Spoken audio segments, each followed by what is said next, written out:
Good morning, everybody. Hey, it's crew. What's happening? How are you guys doing today?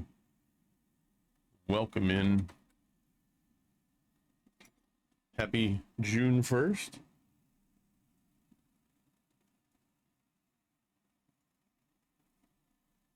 Hope you guys had a wonderful weekend.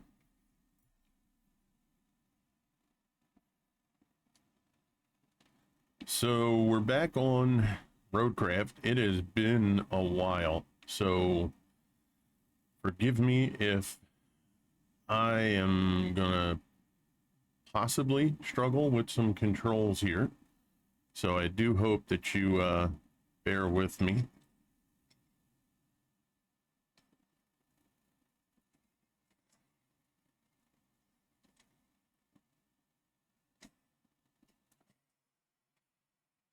But where we left off was we're essentially on the first map, and what we're looking to do is get the roads set up and functional,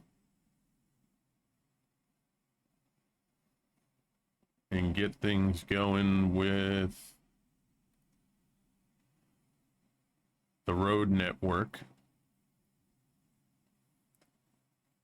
before we go and get all of the tasks done that are needed to be done. I know some people have their thoughts about, doing things like that, but you play the game the way you want to play it. We did do a small playthrough the old way, where we just, did stuff as it was needed. And, it's like the fun part is making the roads. The tasks are pretty much just add-ins. Hey, what's up, Clear? How you doing, buddy? Right? Everybody wanted a game like when you ran SnowRunner. Everybody wanted to be able to make roads and do all that stuff. So we have a game now where you can make the roads. So let's go ahead and make the roads.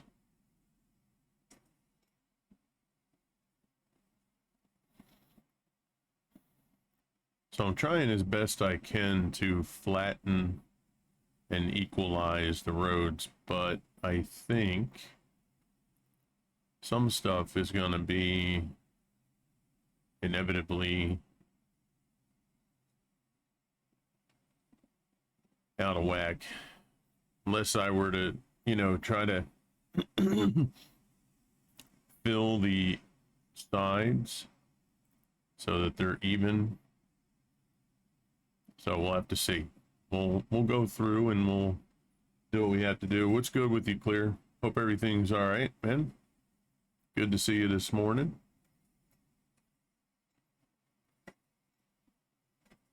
I know this area here had a tough time being level.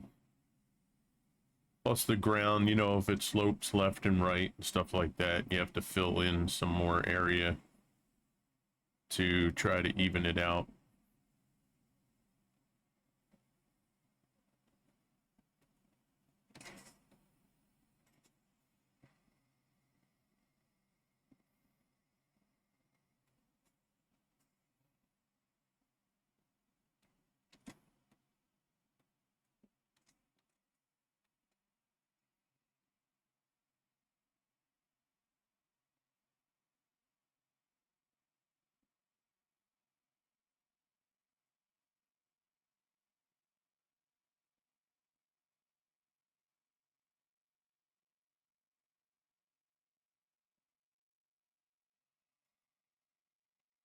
Mr. Swede said he'd be dropping in a little while. Excuse me.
Okay, let's take a look here.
So, what's good, everyone? What do you have happening this month?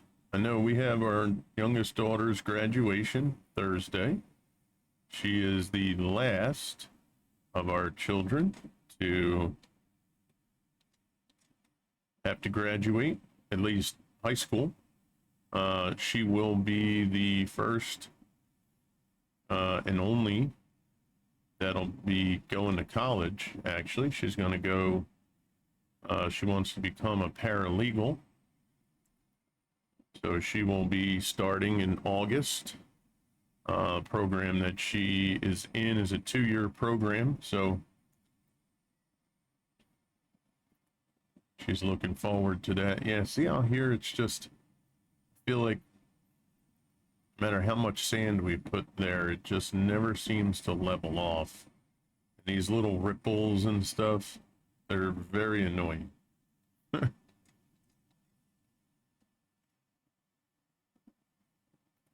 And I've tried to level them out, but it's like if you push this one, right, try and push this over to the right, then the left side becomes very unbalanced. So we may have to put a whole nother dump of sand on the right hand side to balance it, to, you know, just get that up a little bit higher.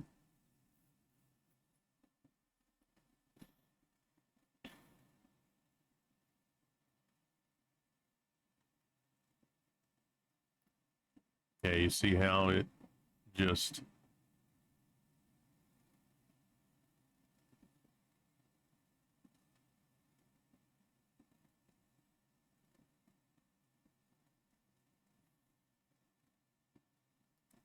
doesn't stay with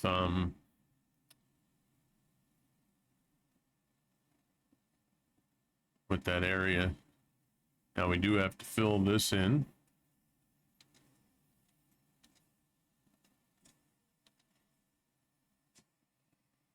Hey, what's up, Matt? How you doing, buddy? Good to see you, pal.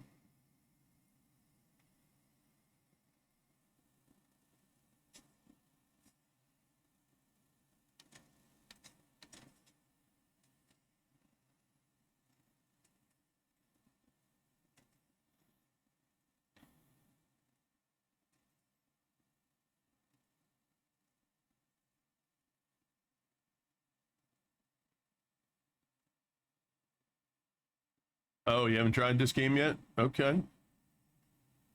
Yeah, it's pretty interesting. You know, everybody's got their views on it, on how to play it. We decided that we're going to do all the road network stuff first. So we want to get the town repaved. Then we'll go in and we'll start doing the missions. This way the missions can just be run freely. You can go in and do some stuff with the missions and not even have to put roads down. You know, there's a lot of different ways you can run it.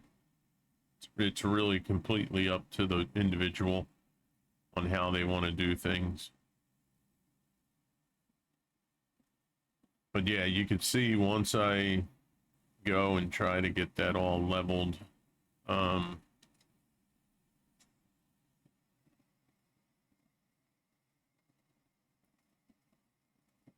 It just keeps. So you have to gather materials and resources for the roads. So no, the sand. So let me show you. So this is a huge change that they made in the game, and it's the only reason why I play the game now. So before, when you wanted to get sand, you had to have a sand deposit nearby, which means if I wanted to fill this up, I used to have to drive all the way back. I forget where it was. I think it was over here somewhere, right? So I would have to drive all the way back there to just go and get sand. And it was so annoying and aggravating, and it literally made it to where I was like, yeah, I'm not running this game. That's crazy. Oh, it's over here. Right here, sand quarry. So for me to fill this, you either had to have some kind of extender. I forget what it was called, but even then it wasn't perfect. But for me to dump this just one time, and you're going to see how fast it dumps.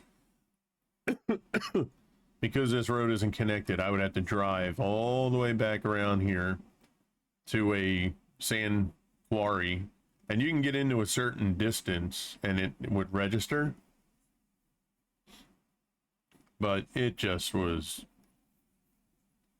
unbelievable, absolutely unbelievable. So now they have it where you can just fill anywhere.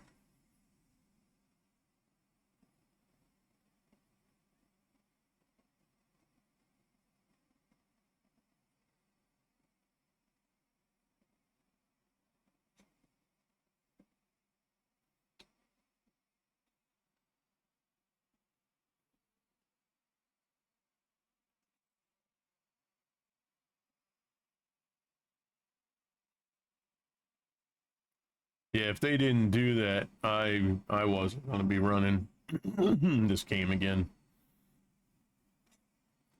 because it's just insane, you know, to have people drive all the way back.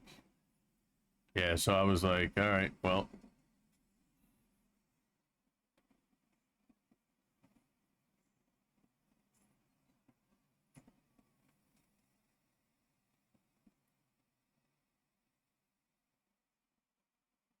Yeah, so you can go ahead and tip.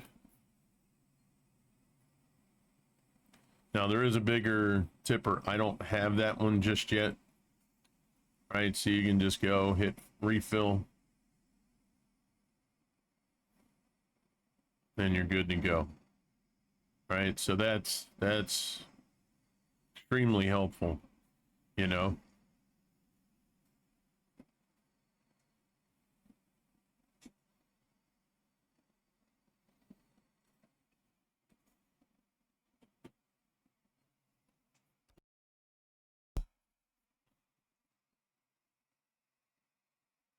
Now, when Mr. Swede gets on, he does have a larger tipper, so we'll be able to use that one. That'll fill up, you know, that stuff a lot faster. But yeah, you know, essentially, that's what you do. We're going to go and fill this void. This way we can get across. Once we get across here and around, I think we'll be in good shape for what we're looking to do. And we may have all the roads here kind of connected, right? We'll take a look.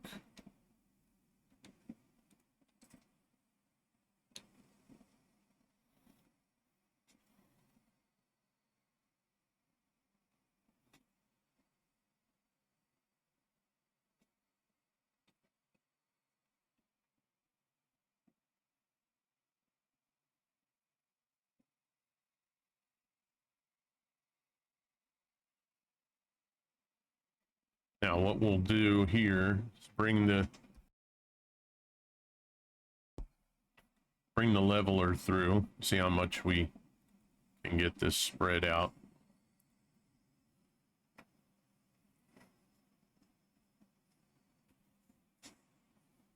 But yeah, you can see with the map, you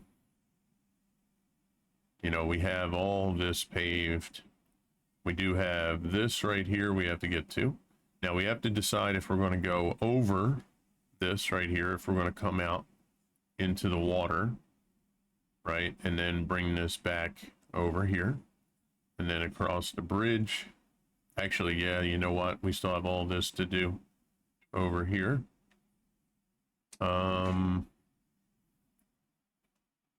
We did all of this. Oh, and then we do have this little area over here too. Yeah. So, you know, we still have a lot to do.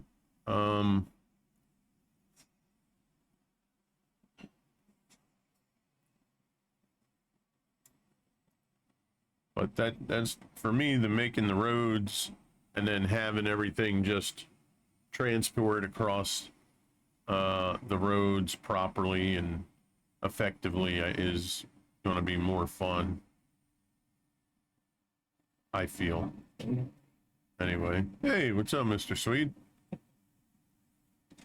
How are you, sir? That's good.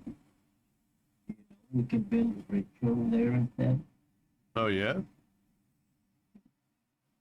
That'd be nice, huh? Concrete bridge. Okay.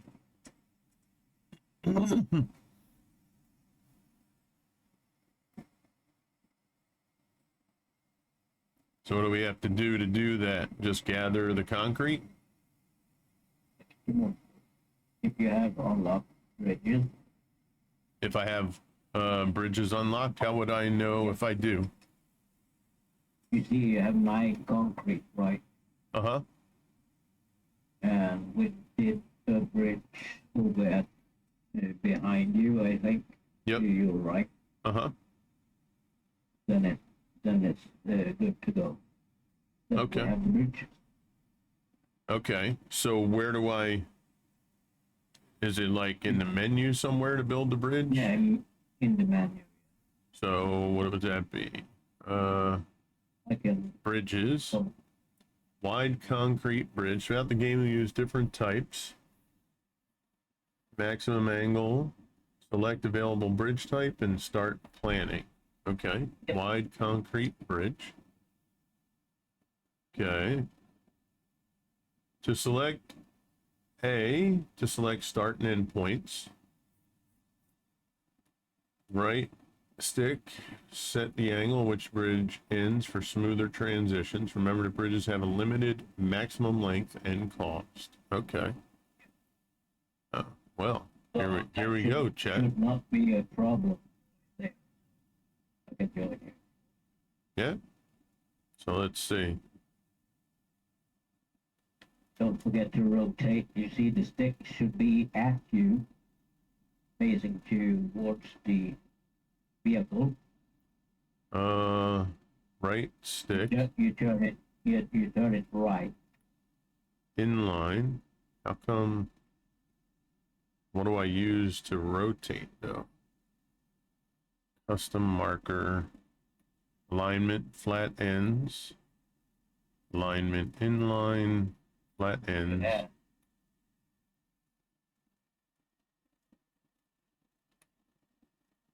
Inline. How do I get? Wait, E. Boy. A like add. Right, but if I add it, isn't that going to place it? Yeah, it's gonna place it where you have the. Then you can rotate it to your right. Oh, okay. All right, so let's see. So if I hit add to concrete slab. All right, so why can't I rotate You it? have a star. Uh-oh. So it does that.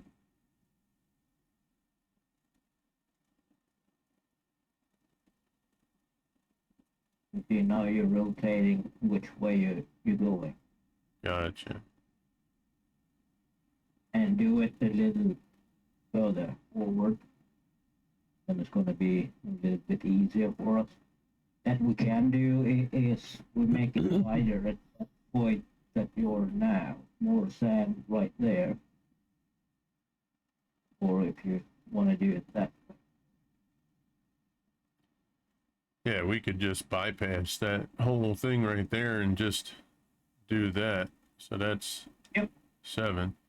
Build the bridge, deliver the required resources to any of the designated zones at either end. Holding X lead or I have front. 9, so Got it. Got it.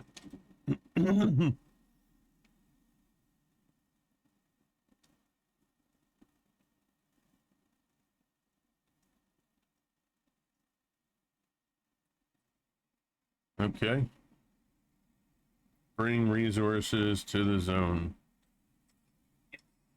well, we had just to load up 9 slabs of, or how many? What, 7 slabs of Okay.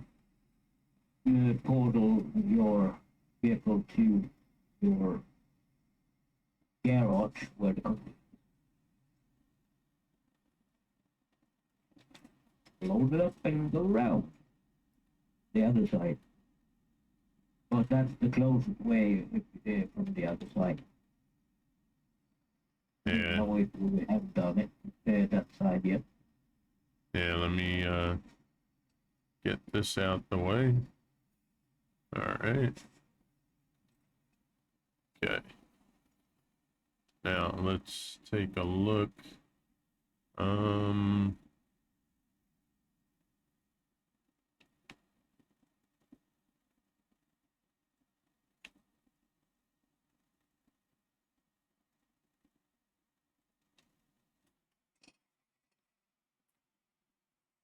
All right, so we have to go to a garage.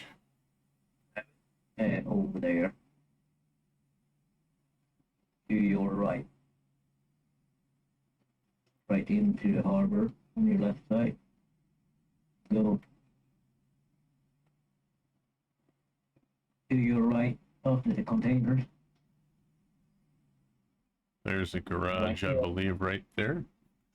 No. Here. Behind you. There it is. So garage. To your right. Yeah, you click on the garage.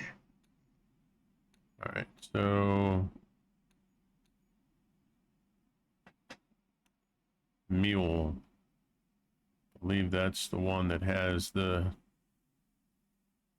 thing on it, right? Doesn't that have the mule have the crane?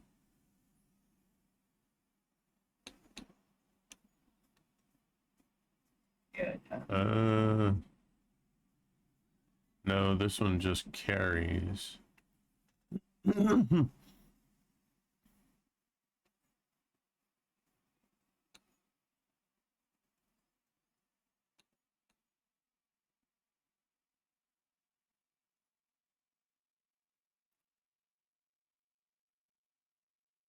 This has a crane.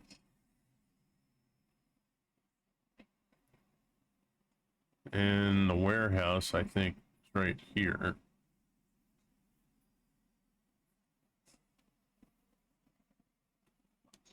Or in the ad right now.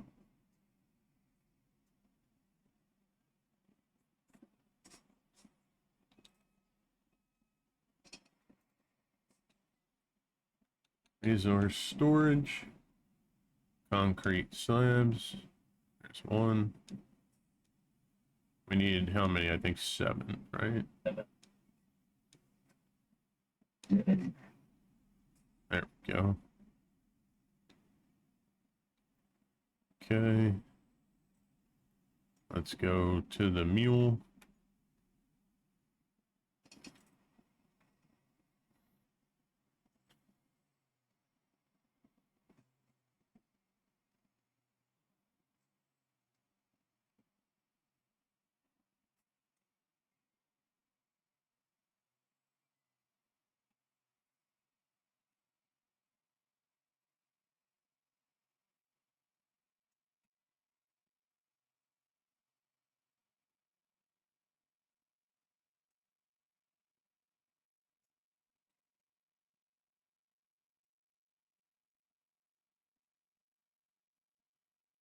All right. Load attach mode, crane function, boom camera. Don't they have a Legs. anchors? Here we go. Okay, anchor.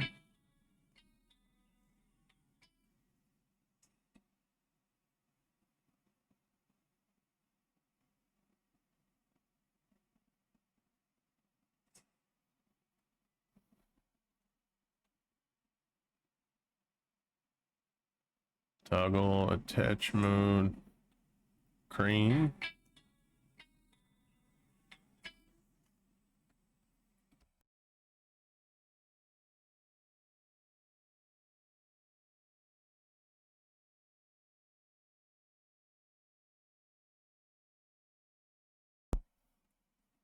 So let's say, boom, cycle target, boom, vertical.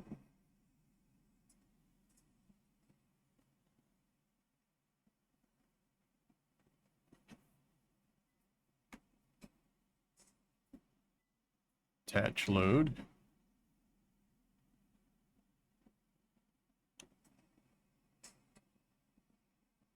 All right, let's raise this up.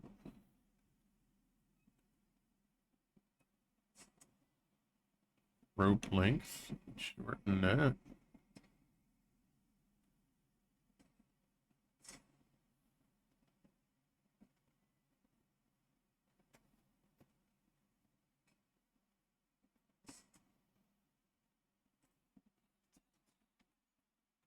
Let's go here. Oh crap, it detaches when you go.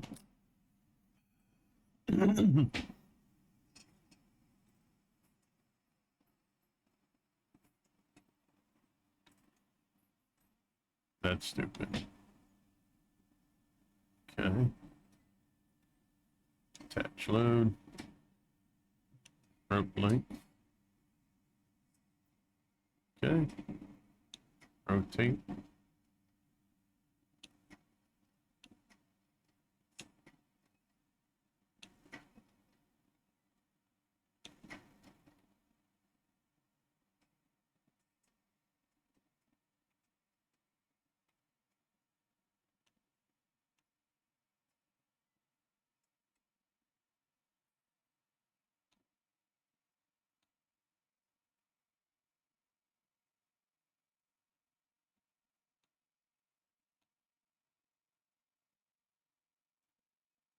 Detach. Cycle target.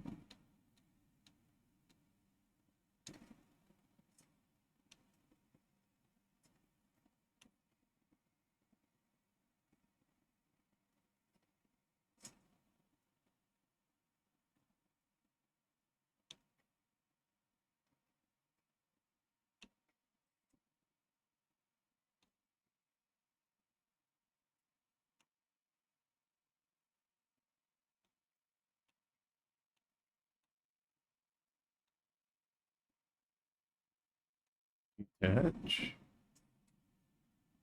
Cycle.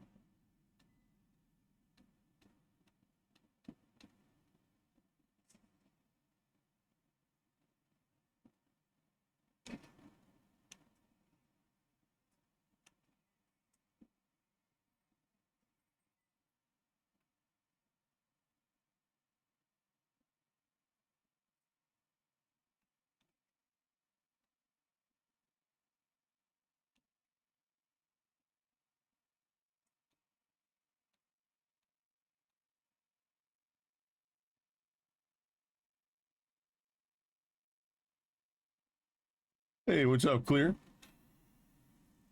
Okay. Wonder if we can fit a fourth.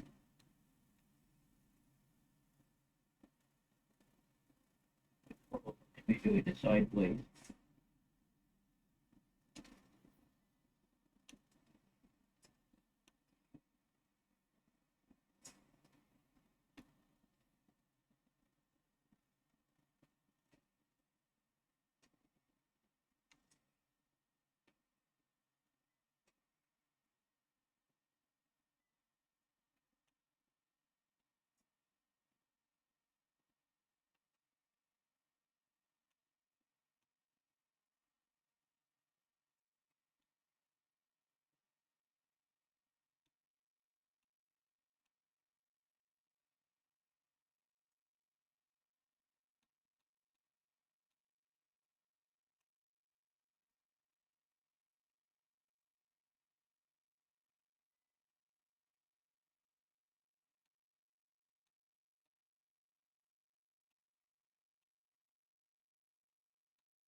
Okay, so we'll detach. Go in here. Cargo, strap cargo. There we go. That's cool. We got 4 on there. Hopefully this sucker will be able to move. So we just got to take 3 on the next trip.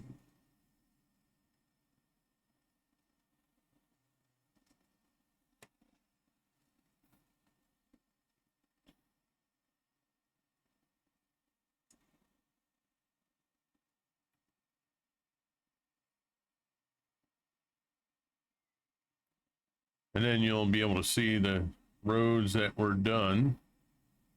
All we're going to do is, once we get the road network set up, sent you a clip. Cool. Thank you, bro. Once we get these roads done, like, see things like that where those ripples are. Unfortunately, that shows up when you do the asphalt.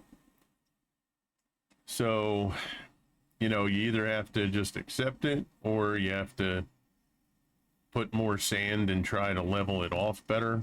I'm not sure what route I want to go yet.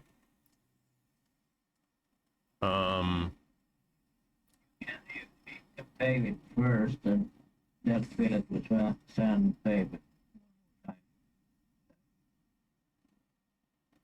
Yeah. So, you know, we'll see. We'll see. It's unfortunate that all these ripples show up. I wish they had some kind of...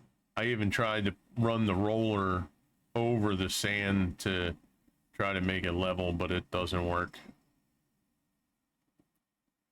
Like this area here, right? It's got a lot of... Every time I put sand on the right side, you know, it just... I don't know. We'll see. We may just have to do, you know, another layer of sand on the right side. It looks like everything might be sloping toward the water. So you can see why the left side, like right where my tires are, is just slightly higher than the right.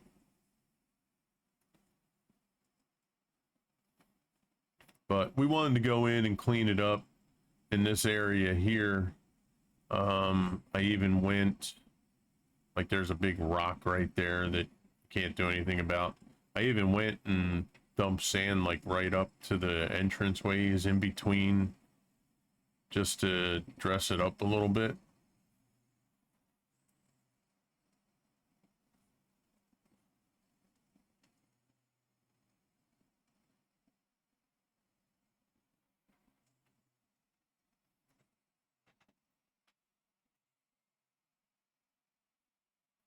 Now, do you have to go like this? You don't have to. I tried to make it so it'd be wide enough for 2 vehicles to navigate, because when you get the road network set up and then you have to run the transportation stuff, if vehicles can't find their way back and they get, you know, blocked by another vehicle coming, then they're gonna fail the line.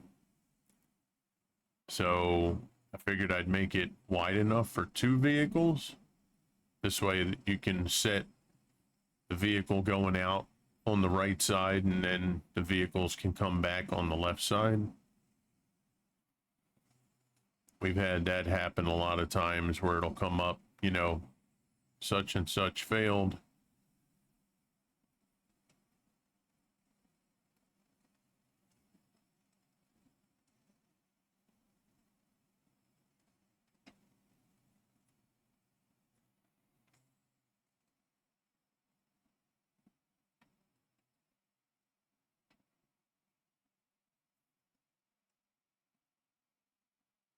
Now, when you have the big dumper, laying your first sand road is fairly simple, and it actually goes a little quicker than you think it would. You know, you just kind of go in the middle, load it, dump, move forward as it's dumping, then load it, dump, move forward. I mean, you can cover a lot of ground. Hey, what's up, Ghost? You know, it actually goes rather smoothly. I find the best way is, unless you have a clearly defined slope where you have to start in the right or left side, I find the best scenario is to start in the middle, just drop down the length of road that you want to drop down, and then take your leveler and just go down the middle and let that all just kind of level out. And then, you know, if you need to go again, do it again. Yeah, see, like right there, see how that gets caught because of the slope? So we have to fill this right side, like from the middle to the right, to get that leveled out more. And then you pave it out or push it out. Then we get to the end. If you need more to spread it out more, just lay another line down the middle, and just it'll gradually just push itself outwards.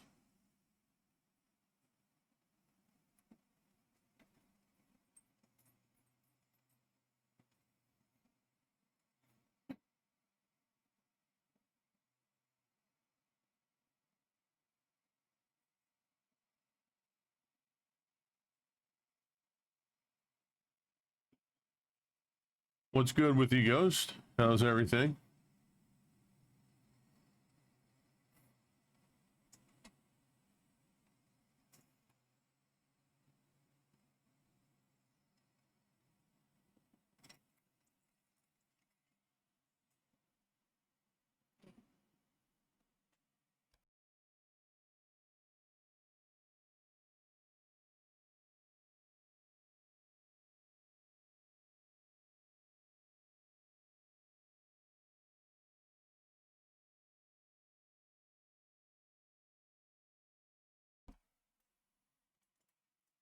Doing good.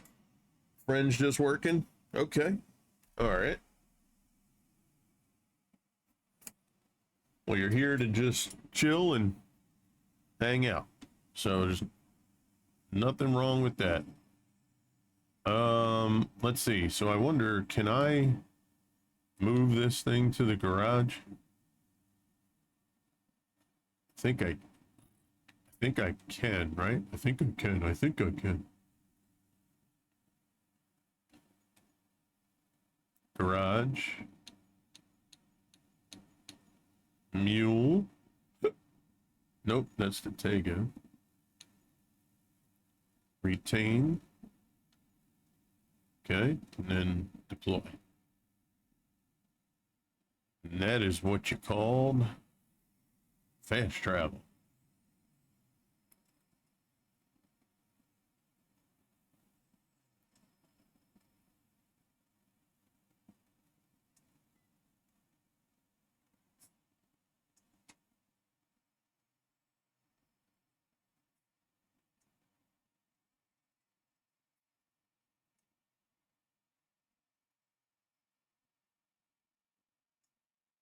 Well, I appreciate you coming out and hanging with us, Ghost.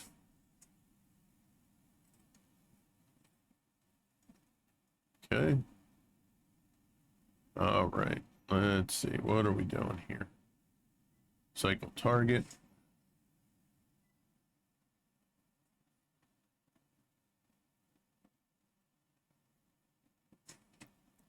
Attach load.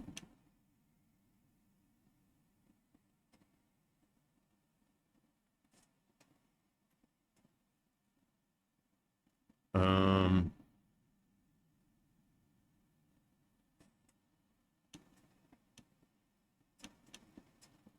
there we go.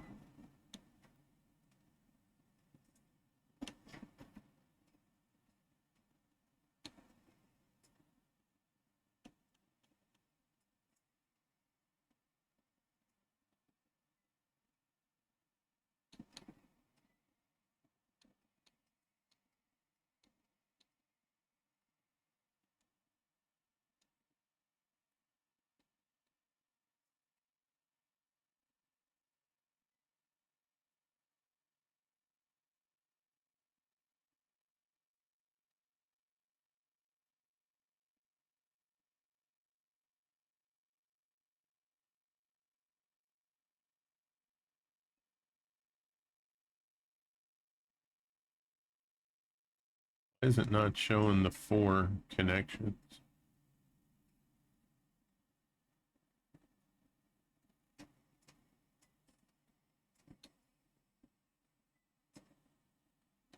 Cycle target.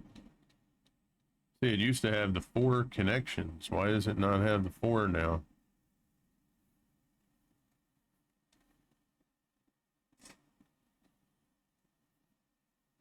Attach mode. Cycle target.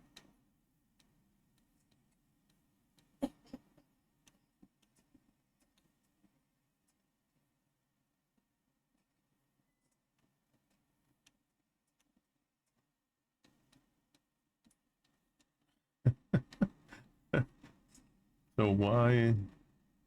You guys see that, right? The whole entire time we were doing this, it had the 4 connections for the slab. Now it doesn't have the 4 connections.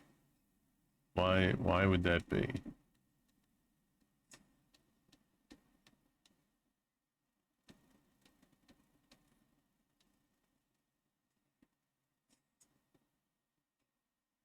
Yeah, see, it shows a single connection. Now, if you attach that, it's just going to attach that one piece there. Toggle attach mode. Ah, okay. There we go. Now we're looking right.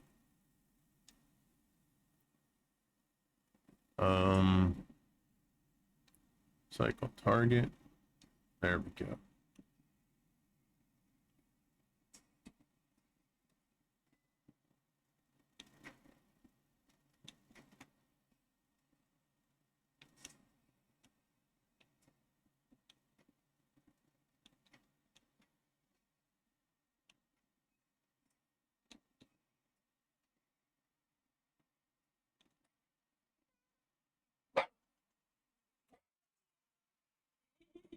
What's up, bud? Oh.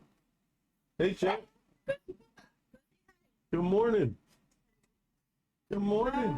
You look like you're ready to go on the golf course.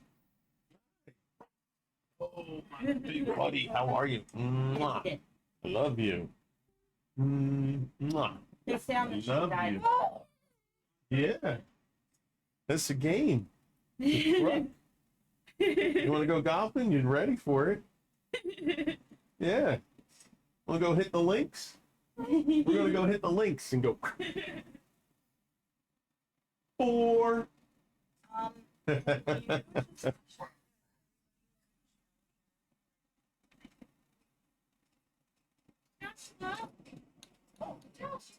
Whoop, whoop, whoop.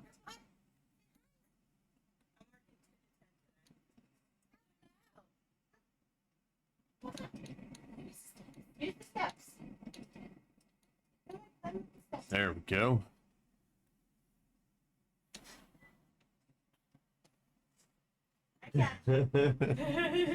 Got to get used to working this the right way. Whoops. Got to get that muscle memory. Zeus, chill. You're not bothering you. Stay right there. He's like, that's what you think. Yeah, need a couple.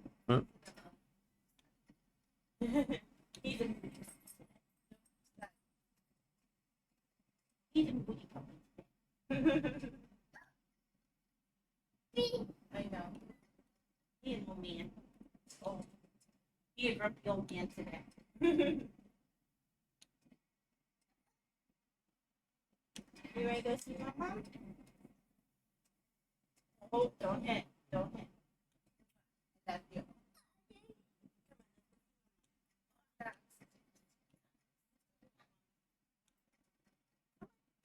Come on. It's like you can't tell me. Yeah, exactly.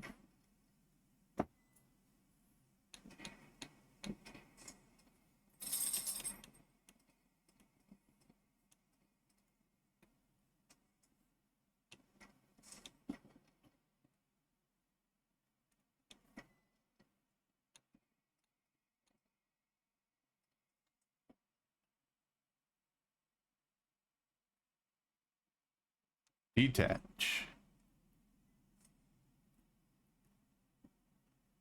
Crane. Fold crane. Toggle anchors. Okay. Whew. All right. Now, cargo, strap cargo. Ready to run out. Let's move out, boys. Last three. Well, that's good. That just saved us some time. Thank you for that suggestion there, Mr. Swede, for the bridge. That's awesome.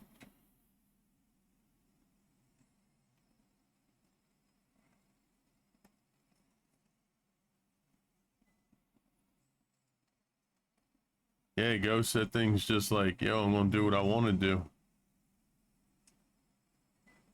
You coming in, or you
BRB, copy that, Ghost.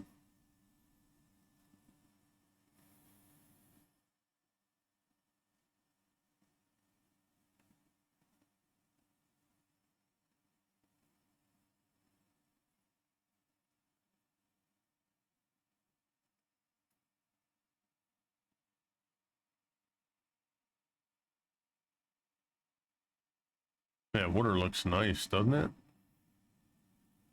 Like, take a dip right there.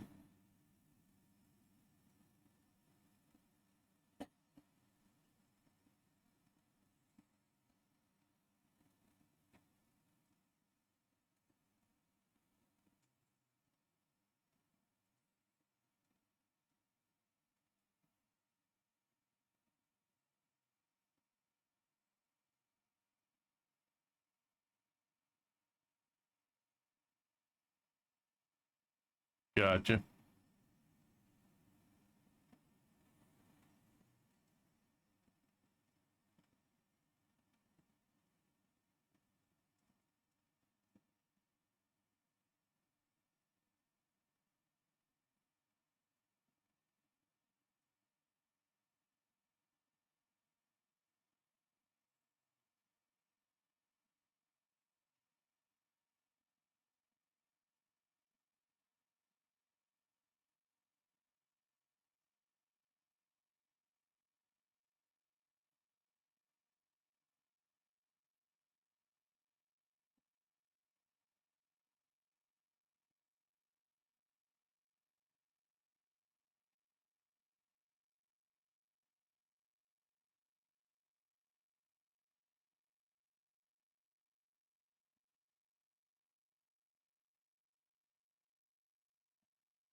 Yeah, like see that area right here?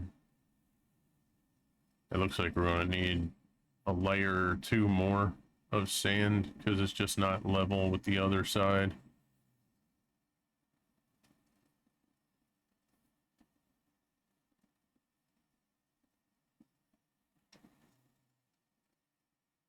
Same with this area here.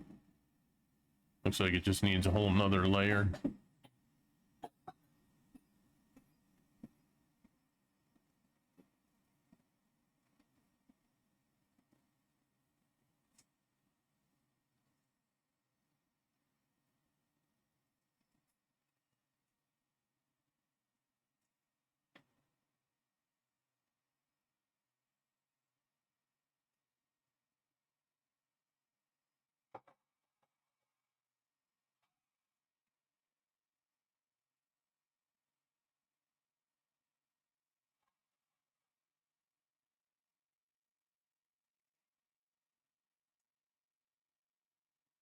Oh my.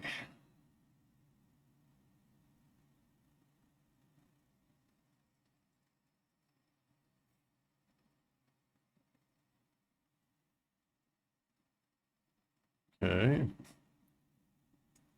So let's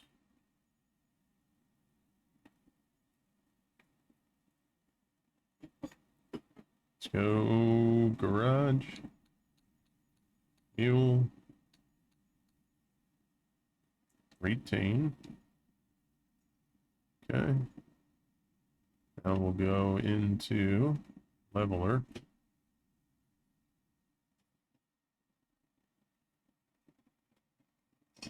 Let's see. That bridge is not even with that.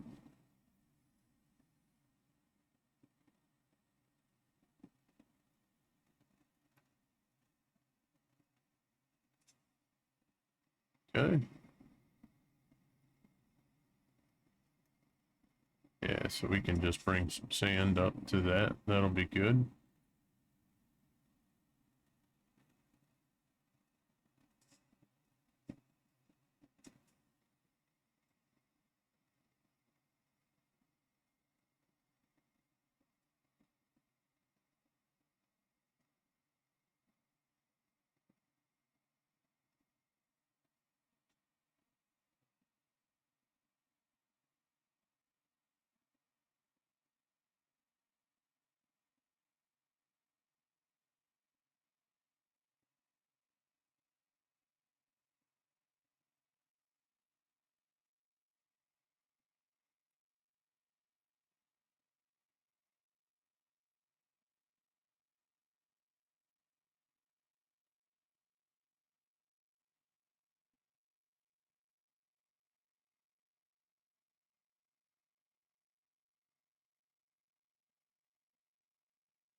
Get rid of the excess here.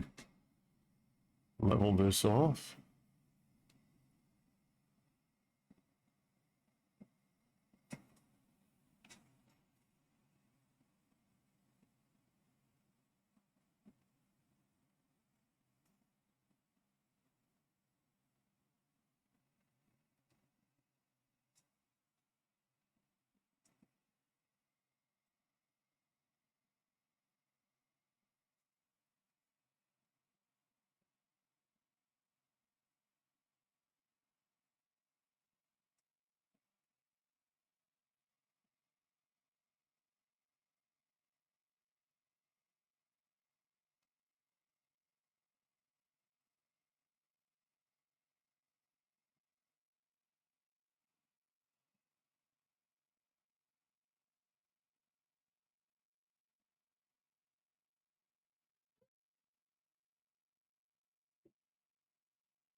All right, so kind of blending that in nicely.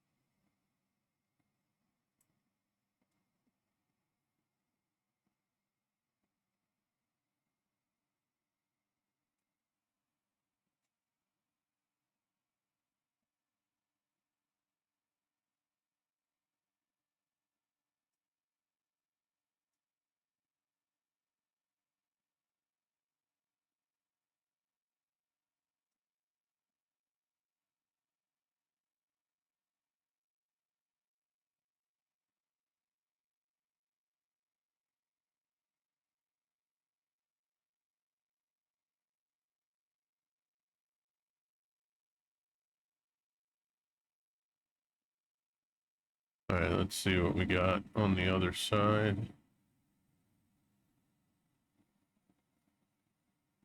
Okay.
Okay.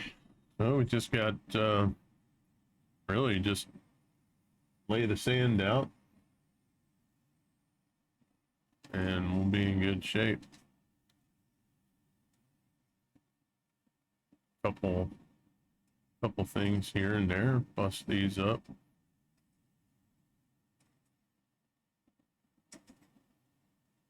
Oh, we got another bridge here. Okay.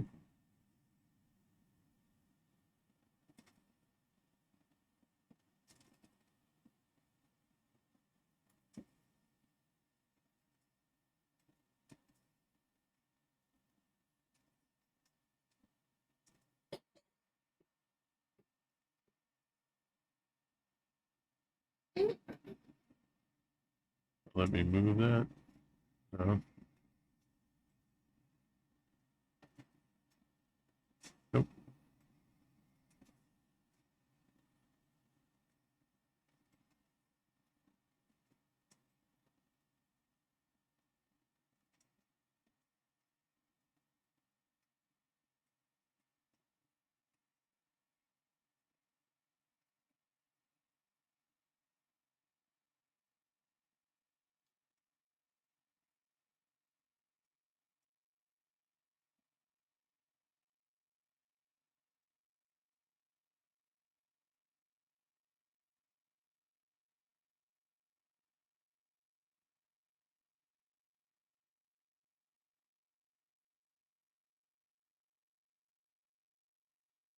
Won't let us break that, will it?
Let's take a look at the rest of the road down here.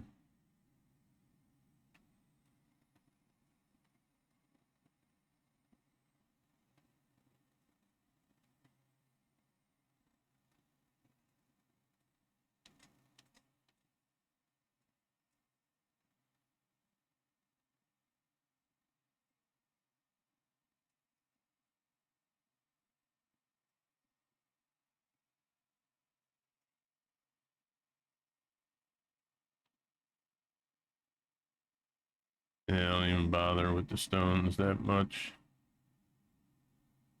They don't let you push them off the road the way you would like.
Did not expect to have that gigantic rock in there.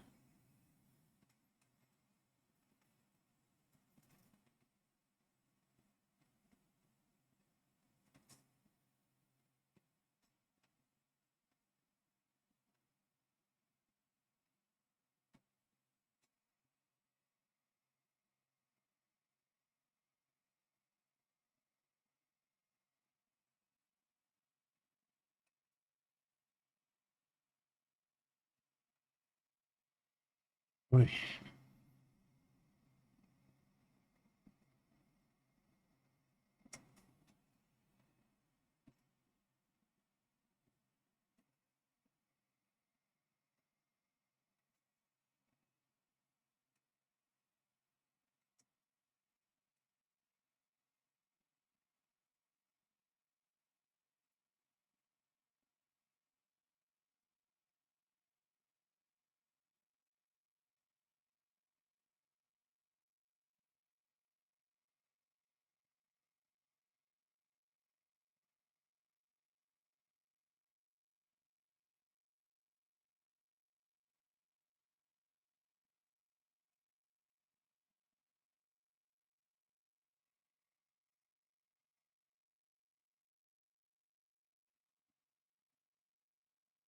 All right, let's take a look. Rest of the road. Really just looking for like all the branches, the bushes.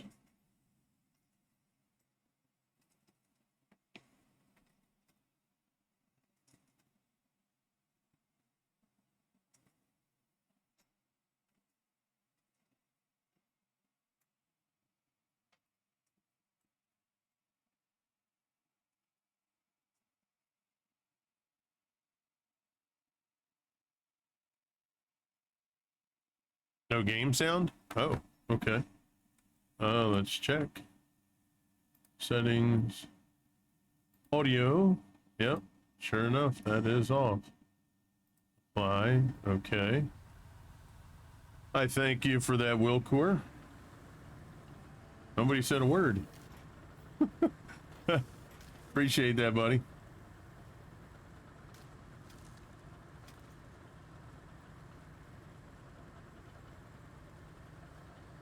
How you been, pal?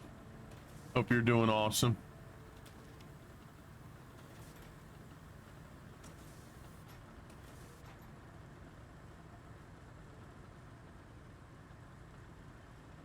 Come on. Come on.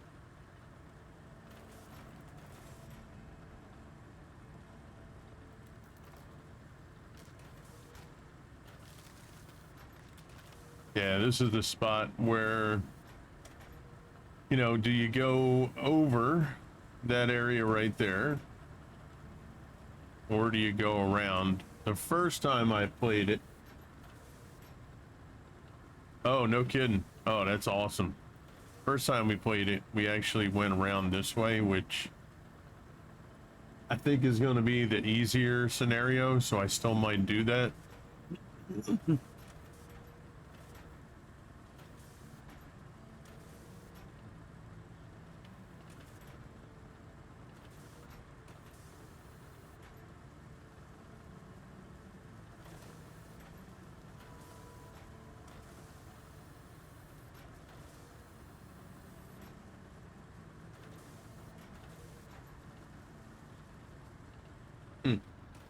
Wonder why it wouldn't let us take that out.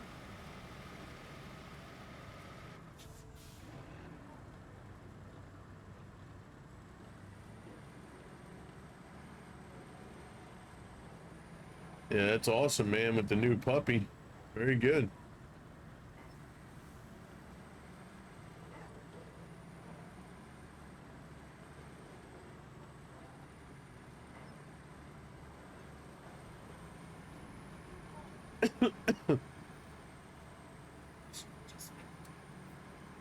Hmm?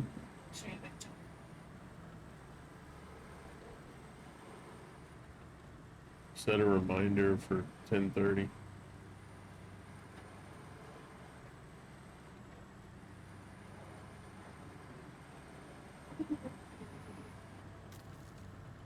Alexa, set a reminder for 10:30 a.m. Wake up, doctor.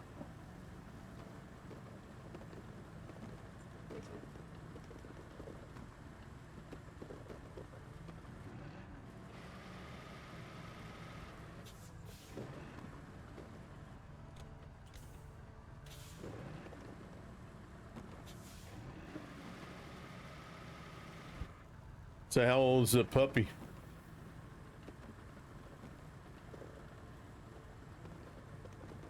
Come on.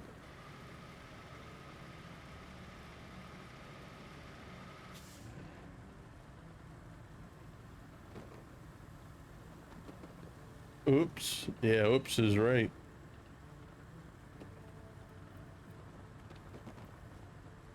$11 weeks. Wow, that's cool. Yeah, I got through it the first time around, but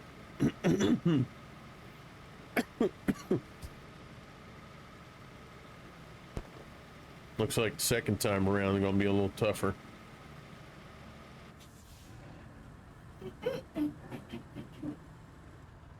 Oh wait, hold on.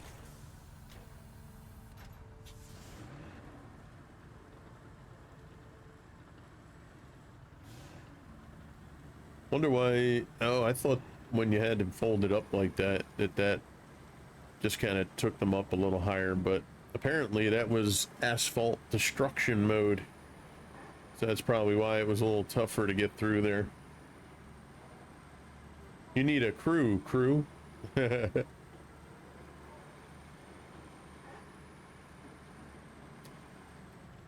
Yeah, buddy.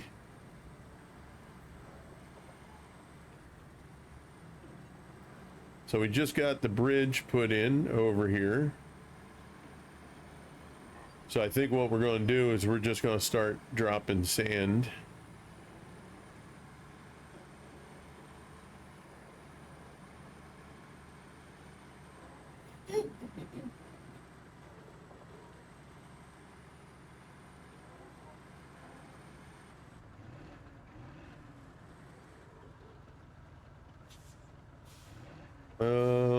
Yeah, all right. Let's bring him across for right now.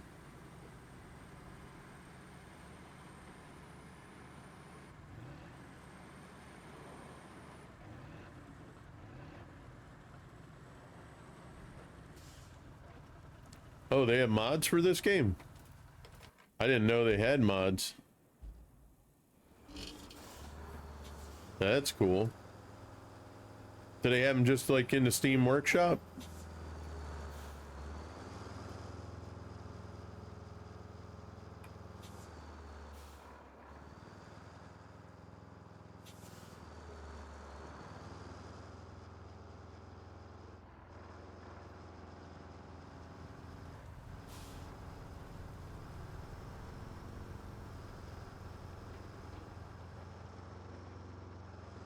Oh, Next Mods. Gotcha. Yeah, I've heard a lot about Nexus mods.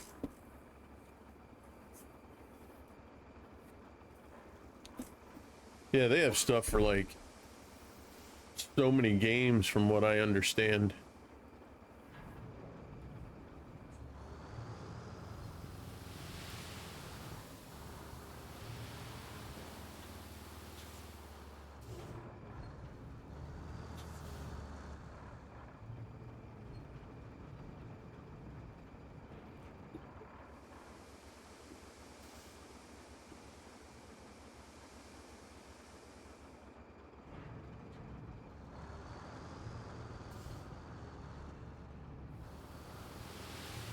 It took a little longer than I thought it was to dump.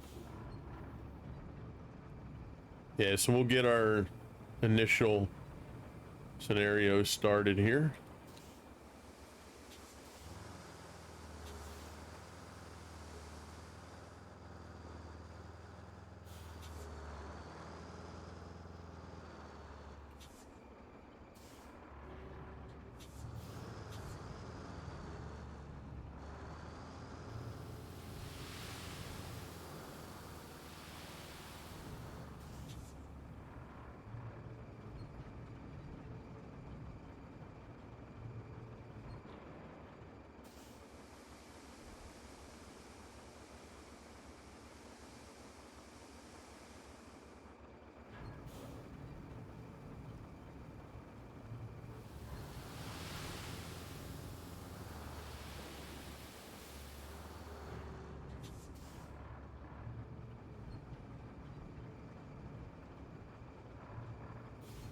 What type of mods do you use from Nexus for this game?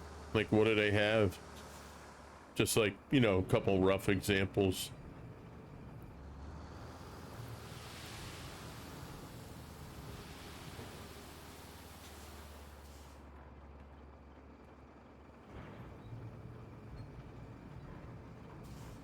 Is most of it like equipment?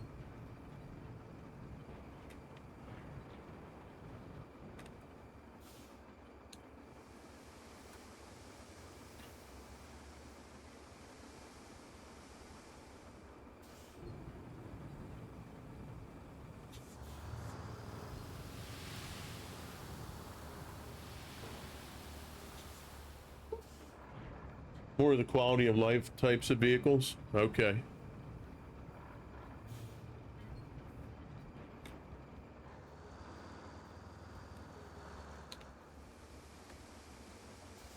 Better handling. Oh, okay, nice. Well, that's good. So they did the same thing, sort of like with the mods, like SnowRunner did.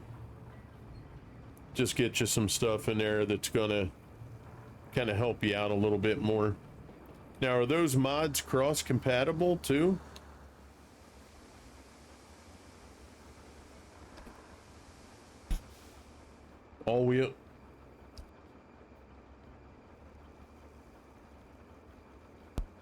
All-wheel drive to 18 wheelers. Oh wow, okay.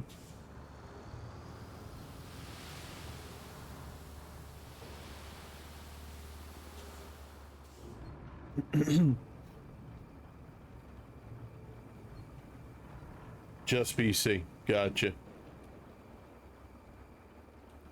kind of figured, you know, that's the way it was, but figured, you know, since it's more advanced game than SnowRunner when it launched, was hopeful.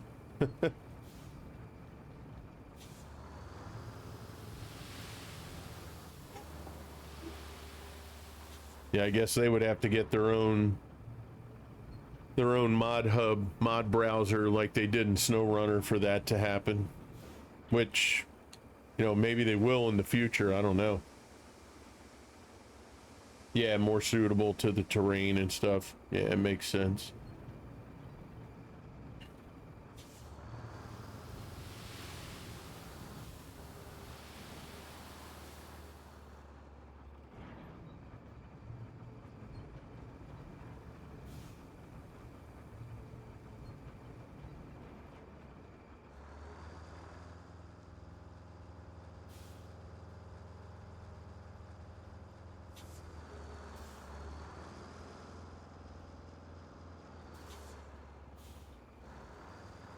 All right. So let's just push this out. See how she looks.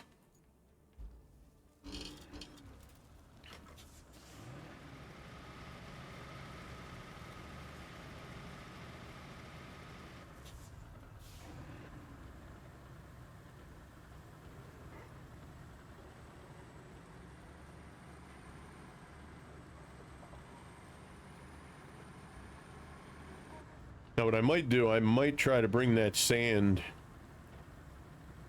right up to the slope of the bridge so that you don't have that dip. All right.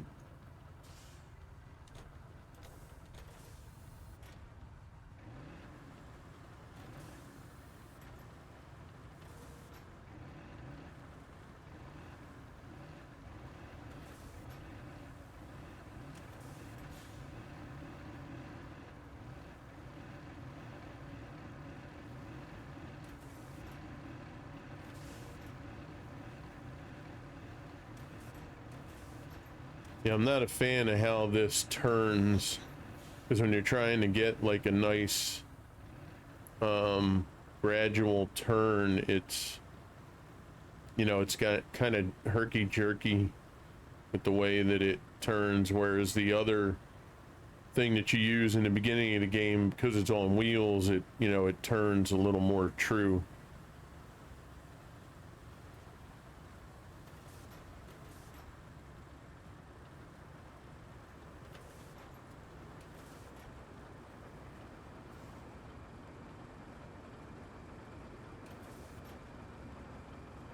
Okay.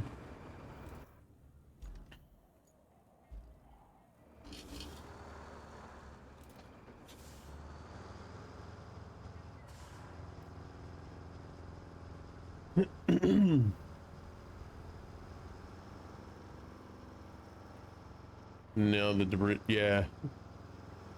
Yeah, it was first time ever doing a bridge. Yeah, we'll see. If we're able to bring the sand, you know, over, just over top of that front lip, you know, we'll do it. If not, you know, we'll make it as smooth a transition as we can.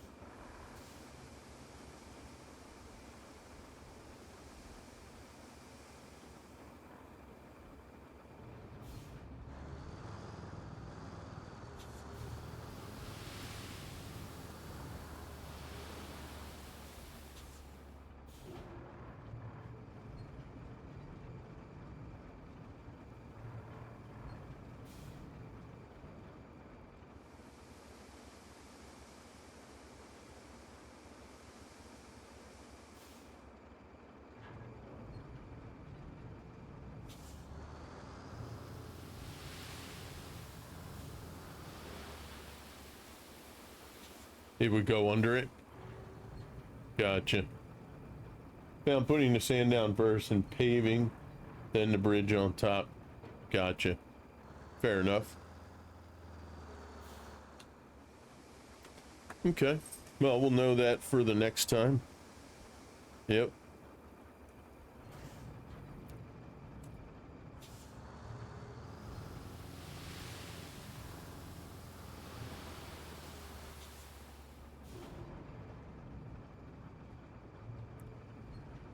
I would assume you completed the game, even with the new stuff, or are you working on the new stuff they put in?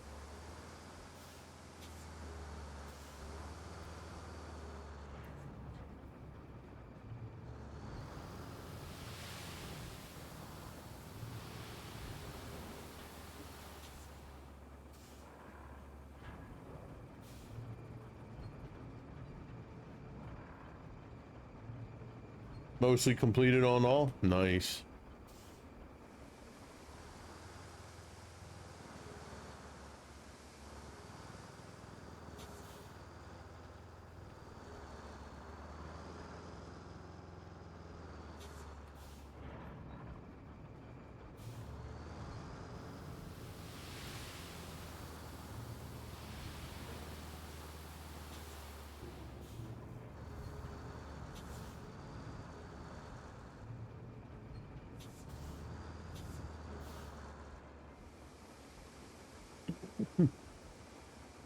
You can remove the bridge and replace. Yeah.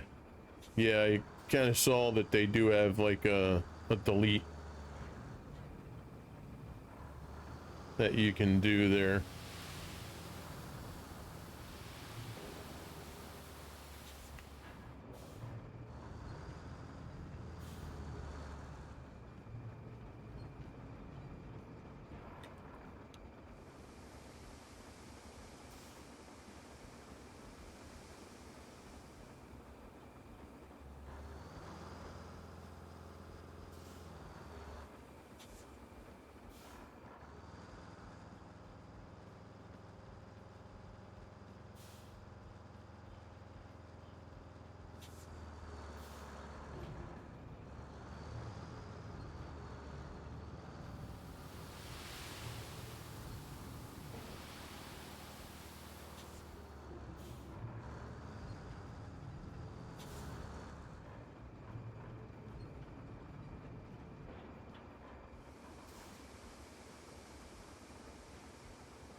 You would have to pick up the concrete slabs before replacing the bridge.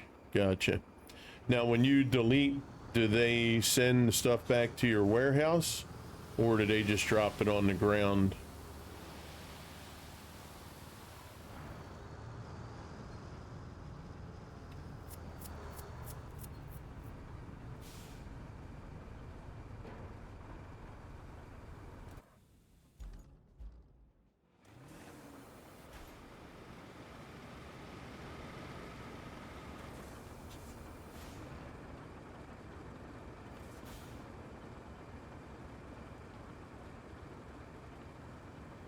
On the ground near where the bridge was. Gotcha.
So I literally, today's my first day on it, like on stream.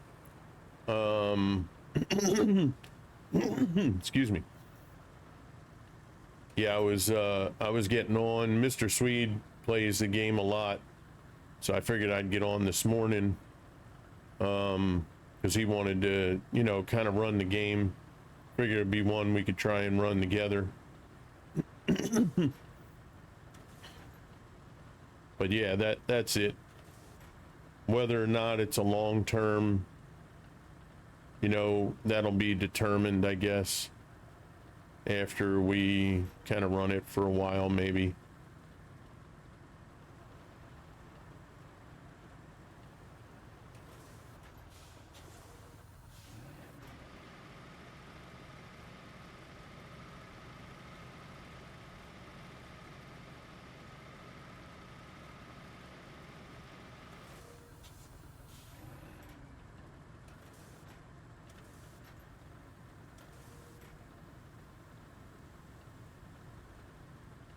Yeah, I ain't been on this game in a long time.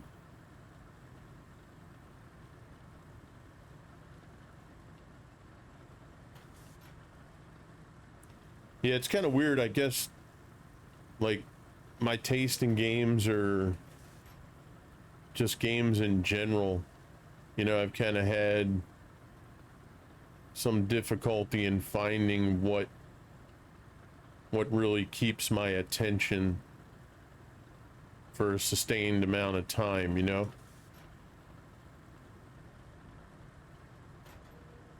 Oh yeah, like if so G Portal I guess doesn't have anything for this game, at least not at the moment, maybe.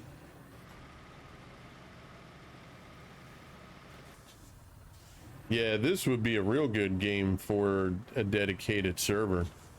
You know, this way people's friends could get on and do stuff, you know, at their leisure. Yeah, for sure. I agree with you on that.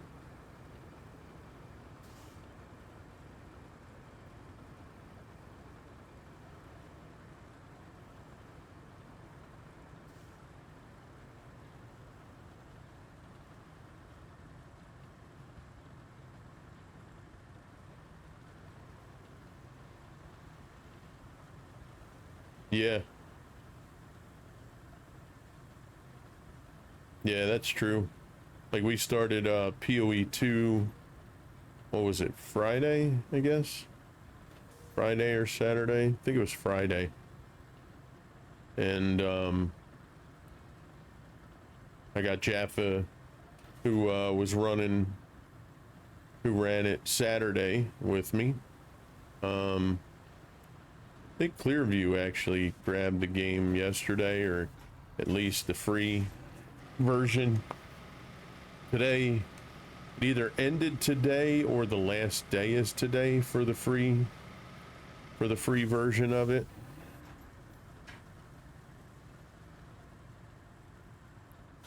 Yeah, I forget if it ended today. I think it ended today for the free trial of it, which I thought was a really good idea for Triple G to do a free weekend, since they had the new launch or the new update and all that stuff. So that was good. Oh, you know what? What time is it? 10:22. Give me just a second there, chat. I'm actually gonna have to get ready to bring my son into work here in a few minutes.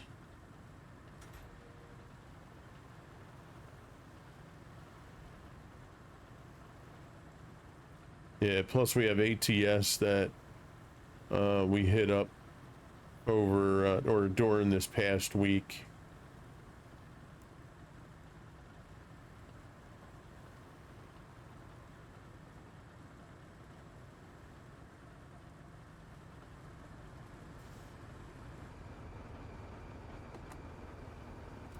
Be right back.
Hey, what's up, Jaffa? Hey, bud, you ready to do some, are you home? Where are you at? I just heard somebody. Yep, it's me. Oh, hey, what's up, Swede? I'm done. Oh.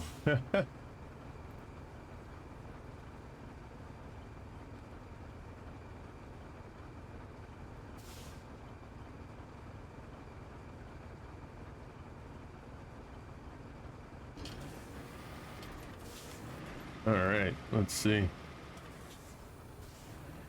So let's get this pushed over here. How you doing today, Jaffa? How you doing today, Swede? How was your adventure Saturday? What's that? A little sore? Yeah. I'm a little bit sore. Yeah, of course. You're at home? Nice.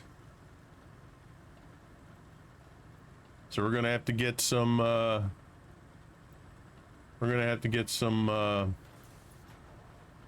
PoE 2 in if you wanted. You need any help? Yeah, if you're able to come in, you wanted to Yep. do some. I gotta leave shortly, take my son into work, and Yeah. we'll at least try to get this squared away here. Did I just hear somebody? Are you running away then? Hey, there he goes. No work today, huh? Yeah, I've been into work. Oh, so you've been to work and back already. Very good. Yes. That's I good. go in early. Okay. While you're sleeping. Yeah. I come home not long after you get up. Yeah. Okay. Very good.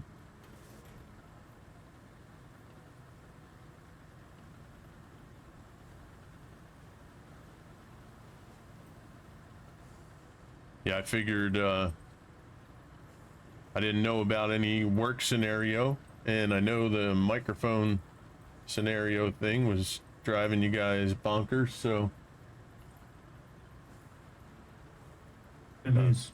I was like, oh, he might be out of pocket for a little while till this gets all sorted out.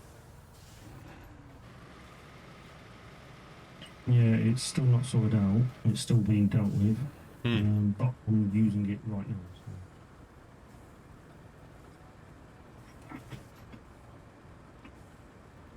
So.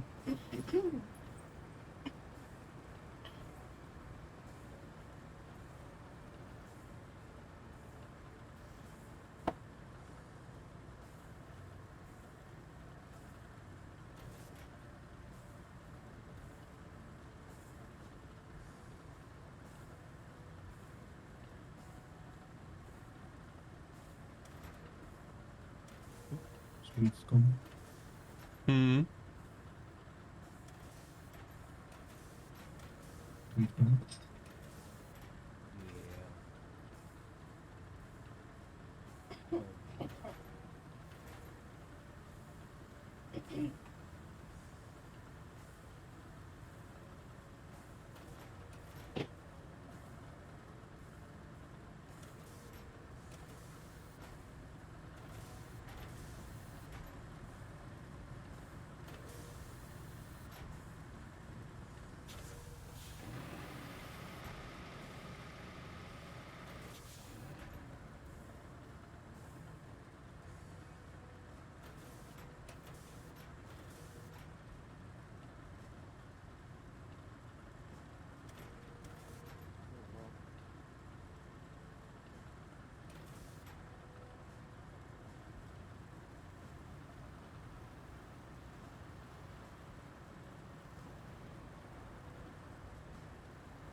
And it just never fails when you do like a portion of the road, then the other side is lower than the other side's higher than this one, and oh my gosh. Like it's like we do this side How to long is it gonna be? level it off and blend it, but then, you know, No? then the other side becomes too high. It's to be quite nerve-wracking. Really quiet again. What's that?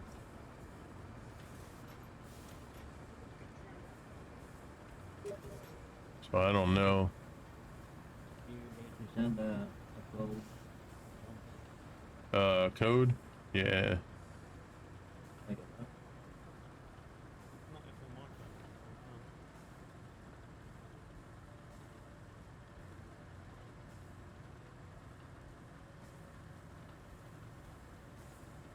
Gonna go make her a brew. Sounds good, brother. we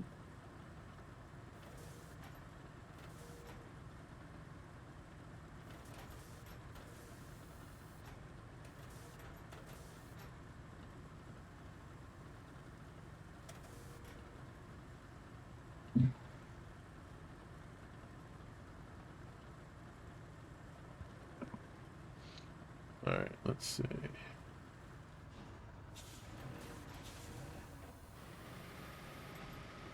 All right.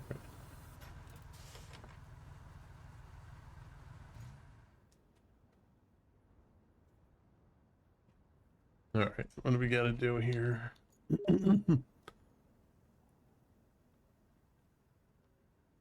Privacy for friends. Start session.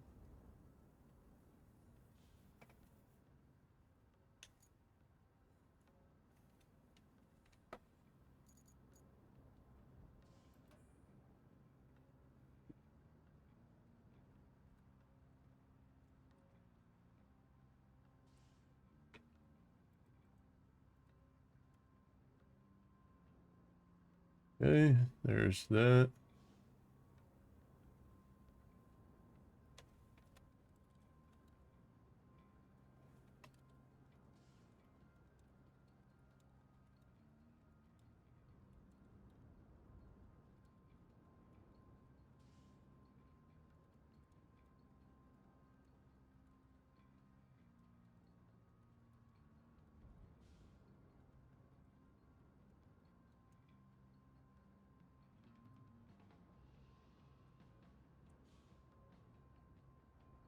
Okay.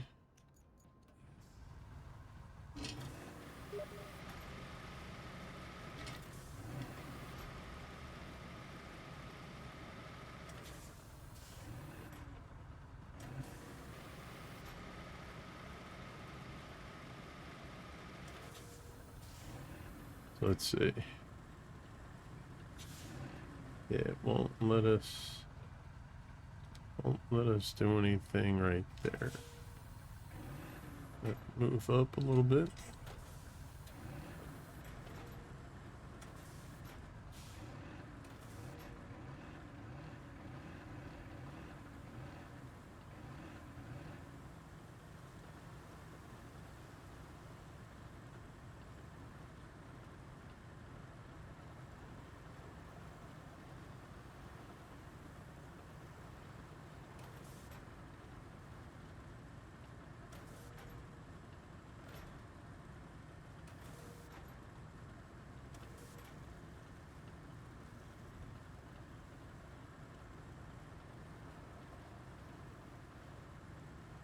All right, I sent that to you, sweet.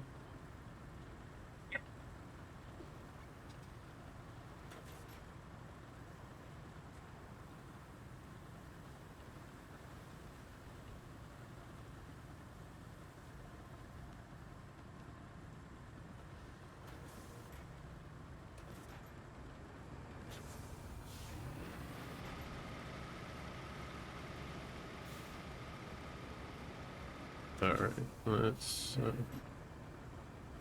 go through here.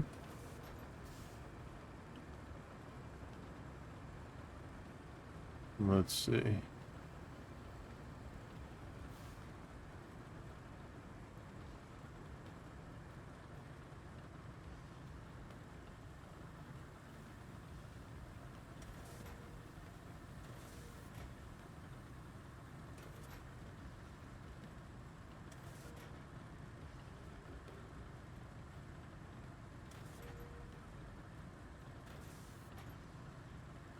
Think we're gonna need what? Yeah. Yeah, she's been home for about 15 minutes, 20 minutes now.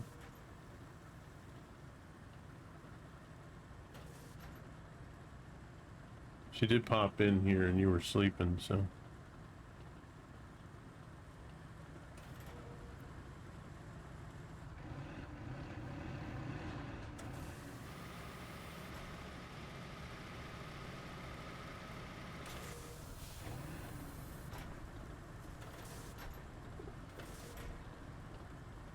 Player left session. Yeah, it disconnected. Go back in again. May have to put more sand right in that dip there.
All right, I think that's as smooth as we're gonna get that. So we'll pick up over here with. Oh, look at that! I forgot to put the brake on.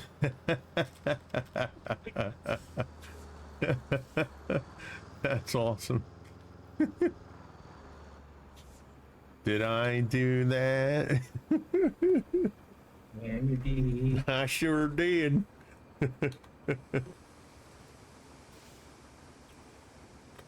Alrighty. Good mistake. Okay. All right. I'm gonna step away here, guys. My son's ready. Head in, so I will be right back.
do.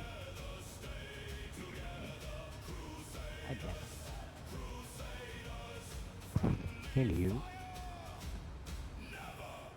Hello.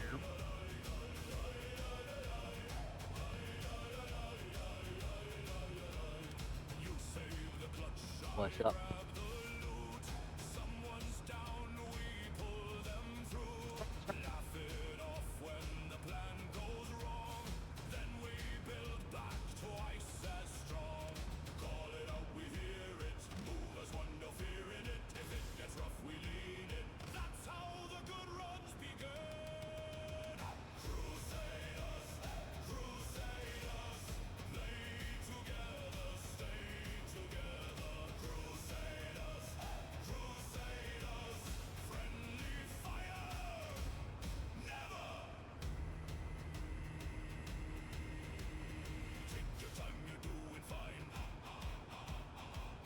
What's up, Jeffer?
probably.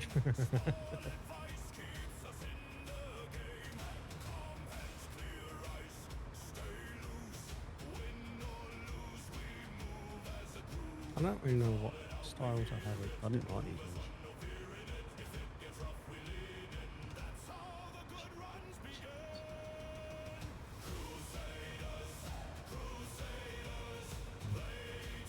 Yeah. I'm typing these.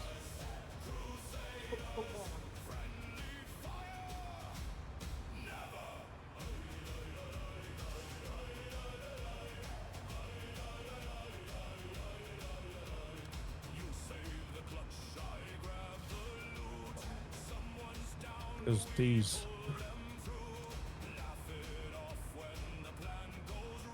Well, I mean, it sounds alright, but I don't like the fucking style of it.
All right, I'm back.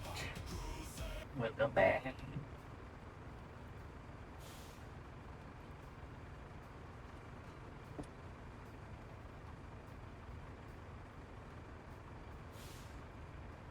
BRB, yep, Ace of Pizza. Oh, thank you there, Pubertos. I appreciate that raid, brother. So were you able to join back in, Mr. Swede? Yeah, I'm working. Copy that.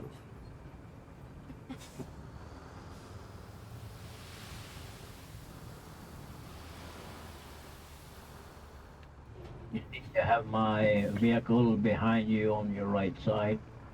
Gotcha. Yeah, I see something over there.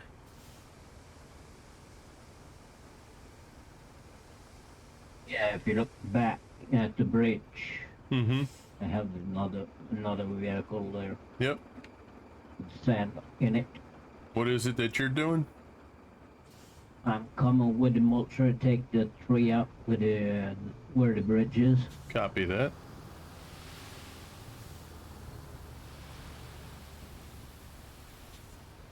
So I have put some sand down here Very cool. and removed some stones. So how you doing, Pubertos? Hope everything is awesome for you, buddy. Can I pick Mr. Sweetabit that Finland won the gold medal yesterday in Ice Hockey World Championships? Oh, okay. Yeah. All right.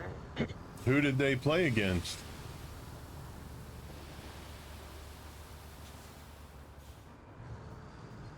Don't tell me it was Sweden. Switzerland. Okay.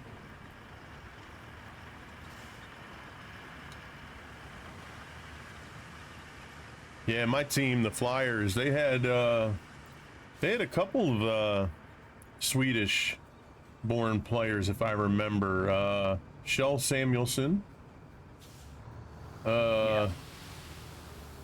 Teemu Timonen, From Finland. Ilkka Sinisalo.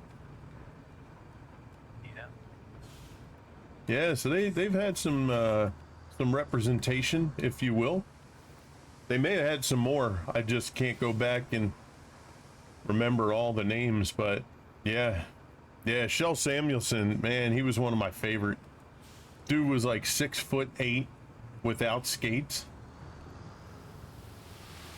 So when he put the skates on, my goodness, dude was gigantic.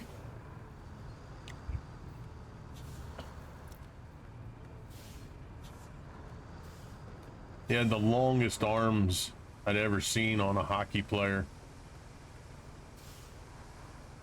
1-0 OT win, huh? Wow, that's a battle.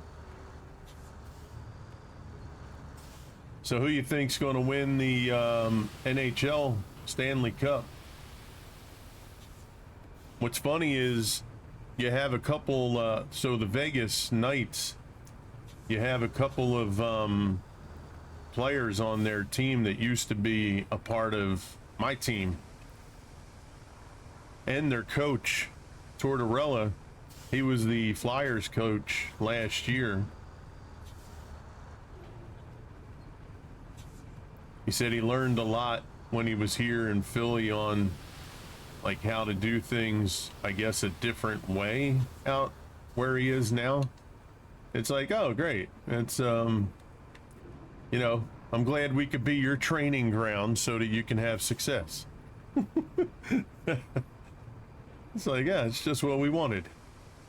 We didn't feel like winning. We just wanted to teach you how to win. It's like, that's wonderful. I think England have done a good job at that in football. Hey, what's up there, Mr. Jaffa?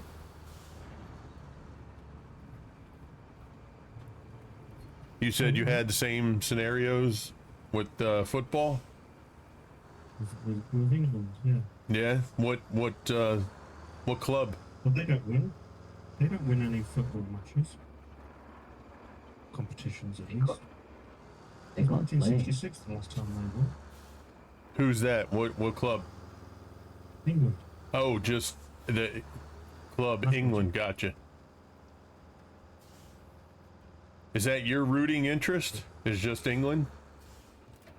No, Who's your rooting no interest? interest whatsoever. You have none whatsoever? No. Gotcha. Fair enough. I'm not a football supporter. I watch the World Cup, but I have no interest in football whatsoever. Okay. Has it always been that way? It ties along nicely with what you were saying then, because England basically go out onto the pitch and they don't want to win. They just want to let everybody else win. Yeah. I wouldn't say they want to let everybody else win, but they show them that they can win, Right. because we never win. Gotcha. Now, were you a football fan and you've lost it, or you never were? No, never were. Okay, that's Never fair. have been. I gotcha. School, didn't even want to partake in it. Yeah. It just, there was nothing about it that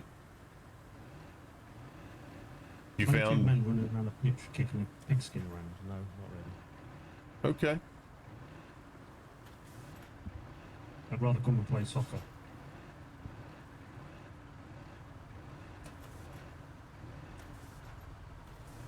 Well, isn't that what football is for you?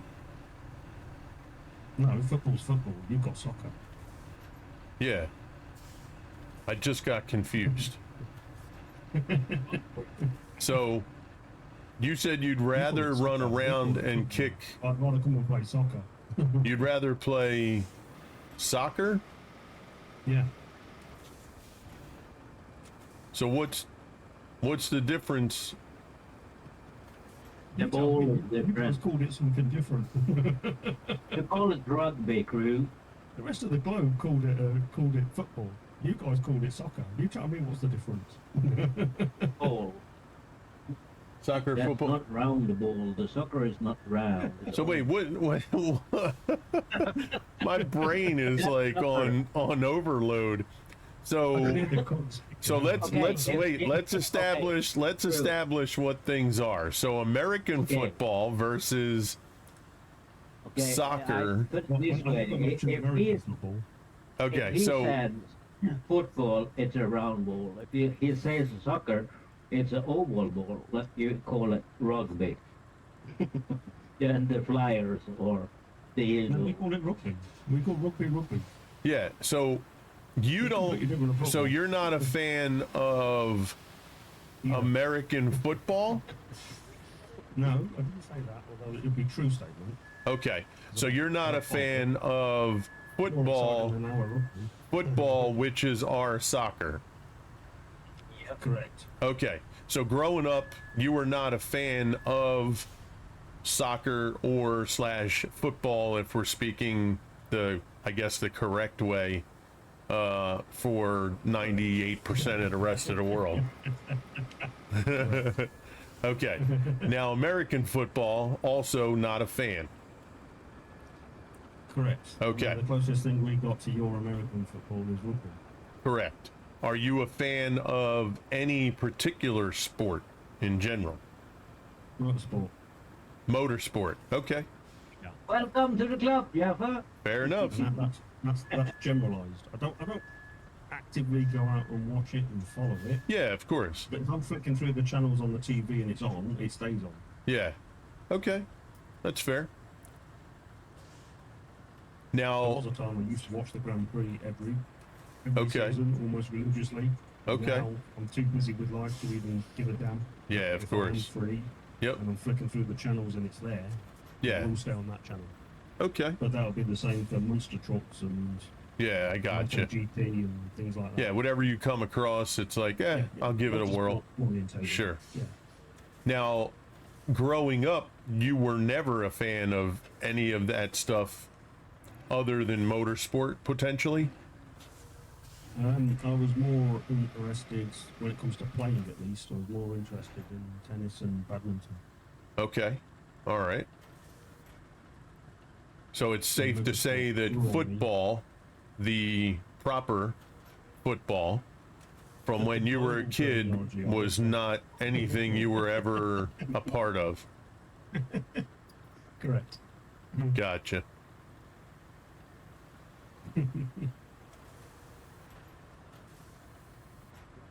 That's hard work. But you got there. I'm proud of you. You got there. Yeah, yeah. Well, I just had to try to understand it in terms that would make sense for me and know exactly what you're talking about. Absolutely. And that only leads me to what you and I talked about before, how once the US established its independence, they wanted to change all words, and football being one of them. You know, at least in the proper football term, the foot and the ball are pretty much the most common thing in the game. In ours, it's arms and legs, or it's a ball and arms. Ain't too much Yeah.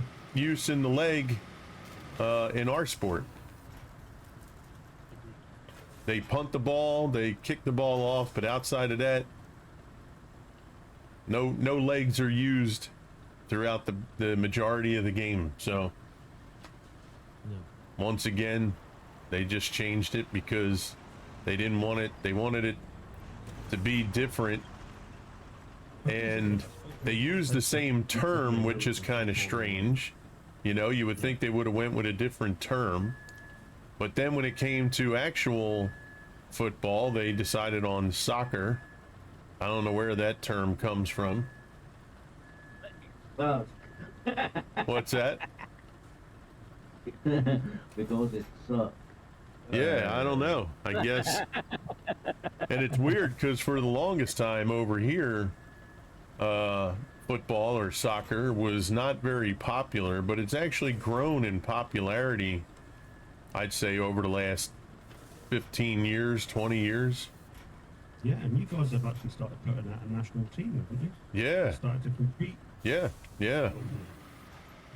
I mean, even the town, well, Philly, where I'm originally from, they even have their own soccer team, you know, with the Major League Soccer. Yeah. I So, suppose that's why they call it soccer, because you're American football. yeah, If everybody shortened it down to football, when it was referring to American football, then maybe the soccer terminology of football would confuse the situation as to which game they were referring to. sure, could be. Potentially, maybe. And I think Obviously, they, American football, has it been around longer than your soccer? oh, absolutely. Yeah. So I mean, that's probably soccer, why the they game, named it you know, like soccer, meaning the proper game of soccer, has been around probably longer than American football for sure. But in the US, I guess they needed to come up with a sport, and they figured, because over here, football used to not really be the main sport. It used to be baseball. Yeah. But because people over the last 30 years like violence more than intelligence and, you know, anything else, football has become the number one sport, you know, in America. But through the 20s and all the way into the early 90s, baseball was king. I mean, there wasn't anything more popular. Isn't it? What's that? Still is, isn't it? No, baseball is second.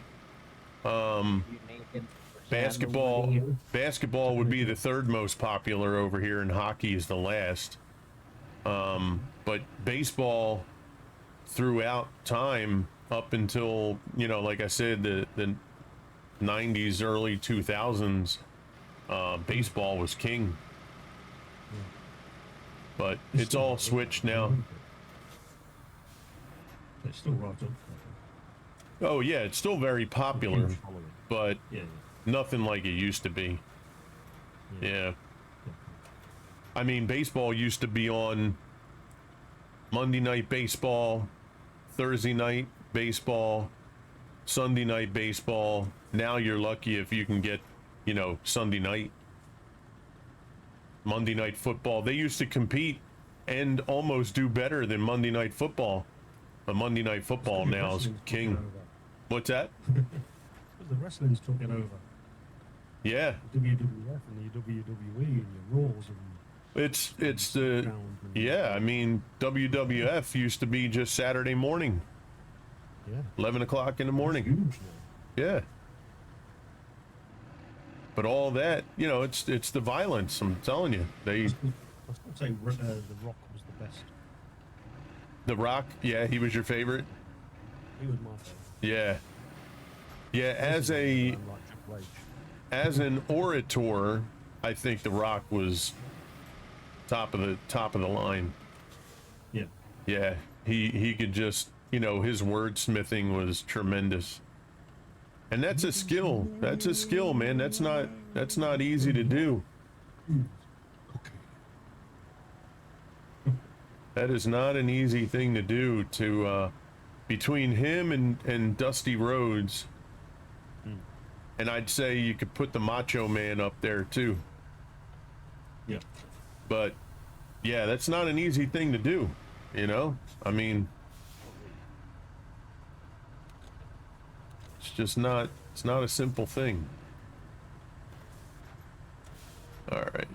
See, that's why I like trying to get all the stones out of the way ahead of time, chat, but because the blade doesn't work very well on the ground to get stones out of the way, you're kind of stuck with. No, you can get them away when you have sand. Well, But you then can, you- yeah, but then what happens is my edges that I make real clean on the outside edge of the sand, they get all jacked up because you have to Don't push put them. down too much sand. I fixed that on this straightway here. Our national So sport big is based to baseball. It's called Pasapalo. And we had to play that in school, and most didn't like it because the school's equipment were so crappy. Oh, okay. Gotcha. Interesting. All right. So, let's take a look. fill sand behind your truck and forward. All right. You can pave it already. Grade it, I mean. Yep. So let's take a look here. So that's They're still looking into it, Swede, as well. They are. That's Yeah, good. they are. They sent me an email response that basically Yeah. said, "Thank you for your comprehensive, in-depth report. We will send this over to our technical team and get them to look at it and update you when Yeah, that's they good. have their findings." So Yeah, that's good news. what you getting looked into. the malware file detection in Roadcraft. Oh, gotcha. That was I told Jeff, send the mail to them and tell them what you find. Like, yeah. if you send anything in, you don't want to get anything. Okay. Yeah, that's And cool. Jeff didn't think about it. Yeah. so- Yeah, it hadn't even crossed my mind, and then you mentioned it. Well, that's a really good Yep. idea. Yeah. So I created a report and sent it over to them. Now, did they Send get it back to over. you yet? Yeah, there's in an- essence that it was a thanks for the comprehensive, in-depth report, because obviously the program I use for malware detection Okay. creates its own report. So I basically sent that report to them. I Okay. have no idea what it contains, but Sure. it's several pages long in that report. Okay. They thanked me for my in-depth report, and basically they're going to send it over to their technical team and get them to look at it, and they'll update me once they've reviewed it with the plan of action, maybe to try and fix it. Okay. So yeah, I got a response from them. I mean, to be fair, Yeah. I got a response quite quickly from them. Yeah. But that's a good thing that when you send something in, you get a response for it. Yeah. If you don't send nothing in, they can't do shit. Very Yeah, I true. mean, because my malware detection program finds something in their base files, person called Taco Pincala visited the U.S. in 1912 and taught that this baseball would be a great way to teach kids some military abilities. Small changes, crappy sport, hates, but got to play it in school. Yeah, Nice. it could be maybe somewhere else have the same issues that you have and didn't think about it. Yeah, I mean, I put in my email as well, though, that, you know, I'd installed it, scanned for malware, found malware, uninstalled it, the malware was no longer there. But clean installing, and again, found Yeah. malware. Yep. So it's kind of like, okay, it's definitely within our program then, because we didn't have it when it wasn't there, but it is each time it was there, even after a clean install. So Yeah. that they've had that feedback as well against the processes that I tried to try and eliminate it and see if it is something that they've got, or whether it's coming from their files. But like I said, the you though, Swede, it's probably just the way that their code is written. Yeah, rather it could than be. actual malware itself, but my malware detection is looking at that code and going, hang on, that's not right. Yeah, exactly. So let me ask you this. Is it possible when they create games that they put coding in that they feel would be accepted through most malware programs, and it's just maybe a program that you use that they're not coded for? Like, is that something that could be the reason? The program I use is actually a pretty large consumer Yeah. software program. Like, I'm just trying to figure out how it would happen for your install and say 10 other people that we know, and it didn't happen for them, right? Like, Yeah. what is it in the programming? But it could be that they're not using an independent malware program. Okay, It could be like Bitdefender in Windows is a virus and malware detection program. gotcha. But I use a completely separate program for the malware. Gotcha. It's like using a separate antivirus program and a separate malware program instead of having one that's combined, Sure. because a Yeah, combined like one isn't as not comprehensive. things like that. Gotcha. Yeah. Okay. So it's probably just search is a bit more in depth than a combined program, Sure. like Bitdefender for argument's sake. Fair enough. It's just like me with PoE2. It's got Yeah. DirectX 11, which they don't recommend, and then they have Yeah. DirectX 12, and then they have Vulkan.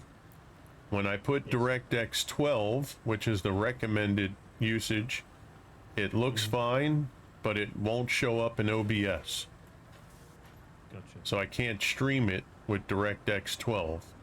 When I put it on Vulkan, it'll show in OBS, but it doesn't look as good, and it's very janky, and I hate it.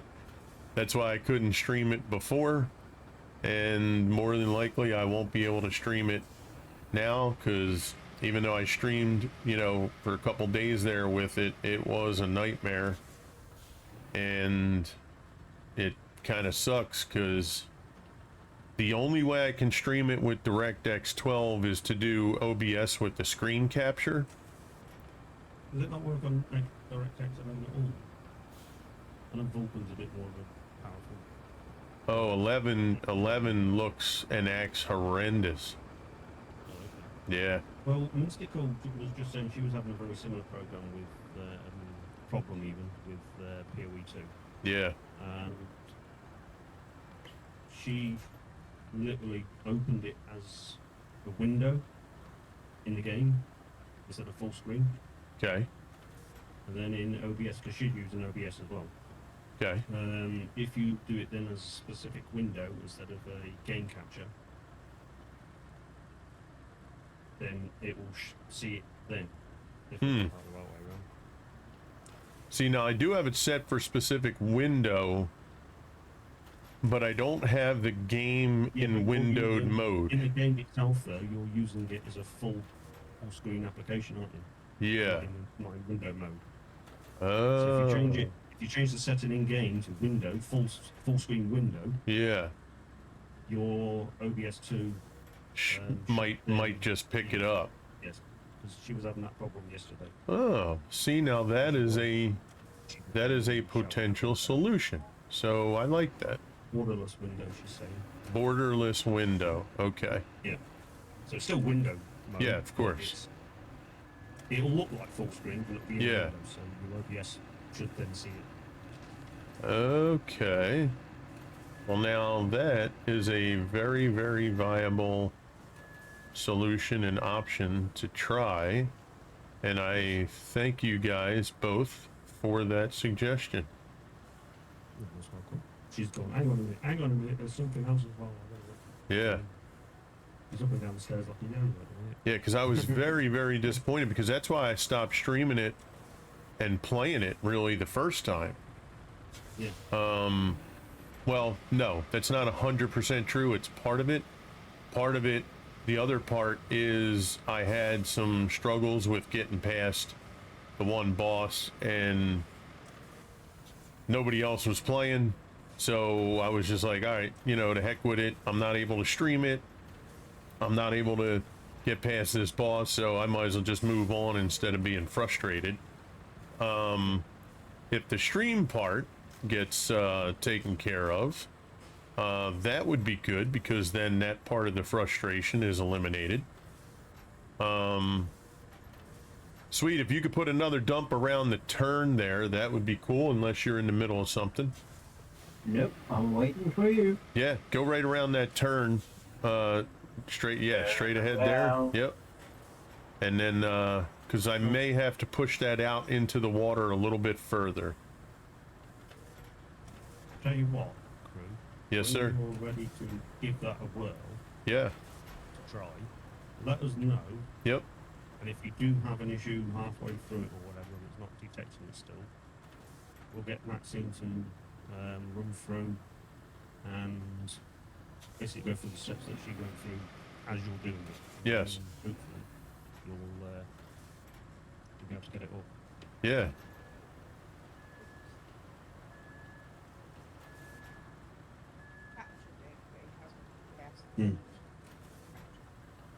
But yeah, I never. What was that? So are you hearing this? I did not. Capture that you're going to use in OBS or PoE, if you open it up so you've got where you select your windows and which you're on, one of them will say Windows and you need to select Windows 11 in that section as well. Oh, okay. See, now Windows 11 in OBS. Yeah. Is you that- know the okay. actual Windows capture window you've got, and then you can Gotcha. select specific. Another box underneath that says window. Yeah. Click on that. You need to select Windows 11. Okay. Try that. So See, I don't use OBS, I've got Streamlabs, so Yeah. she literally knows more about it than me on that one. Sure. I used to use Streamlabs, and then one day I went on to go stream, and it said your window's open already, and there was no window open, and I uninstalled, reinstalled, and it said you can't stream because you already have a open stream function, and I was like, no, I don't. Why, you fibber? Yeah. Go and have another So I was like, all right, well, I guess I'm not using this program no more. Yeah, Mr. Swede, when you get a second, after you dump that there, right here where I'm driving, along this grass right here, See it? yeah, if you can just put a, doesn't have to be like just about the width of my tank there would be ideal. And then I'll bring this out here a little further. So like I said, Chad, we essentially would like to have two lanes, because if you have one lane, if any vehicles are coming back and going two at the same time, they will cause some grief for each other. A lot of grief. Oh, we have to push them. Yeah. Yep, that's true. I like to watch baseball, but it's different than the Pesapalo. Yeah, so they just kind of tweaked the game a little bit over in your country. Interesting. Now, did they tweak the game a lot there, Poovertoss? Like, is it unrecognizable? Like, people that I've had people tell me, you know, oh, we have a game similar to baseball. It's cricket. And I'm like, that's not even close to the same game. Yeah. Like, the Round concept of throwing a ball at another player to hit it, that's really the only similarity, right? So it's like, you know, is your game of Pesapalo similar, or is it like completely different? Yeah, that's good, Mr. Swede.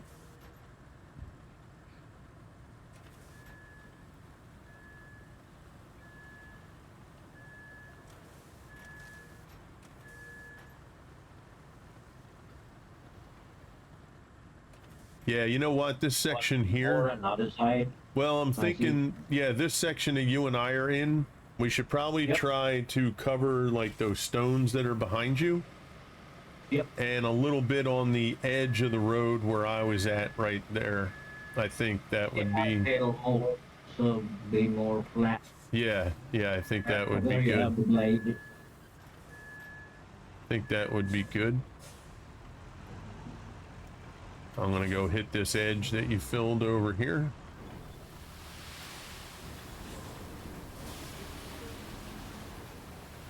But also too, I think that's the beauty of the different countries and their different sports.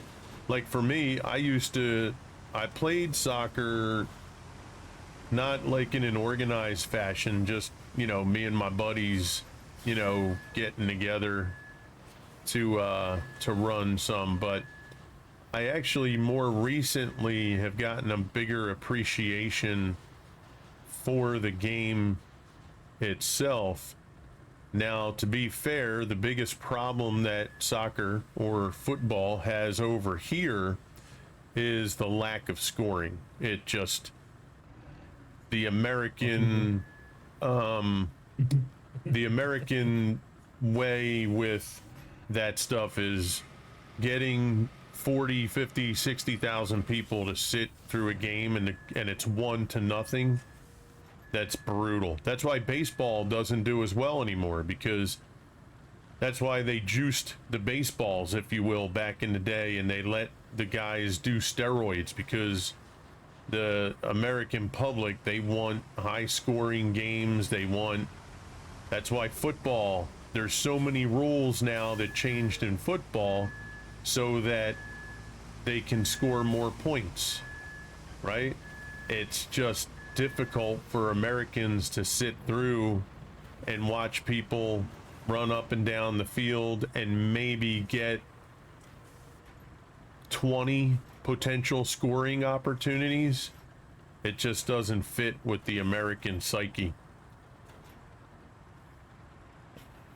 Now, for me, though, I try to be more open-minded to the sport and appreciate, you know, what the sport has to offer on a national level, and watching a lot of YouTube videos for English soccer, watching some videos with the Premier League and stuff like that. I've grown a little bit more appreciative of the sport. But even for me, it sometimes can be still just a little bit difficult to sit through it, like a whole entire match.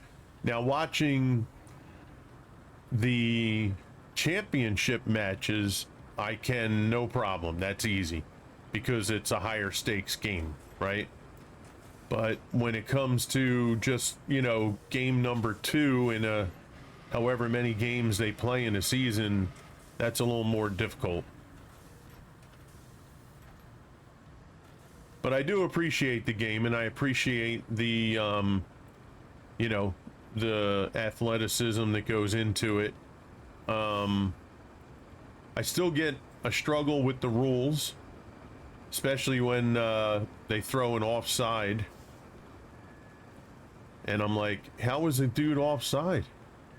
And they try to show you, you know, what happened in the little box there, but I have no clue. And I'm just thinking to myself, see, that's what Americans, they'll be like, screw the offside. Let them do whatever they're going to do.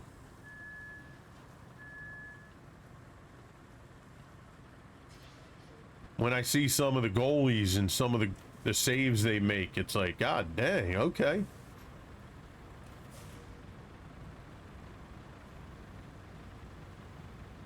The penalty kick's a little weird because I'm sure they make probably 90% of those penalty kicks.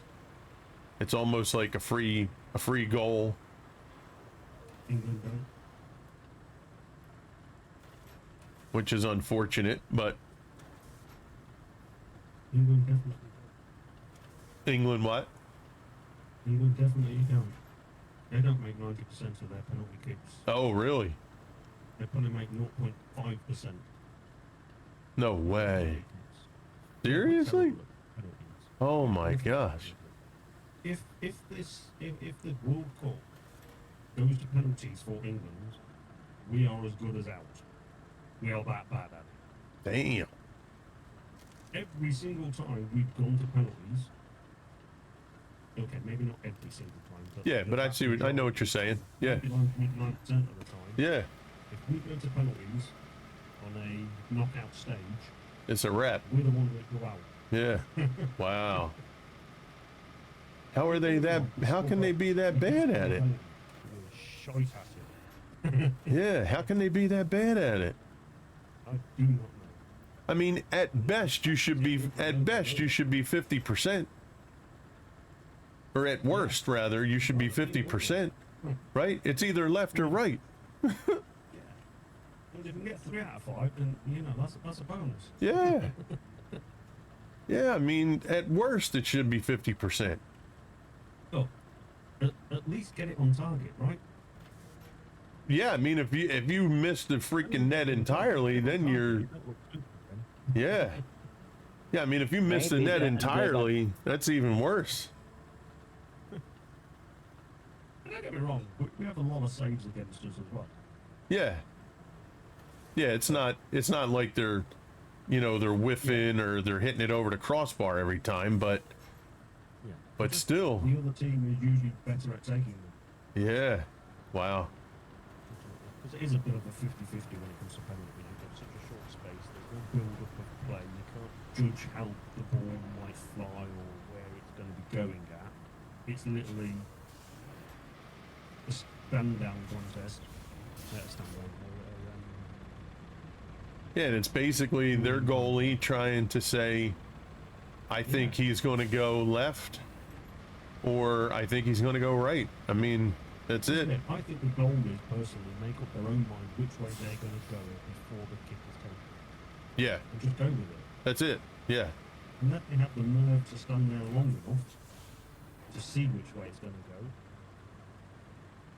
But then it gives them it gives the penalty taker that much extra time Sure. to increase their chances of scoring the goal. Yeah, I would rather you leap in a direction you're thinking and not wait. It's either going to be top left, top right, bottom left, bottom right, 90% of the time. Sure. It's the furthest away from the goalie, and it's the most awkwardest for them to get to. Right. And 90%, 80 to 90% of that, the goalie is going to go one way or the other. So if that's the aspect of it, why not just shoot straight at the goalie? Goalie's going to move. I don't think I can even count on one finger the times I saw a goalie just stand there. Exactly. And that's what always cracked me up, was that kind of thinking. I'm like, well, at some point, I'm just going to hit that thing right down the middle. Straight down the centre. Yeah, With a little bit of loft on there, but straight down the centre. yeah. This way, he's going to have to change his thinking, because now I just gave a third option. Yeah. Now, if I give you a third option to think about, now the scale is supposed to tilt even more in my favor. Oh yeah. You know? This is it. If you're going to do straight down the middle, you've got to hit it hard. Yeah. Because if they do go low, then they can potentially still get a hand. Because as they're kicking it and they dive, they can see where the ball's going to go. And if they haven't made a huge dive, Right.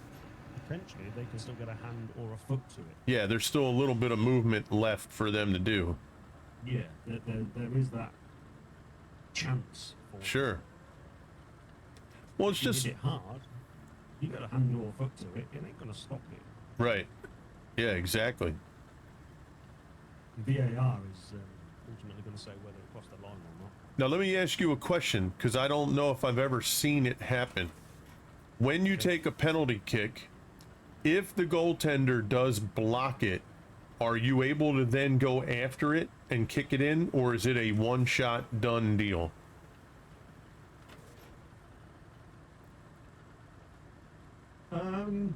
So let's say I go to kick Penalty take. and you dive and you block the ball, and say the ball lands 4 feet in front of my foot, can I run up and go kick it in? Well, I believe, see, as a non-follower of football, I'm not entirely sure on this. Sure. However, my take on it is, and it's personal opinion, Yep.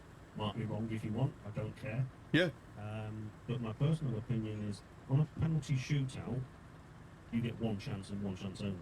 Right. If it's through a live game, and the ball comes out again, then yes, you or your team can have another shot at it while it's still free.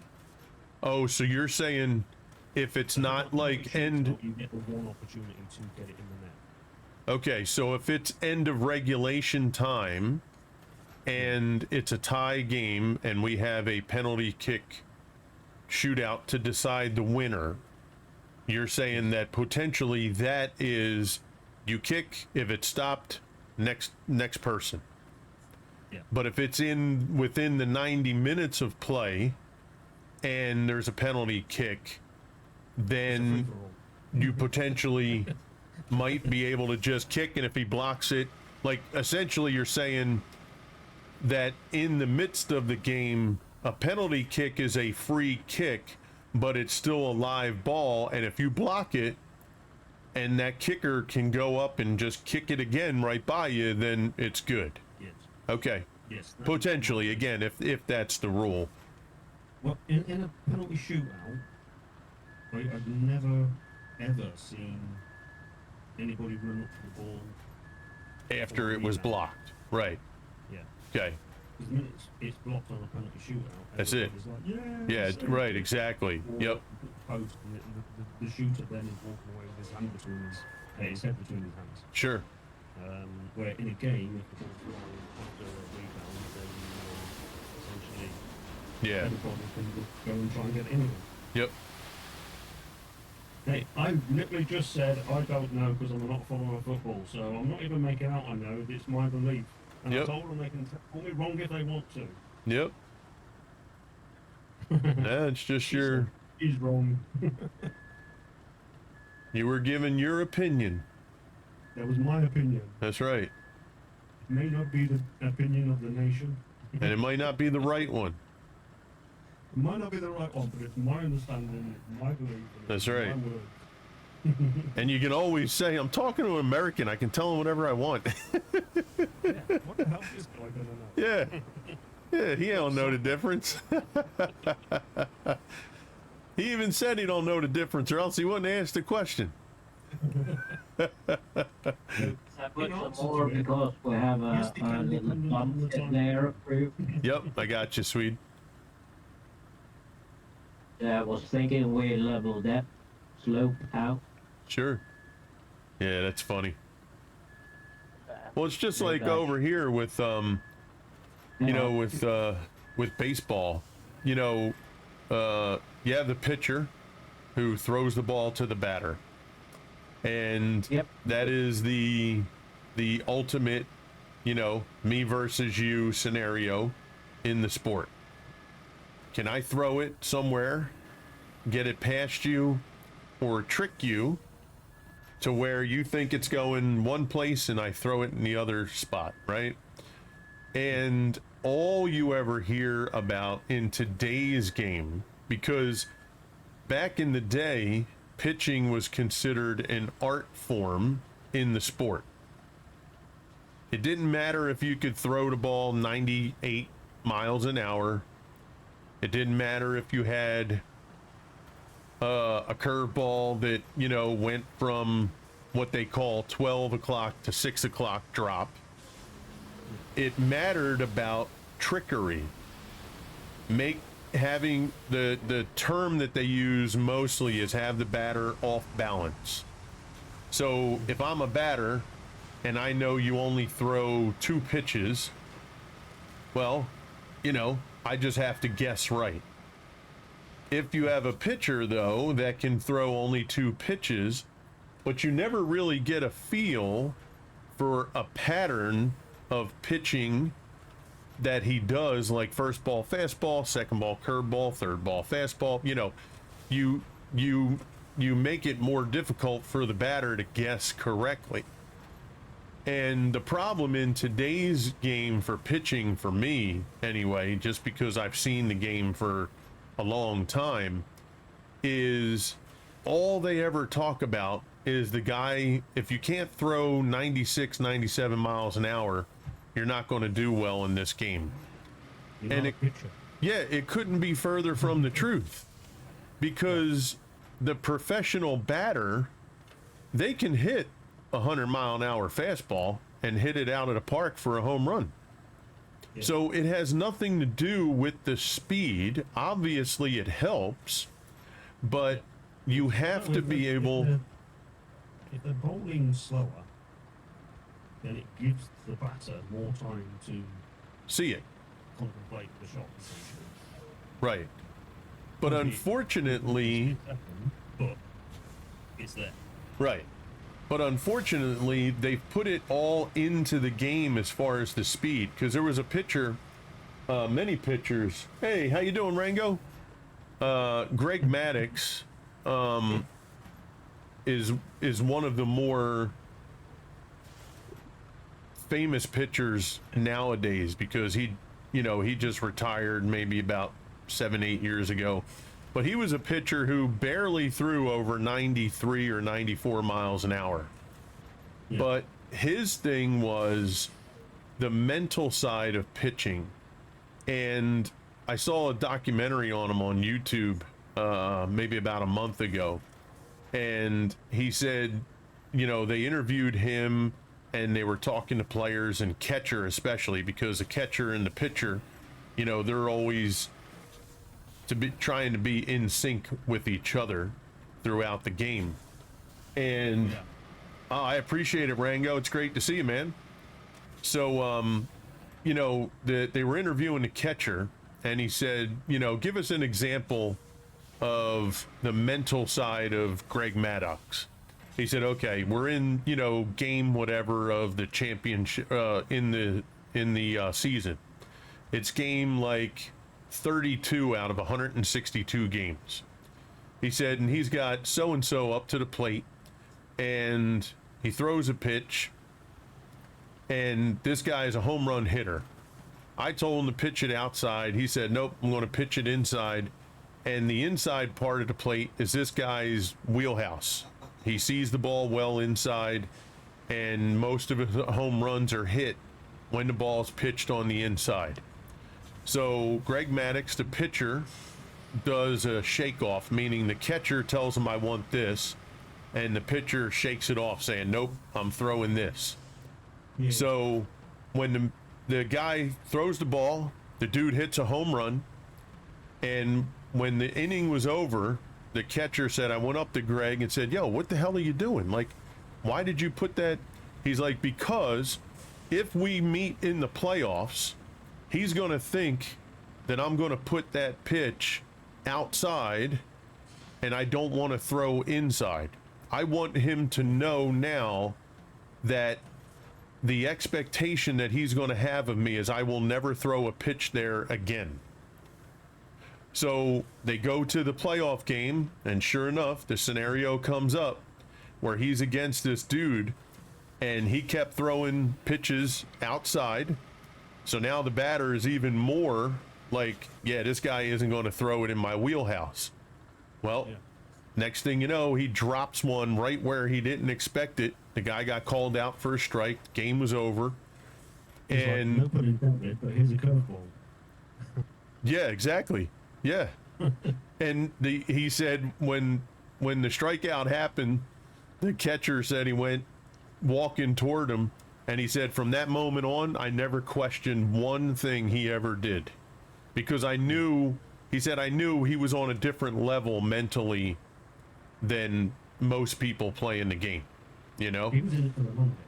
Yeah, exactly. He's like, look, bro, it's game 20, bro. I don't care. I care about the playoffs. I want that dude to think something, and I come at him with something different.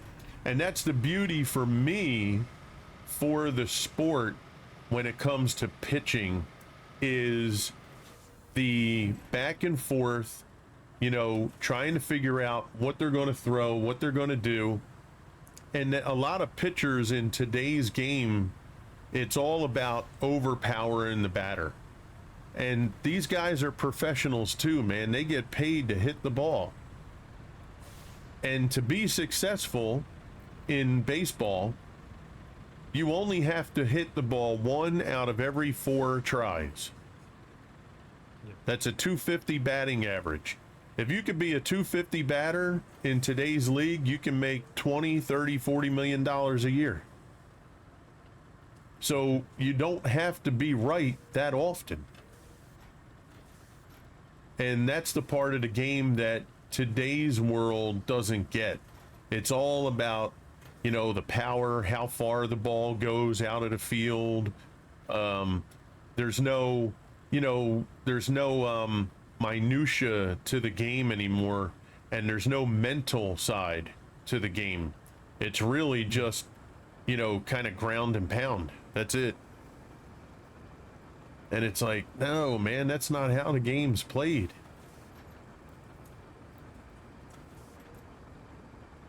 Like, there's people out there that they would rather have a guy on their team that'll hit, say, 30 home runs in a year, and the guy's average is maybe 237, instead of having a guy who maybe hits 18 home runs but has an average of 387.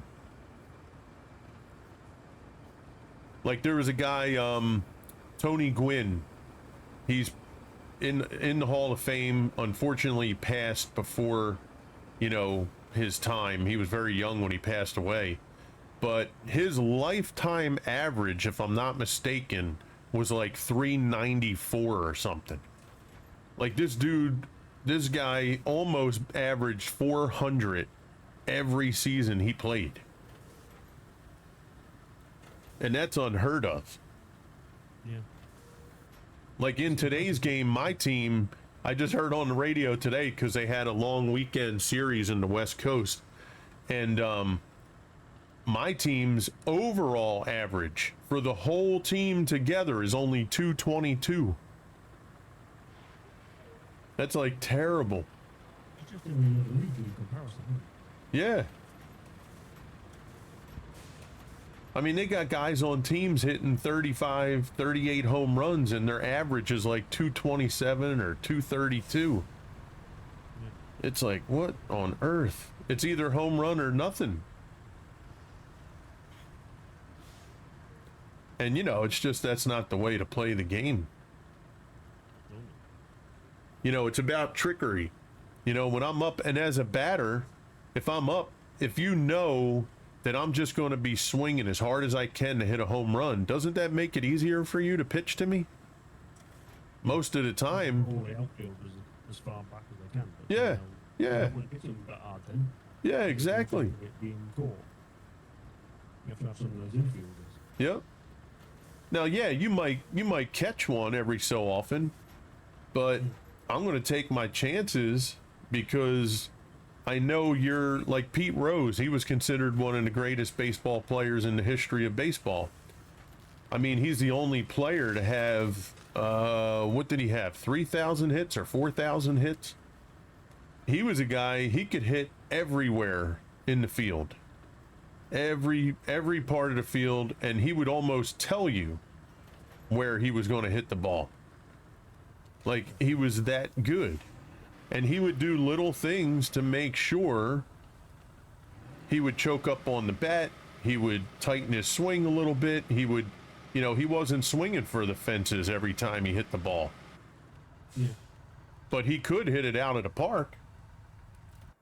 But, you know, his brain was like, no, man, I got to get on base. Can't score if you ain't on base.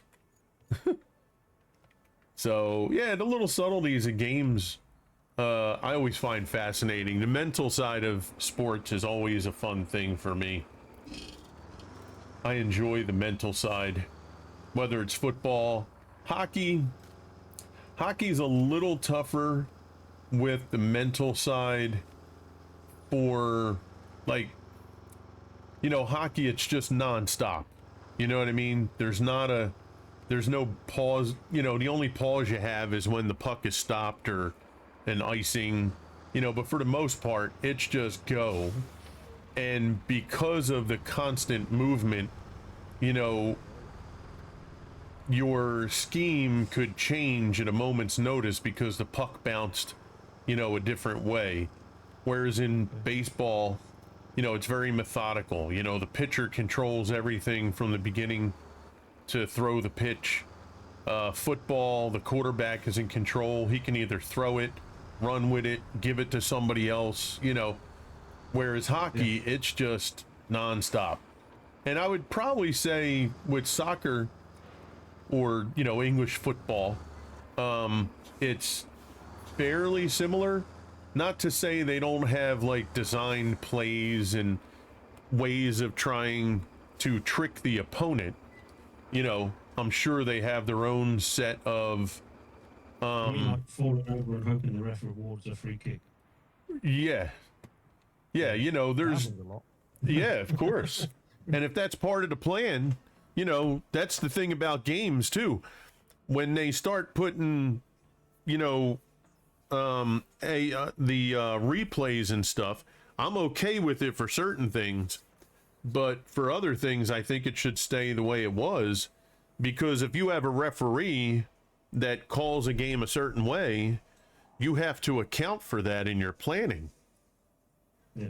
Right? If you have a referee, like in baseball, if you have an umpire behind the plate whose strike zone is bigger than the guy the night before, that means I have more room to pitch and potentially get the batter out. Vice versa, the next day you get a guy who's got an even tighter strike zone. That means it's going to be more difficult for me. So, you know, you have to plan according to that. And I think that's the beauty of sport, is accommodating for those things. Mm-hmm. And it's just me. I understand people say, well, you have to have the right call because there's a lot of people that could have won championships, but because of a bad call, they didn't. I don't know. Maybe I'm just... Even VAR doesn't conclusively give the right decision all the time. Yeah, I don't know. For me, there are moments, and my team has paid the price for bad calls. I'm sure everybody who's watched sport, their team has suffered from bad call at one point or multiple points. But I don't know, maybe just because I'm older. What's that? Like Diego Maradona with the hand of God Yeah. against the England team in 1988? Is he the one who accidentally kicked it in his own goal or something? No, he done a handball. Oh, yeah. He prevented the goal because it ricocheted off his hand and diverted the path of the ball. Okay. And he lost the game as a result of that. Sure. So they allowed the goal, right? Is that what you're saying? They allowed the goal and it should have been disallowed. No. We didn't get the goal. Oh, didn't get it. Okay. If I recall correct. I mean, It's been that long ago now, and Yeah. being a follower, But either way, it was a call that either way, we didn't it know could have was went the on other that. way, and they didn't use replay back then, I assume, right? No, correct. Yeah. Yeah, but there's something, and maybe it's just because of my age and the way I like sport. I just find something, yeah, it sucks, but it's a sport that is played by people. You have officials that have to make, these people that I'll hear call in sport radio shows and stuff. You have the luxury of sitting on your couch, seeing the replay, and going, how dare the referee make that call?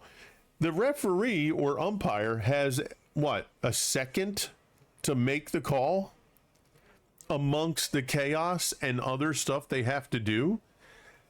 And it just is like, you know what? Now, do I think they should put regulations in to monitor the people who do the judging? Yeah. You should have eyesight checks. They should be able to have a barometer of calls that, were good versus bad. And if your number is a good number, then you get to keep the job, right? Like they could probably do that to heighten the awareness level. But in the end, My role, I've got a colour perception test that I have to take in order to do my job. yeah, My second job, not my everyday job, but my second job. right. I've got to have a colour perception test, and if I don't pass that, I can't do my second job. Yeah. I mean, so they could do that. Now, maybe you implement something where, if it's some kind of program that allows the officials of the league to watch the replays and then be able to go to them and say, look, you got this call wrong. How did you see it? What happened? Or maybe you need to institute more officials on the field. Maybe the game, because it's gotten so fast, every game, hockey, baseball, football, American football, soccer, all these games have gotten bigger players, faster players. Well, maybe the ability to see multiple things is getting a little more difficult. So maybe instead of 5 officials on the field, maybe you need 7. Or maybe if there's a call, there has to be a majority to decide that saw the call. Something. But just like watching baseball now, they have the strike zone tracker, and it's like the teams get 2 challenges, and the guy has to, they have to tap their helmet if they want the call checked. If you get it right, you keep your challenge. If you get it wrong, you lose one. And it's just so like, oh my goodness, it's just terrible. It's terrible to watch. And I'm just like, come on, people. So that's my, that was my, not rant, but conversation. Back to our regularly scheduled programming. I see your chat there, mister. You guys Well, I'm trying to help you to break in your podcast microphone. I mean, it's been a good conversation. Maybe we do. Maybe we need to change it I up. don't know. Yeah, maybe we need to change it up. Maybe we have to have Crusaders podcast or Cruise podcast. just get that just chatting up. Yeah, just chatting. That's it. Yeah, that's what we need to do. Just chatting. All right. Get So, just chatting podcast going where crew's not allowed to leave. right, exactly. Okay, so Oh, today. we have this whole middle section paved. And I got to be honest with you, as much as I would love to flatten and level and have everything look smooth, I just don't know if it's possible. Just send Israel in, they'll do it. What's that? I was like, just send Israel in, they'll do it. Haha, boom, boom. Wish I had a soundboard to play that. I can't do it in Discord. But, you know, I don't think we're going to get everything super flat and super level just from the mechanics of the game. You know, like this ridge right here. You guys have seen me try to fix that multiple times. I just don't know if I can. And if I were to try, we're probably talking a couple hours of just going over and over. But I mean, we got this whole like island here taken care of. Now we don't have the outer edge here and we don't have this edge here because they're not all opened up. So I think it might be time to put these vehicles away and maybe start paving.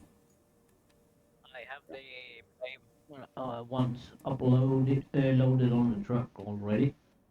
Yeah, well, I'll tell you what, Swede, we can start Where right. do you want to go? Well, we could start right here at the harbor base. Okie dokie. Yeah.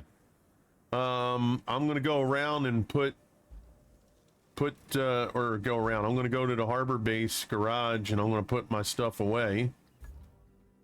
Let's see. Deploy, That too. retain, retain, retain. All right. Everything's retained.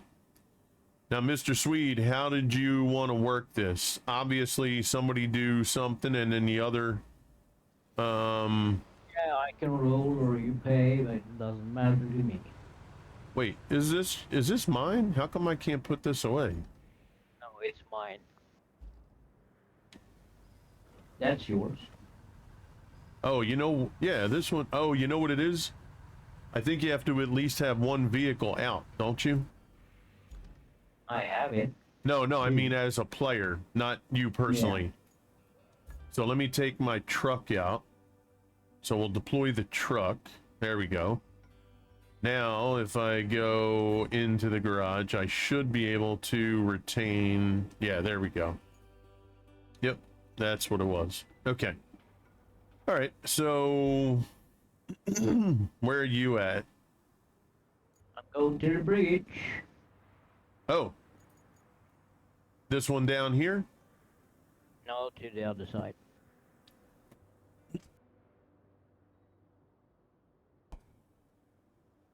Jump in the vehicles I have. Yep. And ride along. Oh, I can't. Says it's a secured vehicle. Okay. So when Not Mr. anymore. Swede gets to the bridge, we'll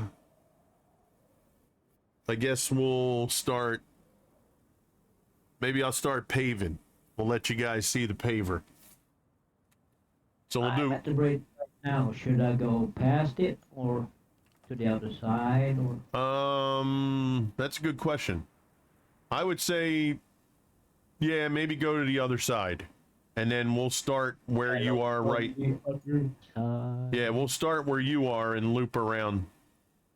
Roger. So all we'll do is we'll run the paver for you guys to take a peek at, and then, you know, after a bit of time doing that, then we'll do the roller. And we'll hope for the best.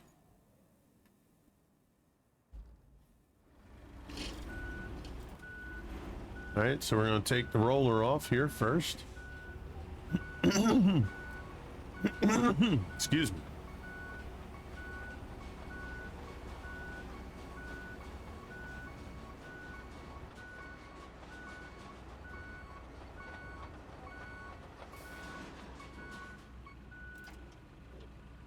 All right, I can jump in the paver if you want. There we go. Yeah, I'm gonna move the truck.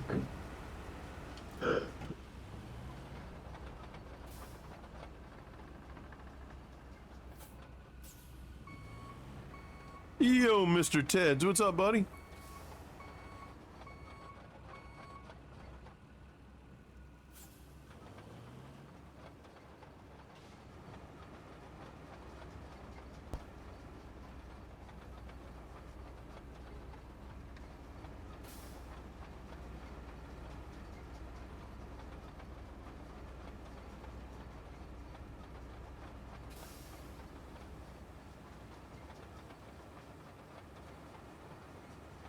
Mr. Teddy's. What's up, buddy? Man, that thing really jumps left and right, doesn't it? Holy smokes. Okay, so let's see. Paver. Activate. Ooh. The funny thing is here at the roller, you don't need to start the roller anymore.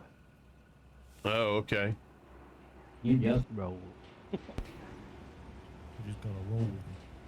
All right. Roll. So Forward.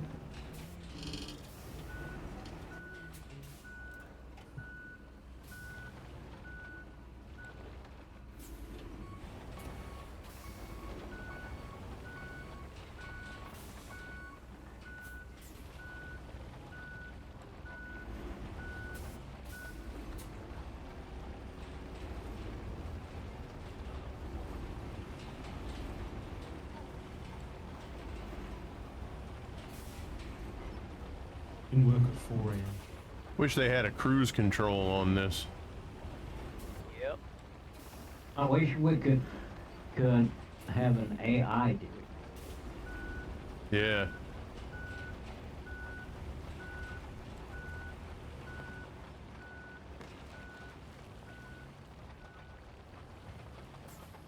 Because if I pull on the throttle too much, it actually goes a little too fast. Yeah, but you can put it in A if you want. That's true. That's Yeah, what she low said. gear. Low gear. That's really low, but Yep. it's a little more controllable.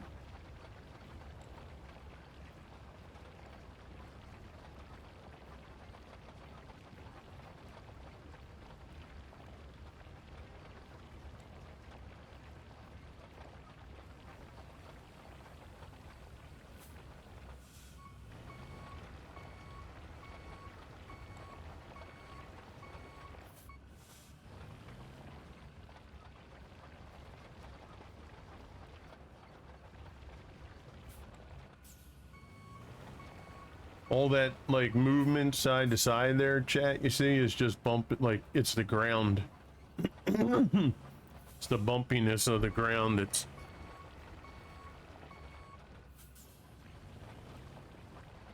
causing me to like right here, I'm going full throttle straight ahead and it won't move. That means the front is like digging in somewhere.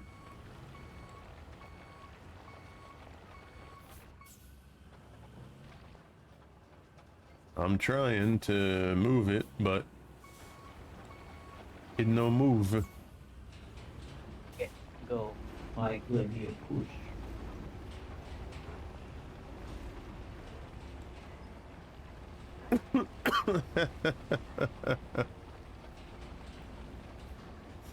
Tandem. Yeah, Roll and pay. it's assistance simulator.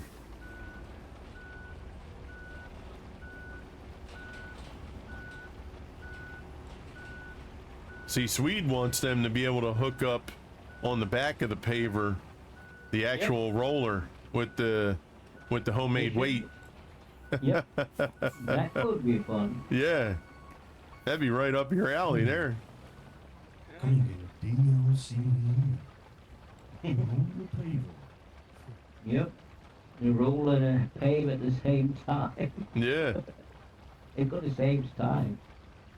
You can get yours for $9.99. now from what I understand, it will only pave over sand, right? Not grass and all that. It goes by grass too. Oh, shit. Okay. Glad I asked then. It doesn't matter. So No, I was just thinking when I go to back up and turn around, you know, it's going to cover everything I drive over. yep. So I'll have to make sure I close it before I do that. Yeah, the more you lean over the edge, the more you're binding the sand on the edges. It's like glue, if you know what I mean. Yeah. So I'm when I do the paving, I go more on the right side if you have the slope that we have here that we passed, so it's gonna stick Yep. Steep lag. like glue. So All right, so let's the go. other thing is when you pave right now, when you got stones, you can take the grader and just shove them off the side. Gotcha. Or you can take them by the paver and just roll them off the side. Yeah.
Man.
Boy, this thing is a real, a real pain in the neck to control.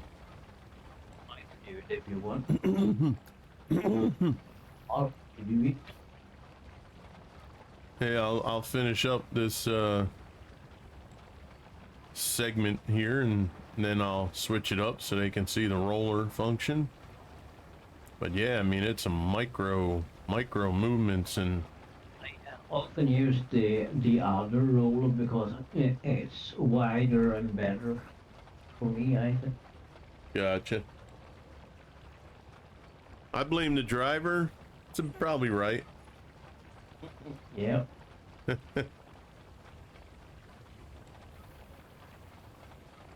I blame the ability to make the roads truly flat.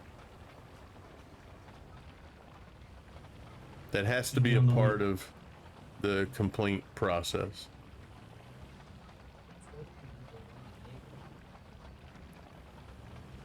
Who's beyond the wheel? It's AI generated. Yeah, blame the driver all day long. I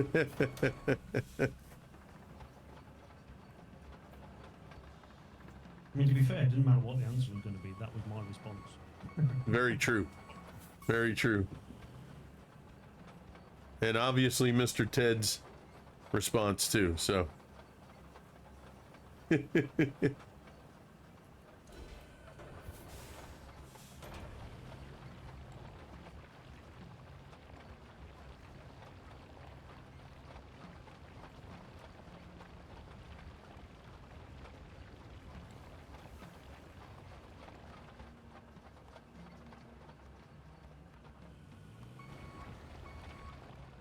Mr. Ted's is over in your, well, I don't know if it's your exact neck of the woods, but he's over there in the UK.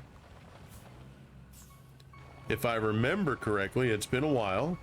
If I remember correctly, it was Devonshire or Devonshire.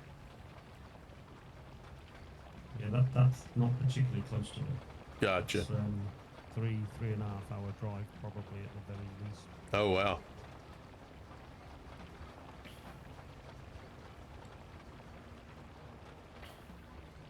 Depending on if it is Devonshire, it's definitely at least a 3.5 hour drive. Hmm.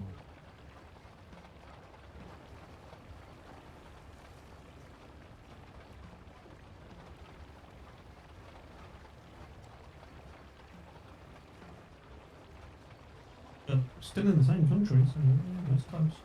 Yeah, It's closer than you are. very true. Even closer Very than true. Australia. Very true.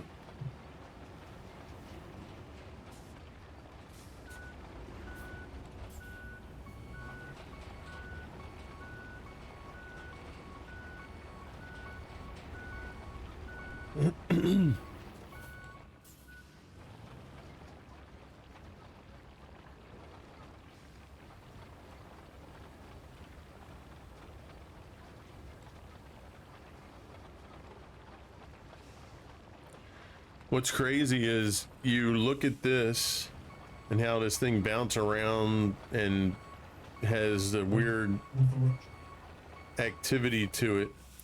But then you put me in Formula One going about 198, 200 miles an hour, and the accuracy is far greater. All right, Mr. Swede, we could switch out now if you want. Okay. All right, let's see. First, controls section, stop rolling. Oh, so it has a stop rolling feature. Yeah. Okay.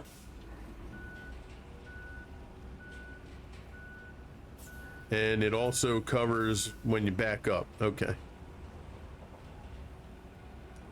Let's see how this goes.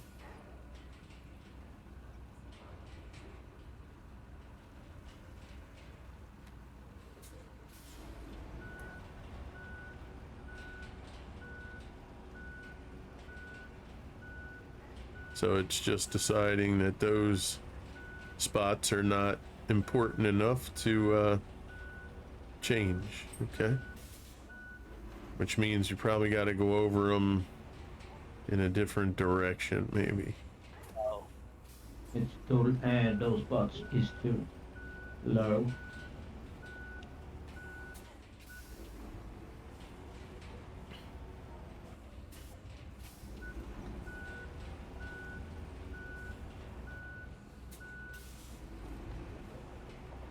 It's a little more gray looking than I remember it. yeah. I feel like it looked a little bit more black.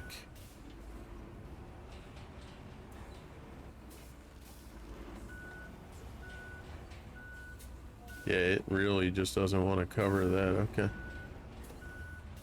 No matter what direction I go.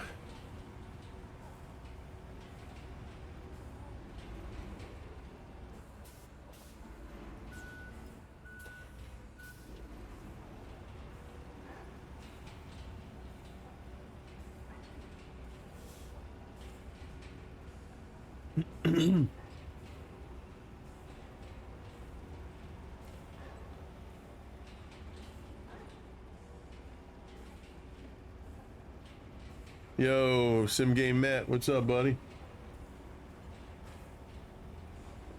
I mean, I don't like the game as much as I thought I would. I like it, but there's just a few things here and there that, you know, make it a little rough for me, you know, and that's just a me thing. They've added a lot to the game, which is cool, but and I don't know if it's stuff that can be fixed. I don't know the subtle nuances of making a game like this. And you are working with some, you know, crazy terrain.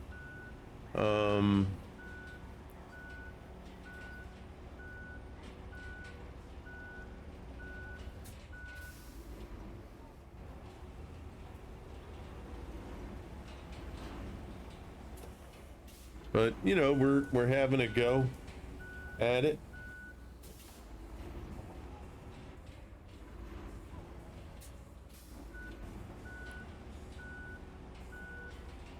I mean, don't get me wrong, it's cool because whenever most people played SnowRunner, you know, you were like, man, you know how awesome it would be if we could just build a road right here to get through this easier. Now, I don't think this plays anywhere near like SnowRunner, so it's not the same vibe. It's, you know, it's an interesting change, and they did something to try to appease the people who talked about those things with SnowRunner. So they did make a good effort. They come up with a good thing, you know. It's controls are fairly simplistic. You know, all that stuff's good. I have the other over here if you want. Oh, okay. But the inability to really level stuff and make it a smoother surface, that's just my biggest gripe, really. Start rolling asphalt. Stop rolling asphalt. You don't need to do that. It's rolling. Okay. Yeah, I was gonna say it doesn't stop. No, it doesn't. It doesn't do it like before. Yeah. When you stop, it didn't roll, but now it's on all the time. Right. Where am I? So it's waste of time and put it on and off. Yeah, of course. You cannot enter a secured vehicle. Yeah, and you just drive it off. Yeah, it won't let me get in it though. It says it's secured to the load, I guess. Like, their concept is cool, but I just think, you know, it could be better. But now it does. Yep. There we go.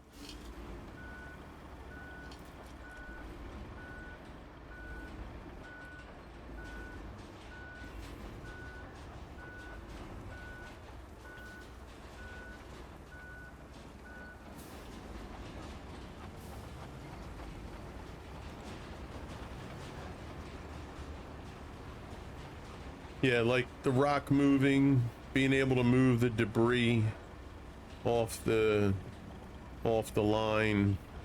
I would like that to be a better thing. I would like, you know, the ability to level a road,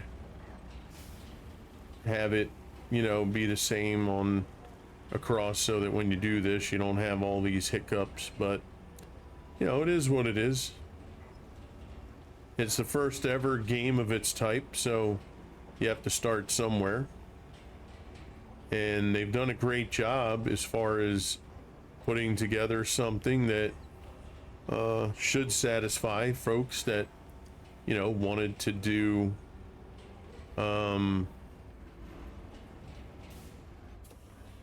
paving and stuff like that. A lot of people, I think, like it. So yeah, little things like being able to break up that ground. You know, they do have the asphalt breaker, but it does so much to the ground, and then you can't like level the ground off, and yeah, it just gets like, you can't do a lot of the stuff that you would be able to do in real life as well in the game. So, you know, it leaves some of those scenarios to be desired. But it is what it is, you know, make the most of it.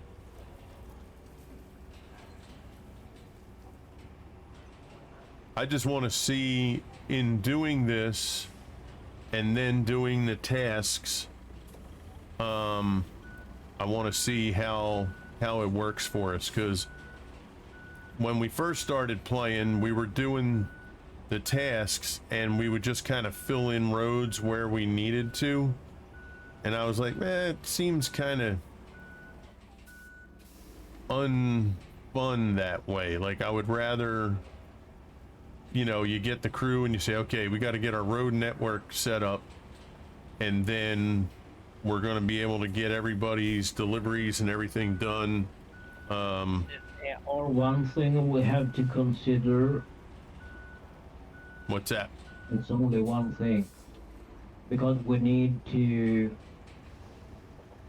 see where we have to have the a line digger, where we need power Uh-huh.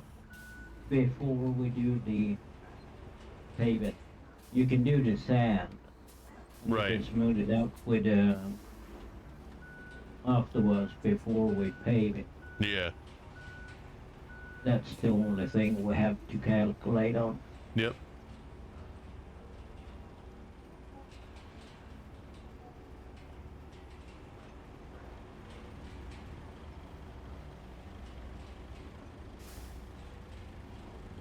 But for a game that's first time, you know, doing its thing like this, it's it does well. Now, whether or not other games or other game developers will look into it and see what they can do better, or these guys just kind of corner the market for it, you know, is to be determined.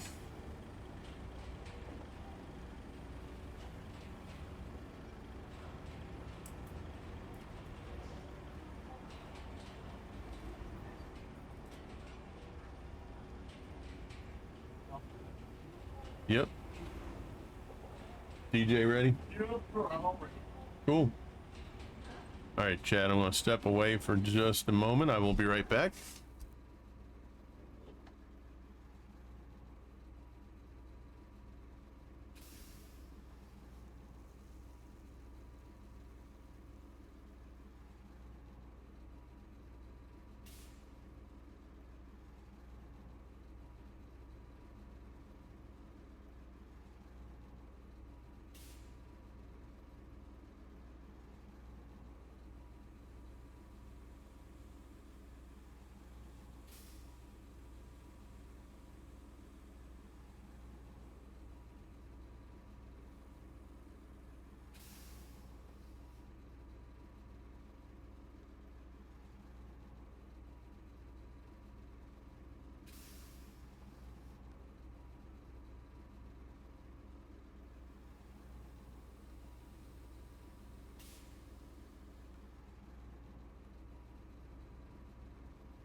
All right, I'm back.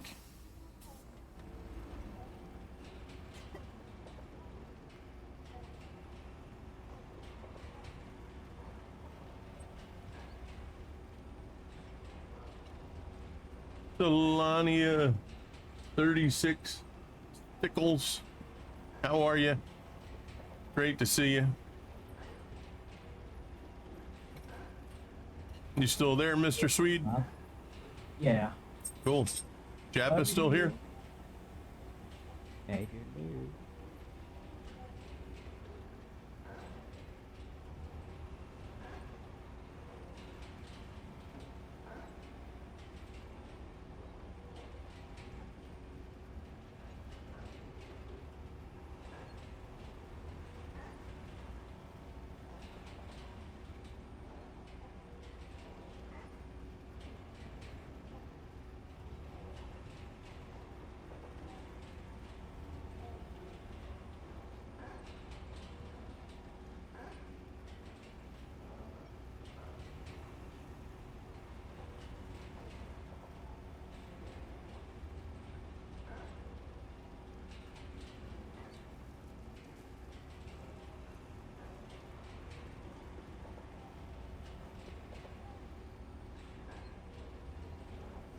Grandbaby's doing great.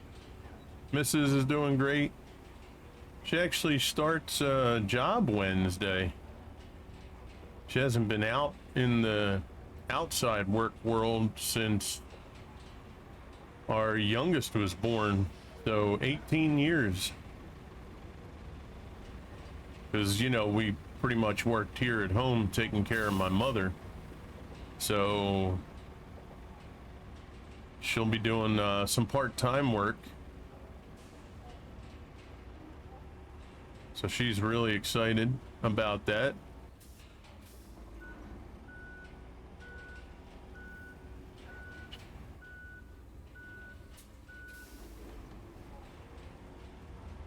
Yep.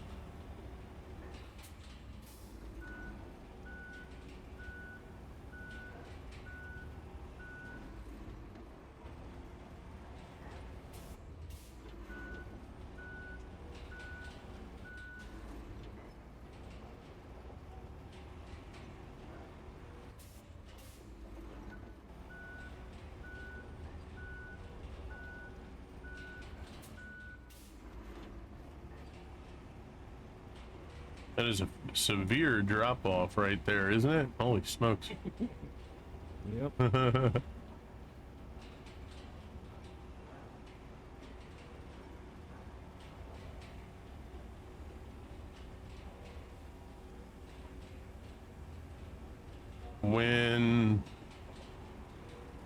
When I look the misses up, nothing shows up. What are you looking up? On Twitch?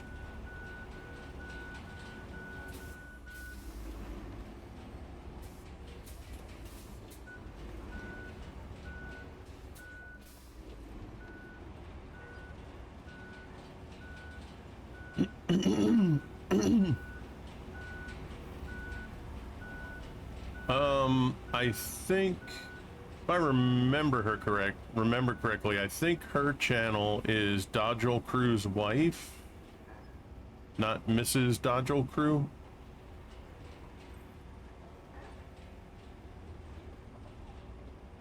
Yeah, I think hers says Dodgel Crew's wife,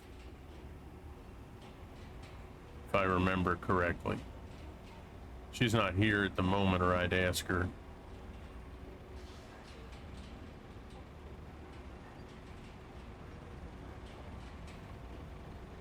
Is that for our Discord channel? Hey, what's up, Jaffa? What was that you said, bud? Is that for our Discord channel? Twitch.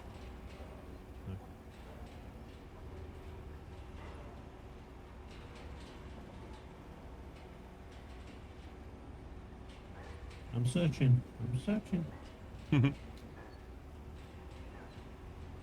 Yeah, if she gets in before you guys find something, I'll ask her. But I think that's what it might be. it's been a while since she's been on too, so. But yeah, she'll be doing, I think it's like 9 in the morning till 1 o'clock in the afternoon. I don't know if it's 4 days a week. What I want to know is who are all these people? But she was trying, because she knows, like, with what I have to do throughout the day, with back and forth with the kids, taking care of anything from my mother-in-law if she needs to get something. So, you know, she was like, well, you do what you gotta do. I'll go get a part-time job and watching Josh, because somebody's got to be here to watch our grandson while our daughter goes to work. So, hey, what's up, Master? Yeah, I mean, look at all the bumpiness in this.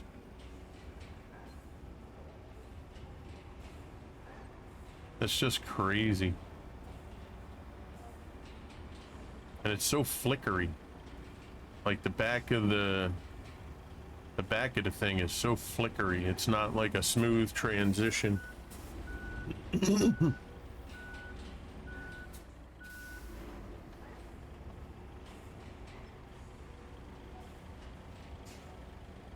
How you doing, Master Prime?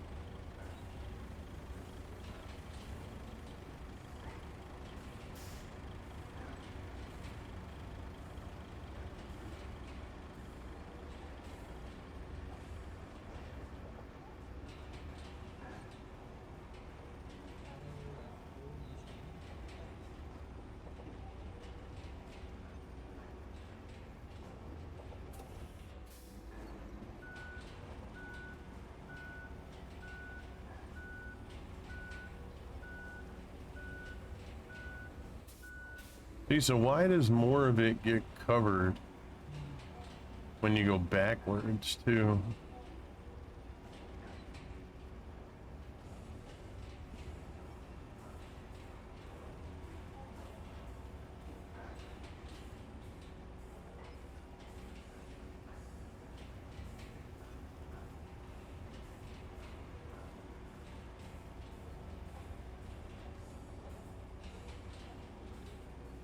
Not found.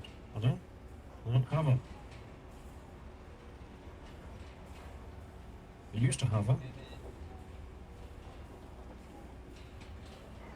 And you guys see like that? There's like this flicker that goes on the back of the roller on the ground.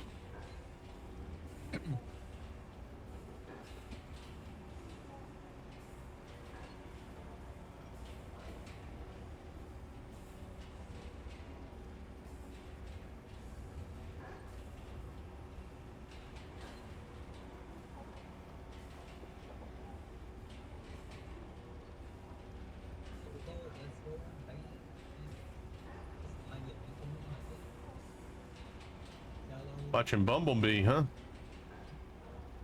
Might be. Yeah, I can hear him. He's quite loud. Turn him down a bit. Let's see. So if I go back over this way, is that, yeah, no. Well, I'm gonna have to try a different method when it comes to laying the sand.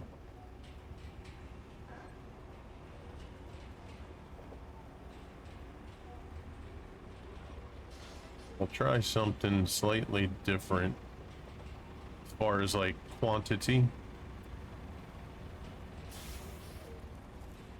More likely means we're gonna have to put like 3 times as much as we've been putting. But I'm curious to see if we're able to get, if we put more and build it a little more extreme, does that give us the opportunity to provide a smoother? Sweet, I'm gonna let you continue on the area that you're at there. I'll head on down the road. All right. Okie dokie. Yeah, I'm curious if, I think we're gonna start with less and add more if we need.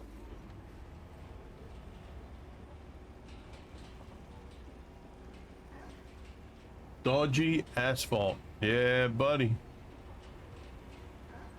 Amen to that.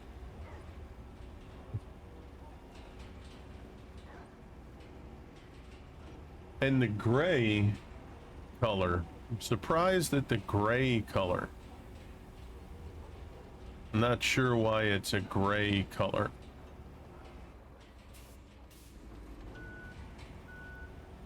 Could be black.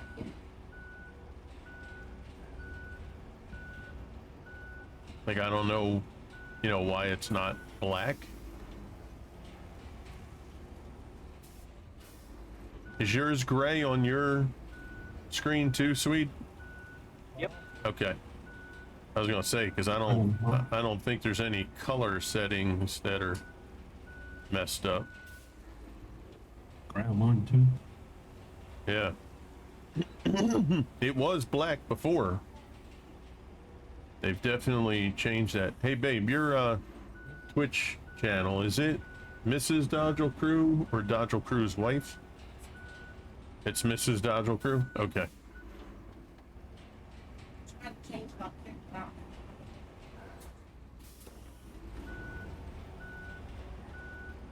So it's Mrs. Dodgel Crew on Twitch.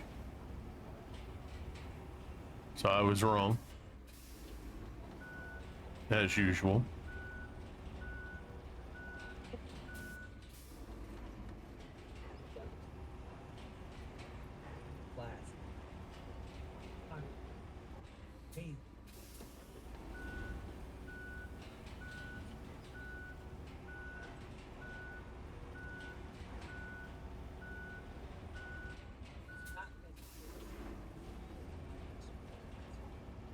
I gotta go back in, shut all that off.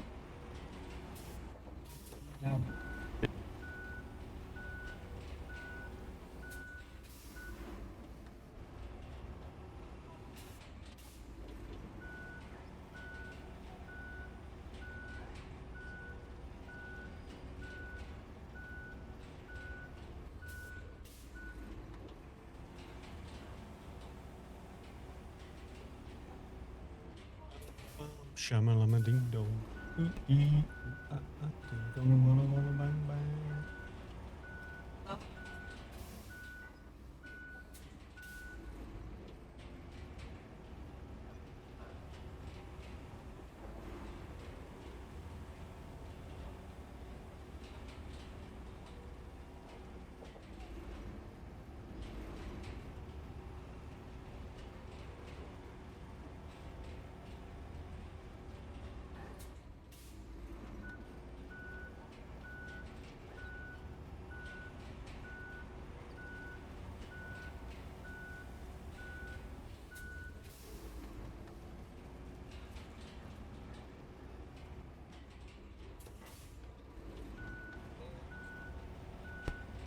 Yeah, Talania, it's Mrs. Dodgel Crew, all lowercase. If you're still listening, all one word.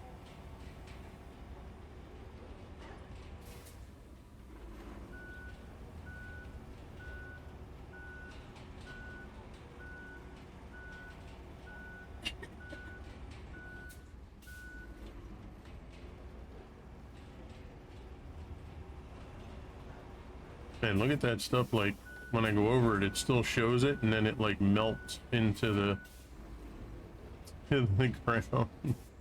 That's crazy. It's a glitch. Yeah.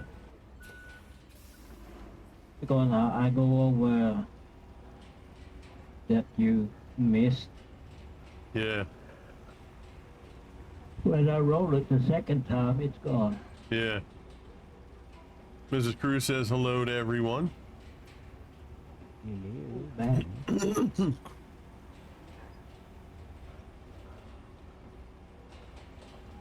There you go, Mr. Ted's got it. Thank you, Mr. Teddy's. Yeah, Mr. Ted's just put the link there, Talania. That'll take you right to her Twitch channel.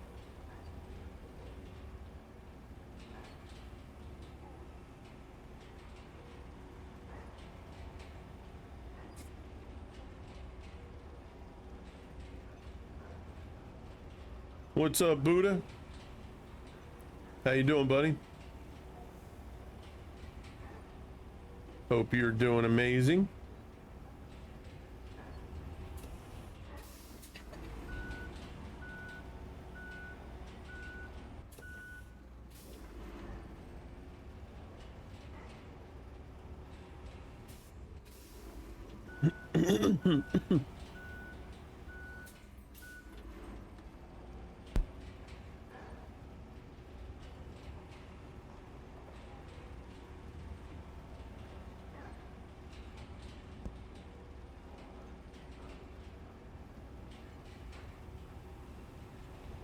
We road crafting, Buddha.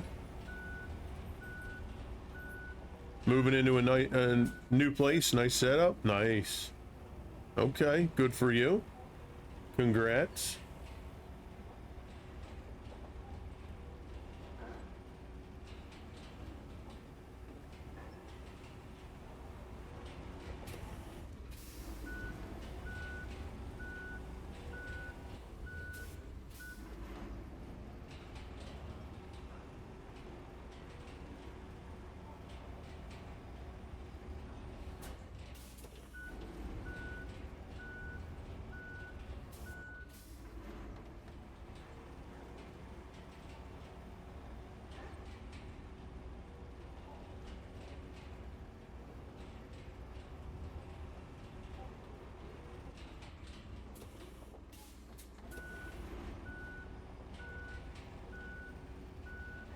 So Jappa, have you worked your level 20 something PoE character, or have you been not doing anything with the game? I played a little bit of my level 25 tune and went to 26. Oh, nice. So that was it. Okay. It was the warrior barbarian Okay. class. Well, that's good, because then we'll have two, because I actually ran my other witch build that I did, the first witch build for the new season. Yeah. The one that's different from the one I'm running with you. And I got that. I'm all the way to Act 2.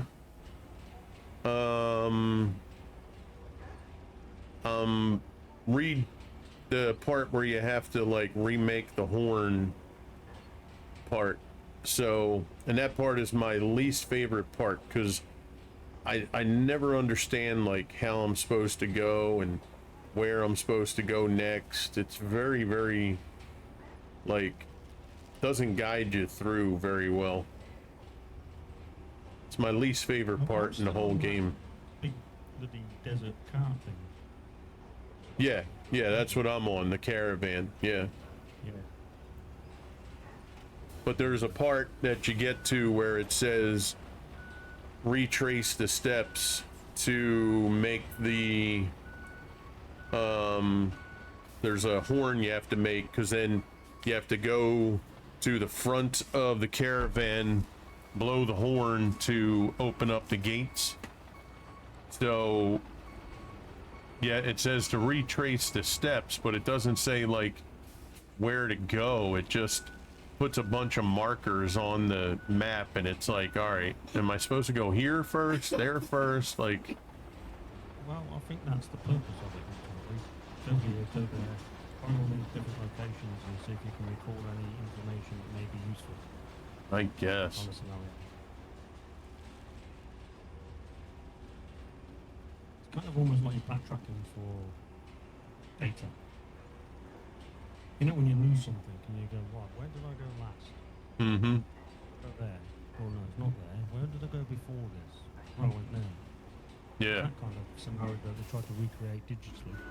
yeah. Not that I remember it. I don't even recall getting to it, to be honest with you, but Right, overall, that's the kind of scenario that unveils with that. sure. All right, I gotta turn your mic up a little bit because I can barely hear you. I don't think so. Let's see. I'm a max output volume on my thingy and all. No, you're good. I had to, because remember yesterday or whatever when you had that reverb and you had to, Oh yeah. so I had to lower the volume in Discord. So Gotcha. yeah. Hey, Jaffa. Hey, Mrs. Crew. How you doing?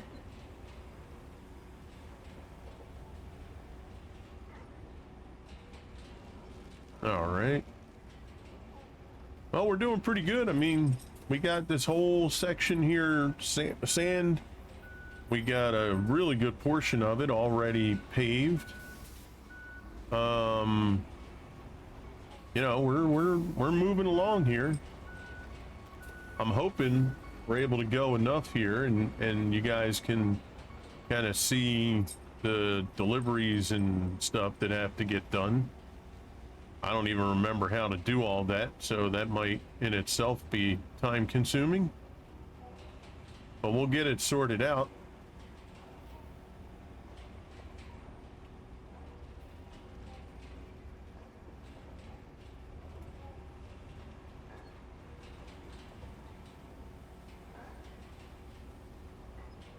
Yeah, I think honestly, the way the game was intended, I think their intention was for just for you to put a 1-lane road down, like smack dab in the middle of wherever you're heading. Because if you notice, most of the issues are out to the outer edges. And that's mostly because we're trying to do 2-lane. Because if you do a 1-lane and you get the multiple runs going, the vehicles tend to bump into each other. Don't run over you, so us. What was And that? all- Yeah, they get angry at us if we are in the way too. Yeah. And They're it gonna makes move it us up. where you have to Sideways. stop the route, and you have to like fix the road network that they're using, and it becomes really problematic to say the least. But I think, We have to push them up or down. oh yeah, I mean there's been a few times where we actually had to push them in order to the get them hill. through. Even though it's paved. So, you know, that's why I decided, you know, I would like to do the larger roads, because I wanted to avoid that, because once we get the AI going with the deliveries, I want them to just be able to run. I don't want to have to think about, you know, going back and assisting and all that stuff. So I do think that's probably part of the problem.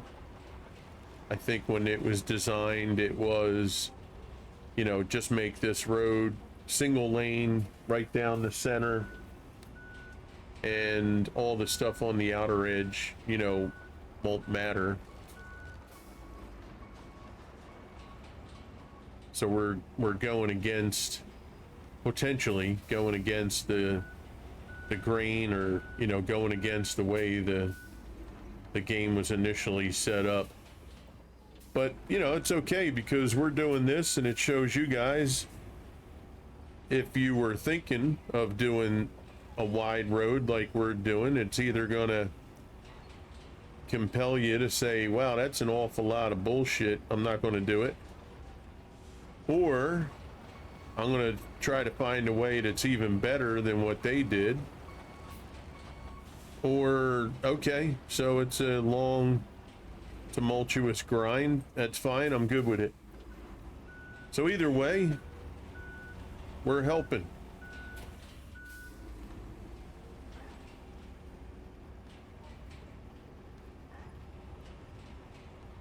But if you played the game and you see the deliveries that are made, you know, there have been some deliveries that we've tried to make with the roads, you know, And you could get away, mind you guys, if you don't want to do the paving, you don't have to.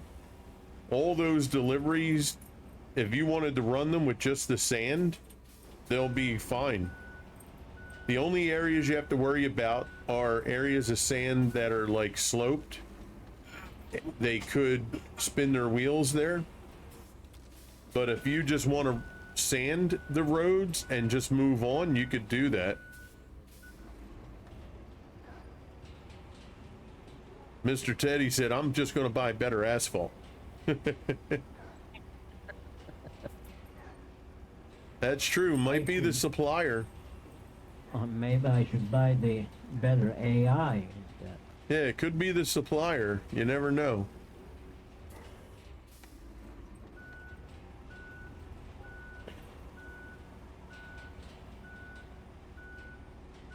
I just want black asphalt. Fault? The gray is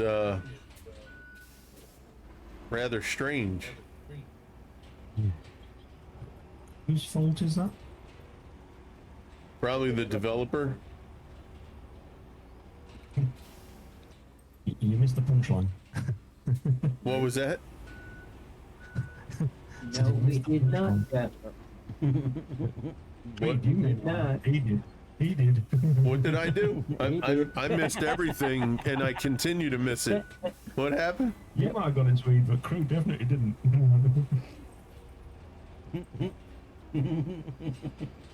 I did not. Yeah, That's for sure. I got it. Shall we run for it again? What is it? What is it you want, Crew?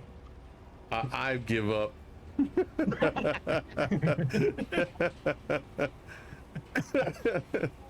I don't know what I want at this point. Put a fork in him. He's done.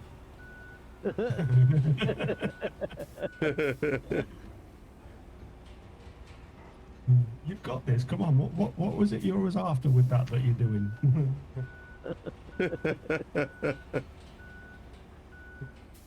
Remember, crew, they are listening, so things can happen.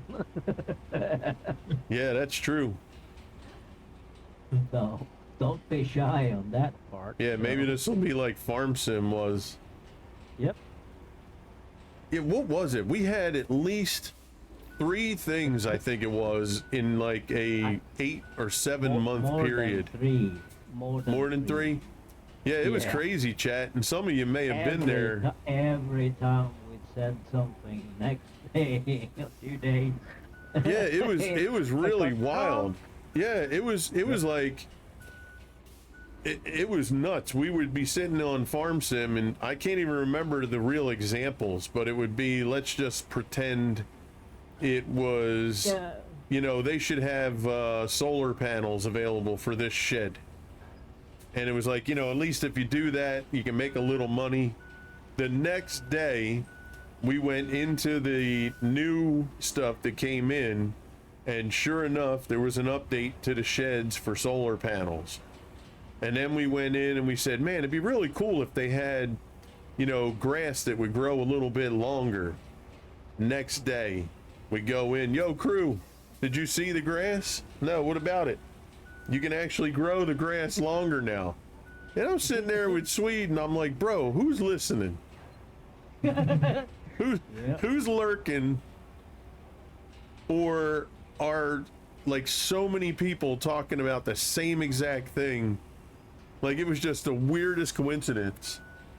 And it was for, you know, a couple months it was going on. Like, it wasn't just like 1 day, 2 days. It was like a couple months. It seemed like it was happening, you know, even when every I did the day. tree cutting. Yeah, tree cutting stuff. Yeah. Like, it was crazy. Yeah, we had a mod for this and a mod for that. We throw everything like out at the same time. What if we had something in the bunker and doesn't spill out? Yeah. What happened next? Yeah, we have the bar at the Yep. at the It was front like of the bunker. every Bunker stream. set. Yeah, every stream the next day was starting off with, so guess what they did, chat?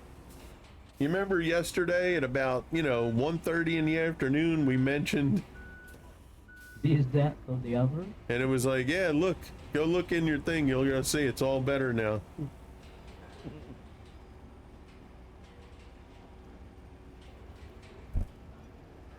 Yeah, it could be like a simple thing, an upgrade for a tractor or a implement. Yeah.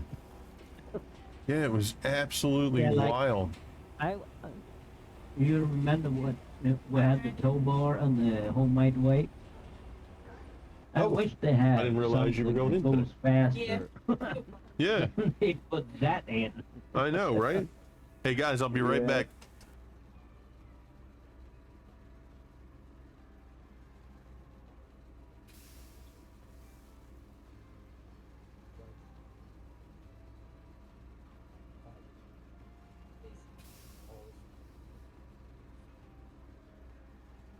Figure out what exactly it was that we needed done. It's getting it look like it was making such a big deal out of what it's pretty much anything.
All right, we're back, team.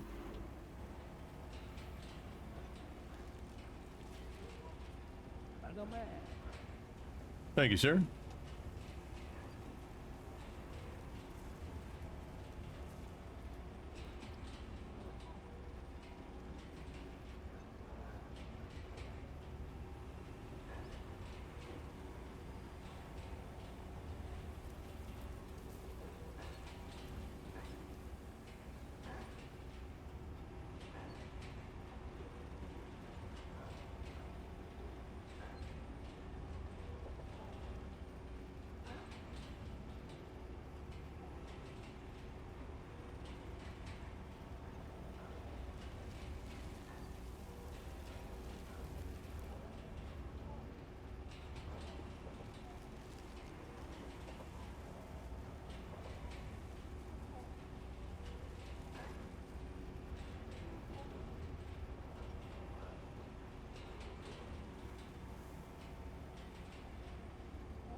So, chat, is anybody else playing Roadcraft, or how you guys making out with the game? I know Wilcor was on earlier. He said he's almost finished like all the stuff in the game.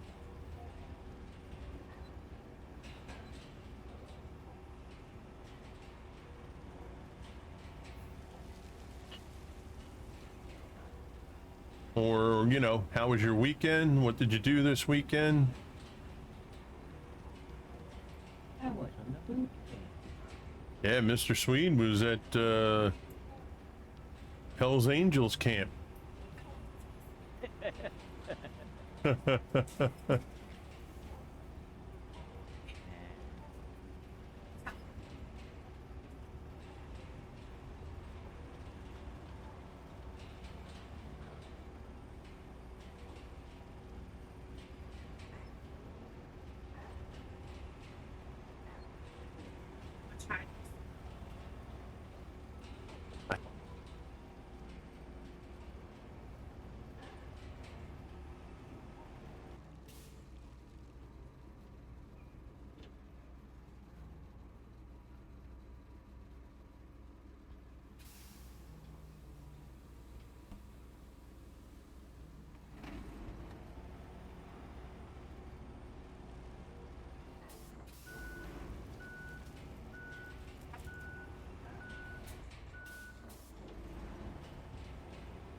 Yeah, I got it. What you got, bro?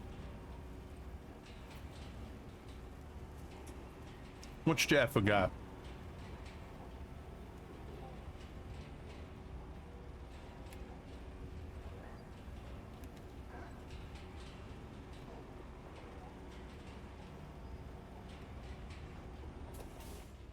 Roadcraft.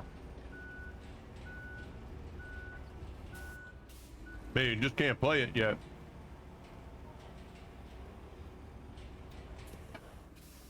You got file problems.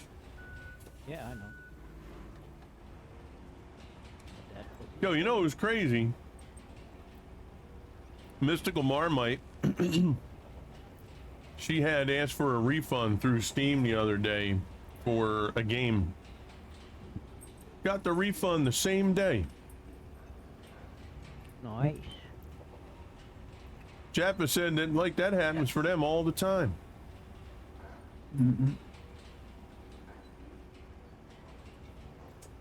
am I typing when I could be talking? I ain't seen a refund on Steam less than 2 days.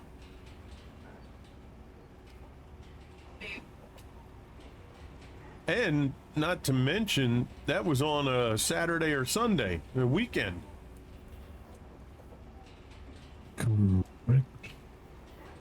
I was like, bro, I don't even get it in 2 days during the week. I could put something in today. I might get the refund Wednesday.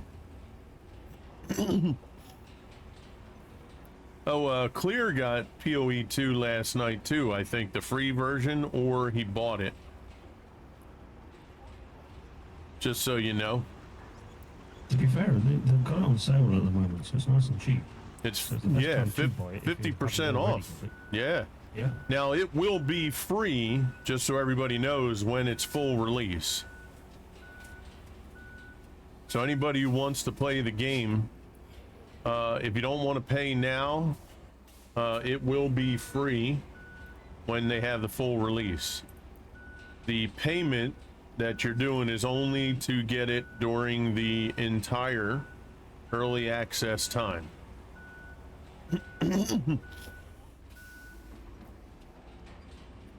And from what I heard, there's an awful lot of buzz that they feel early access will be over before the end of 2026. Now, there's a lot of people who said they've heard December is when they'll fully launch 1.0. 276. Yeah. So, you know, if that's, I have no idea. I can't confirm or deny. I haven't heard anything, although I have not been listening to a lot of PoE YouTube stuff from Triple G. I can't say if that's true or not. How somebody may have come to that summation is unclear to me, because in most cases the developers... Fucking mind about the bastard, no? What's that? Oh, he might be talking to Mystical. I would say in some cases, you know, the game developer might not even know when they're gonna decide to take it out of early access. I mean, for those of you that have played games for a while, there's games that could be in early access for 5 years. So now I don't expect them to do that, because they're a little bit bigger and, you know, they're on top of their shit a lot more than most. But if you plan on playing the game, I would say get it now while it's on sale, because it's 50% off on Steam.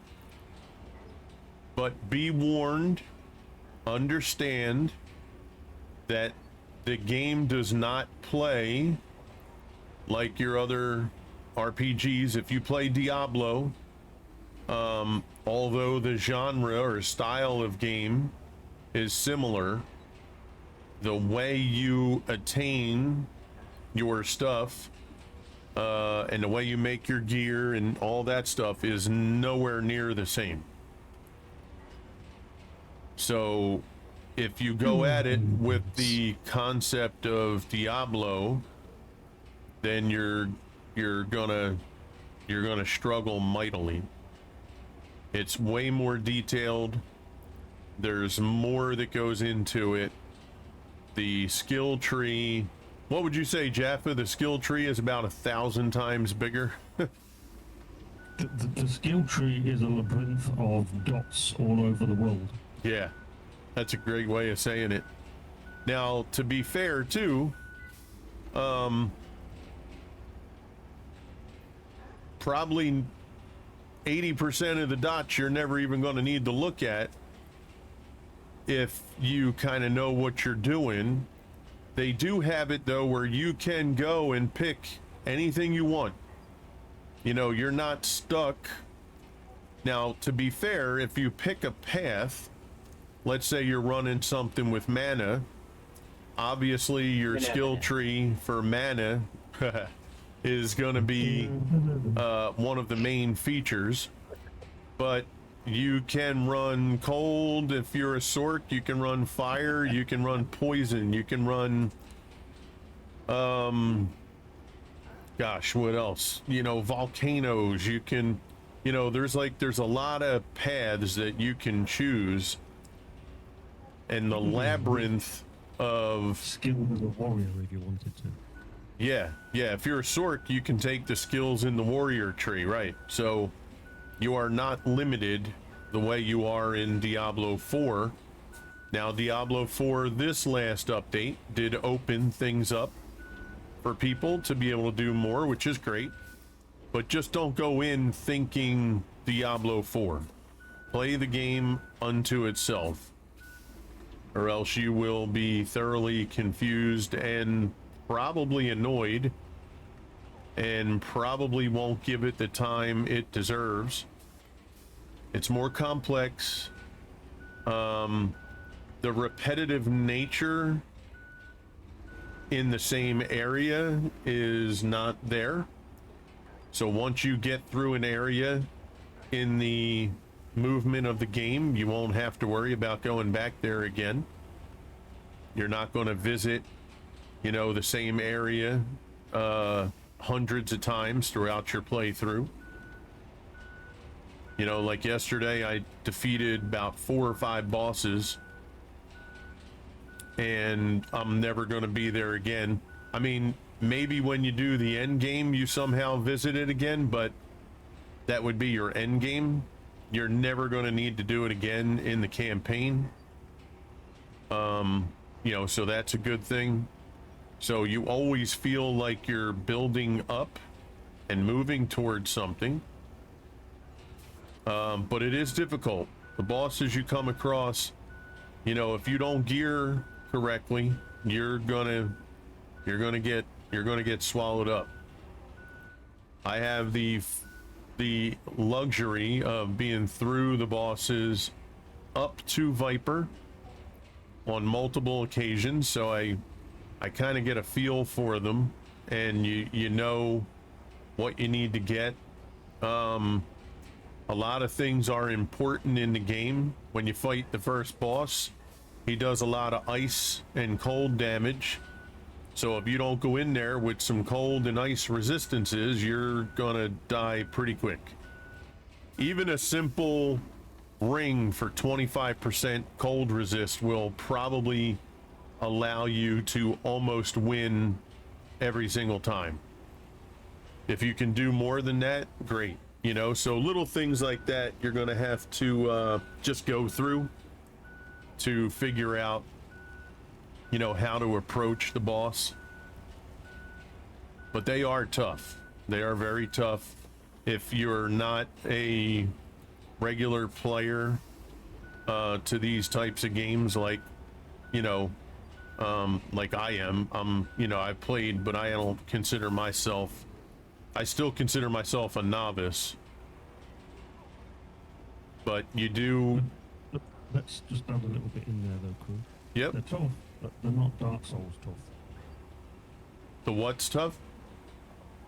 They're tough, but they're not Dark Souls tough. Oh yeah, no, you're not playing Elden Ring when you fight these bosses, for sure. No. So I'll put it to you this way. It almost sounded like it was going to be really difficult, and it could put you off because it's really difficult, but it isn't that Yeah. tough. Yep. Yeah, no, they're not, it's not Elden Ring. Right. Yeah, they're tough. They're not going to send you in a rage.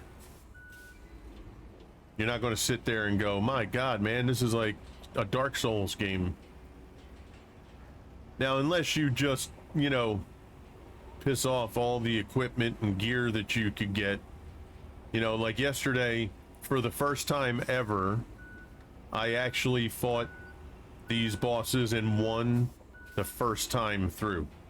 Never have I done that before. And the most it's ever taken me with a boss is probably was Viper. I think she's Act 3 boss.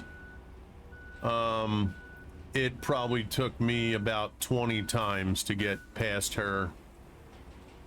And it's because her abilities and the stuff you have to do are just next level.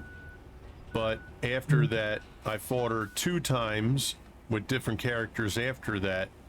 and I didn't have any issues. Doesn't mean I won't have it this time, but you know, your gear is important, how you approach the boss is important. Be ready to dodge a lot. Make sure when you put the dodge, you can move your buttons around. I use controller, and typically the B button is dodge on controller, but because of the nanosecond that it takes to hit the B button, I found moving the dodge to my left trigger has changed my ability tremendously, because just that simple movement from the right stick to the B button was just enough to get killed. Once I moved it to the left trigger, my ability to dodge anything that I see coming in went up probably, you know, 90%. Baseball on PC. I mean, it was huge. You know, every time I'd be dodge, I'm like, man, they always get me, bro. Every time I go to dodge, they're getting me. And, you know, I was sitting there, and I forget who it was, somebody either in chat or somebody I was running with, they're like, are you able to move, like, you know, the buttons around? Maybe you should put the dodge somewhere else. And I was like, I don't know, I'll check. And I brought the radial up, and then it brought up the, you know, skill set thing, and I was like, whoa, hold on. I don't use left trigger for anything. So let's give it a whirl. And yeah, I swear by it now. If you're, I gotta get out of here, sir. So, yep, you got an early start tomorrow. With you when I can. Yes, Yeah, sir. I gotta get up at 2:30 in the morning. Yeah, man. You have a It's, great one, Jeff. I Just over 7 appreciate you. hours from now. Yeah, buddy. You do what you have to do. Be safe. And we'll see you again when we see you. Sure thing, crew. All right, buddy. Pleasure as always. I shall catch up with you again the next time we're around. Yes, sir. See you, chat. See you, sweet. Later. Later. See you, crew. Yeah, buddy. Where's the out button? Where's the off button on this?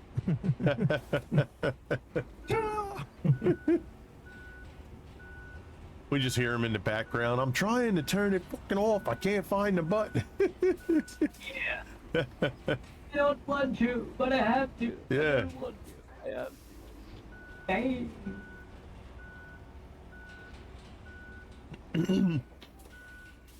It'll be like that day I went off on, who was it I went off on? I think it was, was it a daughter's old boyfriend or something? And somebody brought something up, and I thought I had muted my microphone, and the whole time it was on. And in my stream, you just hear me like, that motherfucker, I swear to God, I'll kill him. Like, it was crazy. And I'm leaning at my desk, but I was leaning with my back toward the screen, so I couldn't see anything. And then my daughter came in. This has got to be like 20 minutes later. Yeah. And oh, I forgot to put the brake on there. That's why it's moving. She comes in and she's like, "Are you live?" I said, "Yeah, I'm freaking streaming, but you know, I muted the hold on." And I look and I just put my head in my hands and I'm like, "Oh shit." And by that time, I think my wife and my daughter were both in the room, and they're like, "Wait, you had your mic open the whole time?" I'm like, yep." And then in chat, I just see like people going, "Yep, heard the whole thing."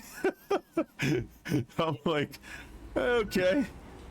They're like, "Yeah, obviously you were pretty pissed off." So, but then when I scrolled through chat, all you see in chat is like, "Yo, crew, Mike's live. Yo, crew, you're live, bro. Mute your mic. Mute." I was like, oh crap.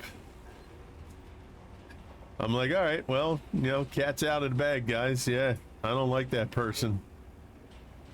And it was bad too. Like it was like, it was really bad. It was, yeah. I forget even who it was now or what it was. It doesn't. But it was, oh my God, it was terrible, bro. I mean, it's the kind of thing that if it was recorded and the FBI, they would have thought like they had some more mafia stuff to take care of. They'd be like, holy crap, is this John Gotti's son? Who the hell is this? Yep. I mean, it's like you just hear me just yell, kill it. I'm going to take out his brother. I'm going to take out his cousin. It was so bad. I'm going to take that son of a bitch. I'm going to drag him down to the river. Like, it was off the charts, bro. Like, even my kids, when they came in, they could hear me. Yeah, it was my son. Yeah. My son, they heard me and they're like, bro, calm down. And my son comes in, he's like, yo, you're streaming, bro. You're still live. And I'm like, get the fuck out of here. Oh, crap. Yes, I am. Oh, it was so bad. So bad. That was the second time that I was caught on stream. The other time was just urinating in Ghost Trucker stream. I was trying to help him out. You know, I was trying to give him some clip-worthy stuff. Content. Some content. Yeah, I was trying to give some clip-worthy content. It's like, man, I was helping you out, bro. Now you got a few extra clips you can add. He's like, yeah, I don't think that's the kind I was looking for. Well, you know, you should have been more clear. Yep. You know. You didn't stay in the manual. What are you looking for? I never heard you one time say, crew, you're not allowed to urinate in my stream. Or produce a stream in my stream.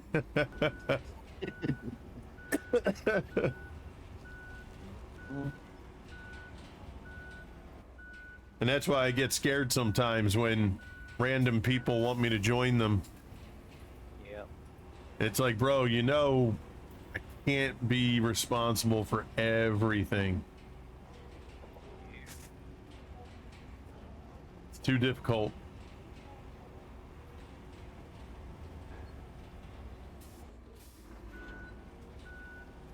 It's a shame it didn't go viral, though. Imagine being on the morning talk shows with that one. They'll be like, so this clip that this guy had made on his Twitch channel got over 4 million views. Apparently you had something to do with that. Well, you know, I don't want to take all the credit, but it was my bladder that, you know, brought things to the top there.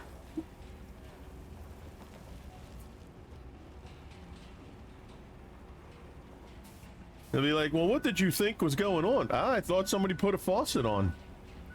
You know, I thought crew was getting a drink of water from the kitchen sink or something, you know, and lo and behold, nope. He was over there at the John just, you know, deciding, why not?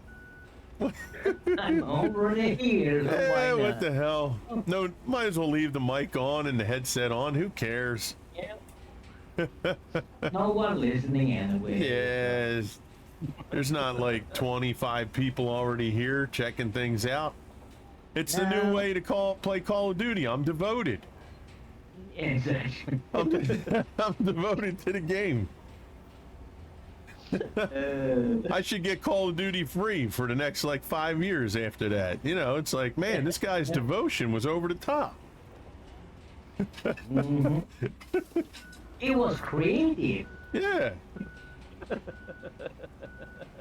I wonder if I got a VIP status in that Twitch stream.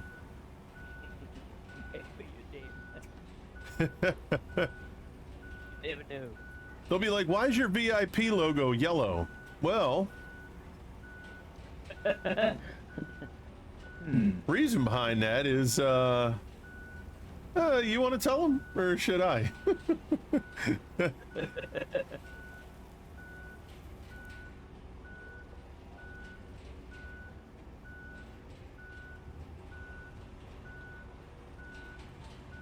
That VIP takes on new meaning. Okay, you hang on to me. Well, we are getting a lot done, sweet. I'm going to be honest with you. Yeah. If it wasn't for the having to go back over it, probably be even further ahead. Yeah. It's amazing some of the stuff it misses, though. But then it gets it when you go back over the second time. Yeah, it's a glitch Yeah. because it doesn't do it when you play alone. Oh, really? Yep. Oh, okay. It's smooth as a silk, as long as you don't have any bumps like Yeah. you miss sand somewhere. Sure. That's the thing. Otherwise, it. But overall, single player, you're like one pass and you're done. Yep. Okay. So it's got to be, yeah, it's a multiplayer snafu then. Yeah, that's the whole place. Oh, yeah. It's always. But I mean, for our first go at, you know, doing Did what we're do doing. that the first time we played it either. What was that? This hasn't been doing when we started this playthrough before. This Yeah. Update. Correct. Yep. We didn't have these issues that we're having now. Right. Because I can see on your screen it's flickering. Oh, yeah. Oh, it's flickering Yeah. like crazy on the back end. Yeah, exactly. But when I come and do it, it doesn't do that. Yeah. Meet me.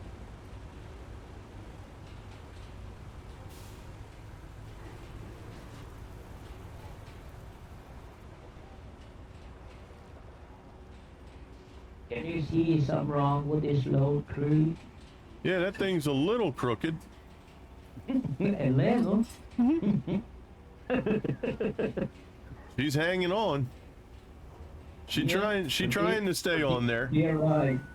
You're right. She trying not to fall off. But I wanted to. Holding on with her last bit of strength. Mm-hmm.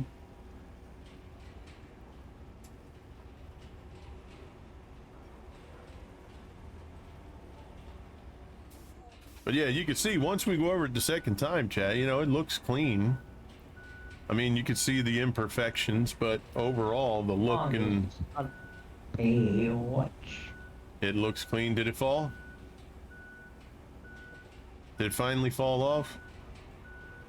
No, Oh, okay. I wish.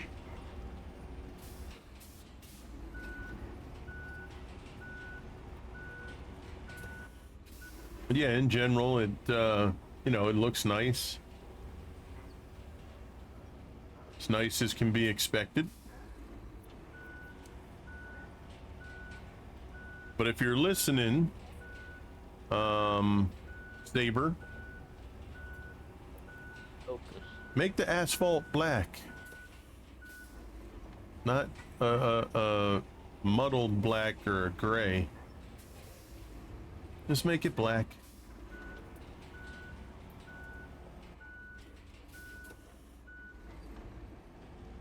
Or make it two-tone where when you put the asphalt down, it's, you know, one color, and then once it gets heated up and rolled, it goes like a different shade of that color or something.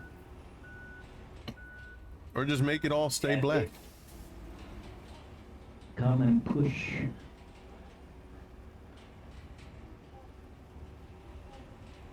you can take the dumper over at the other side. What was that, bro? Oh, if we take the dump truck and try to push that off the trailer. Oh, you trying to get that off of the trailer Yeah. here? Gotcha. All right, let's Are you in the bulldozer? No, I'm. Taking the dump truck over. Okay. When you get over here, let me know. I'll jump in. Yep. I don't know if this will have any power to do anything with it. Speed 2, one in there. All right, let's see.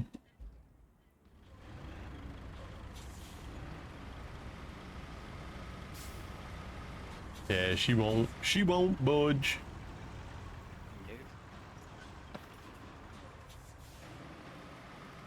Oh, there you go. Just bumping that truck helped. Oh, wow. Oh, really? Yeah. All you did was bump the front of the truck and that was enough. That's crazy. Yep. All right, well, there it is. There she blows.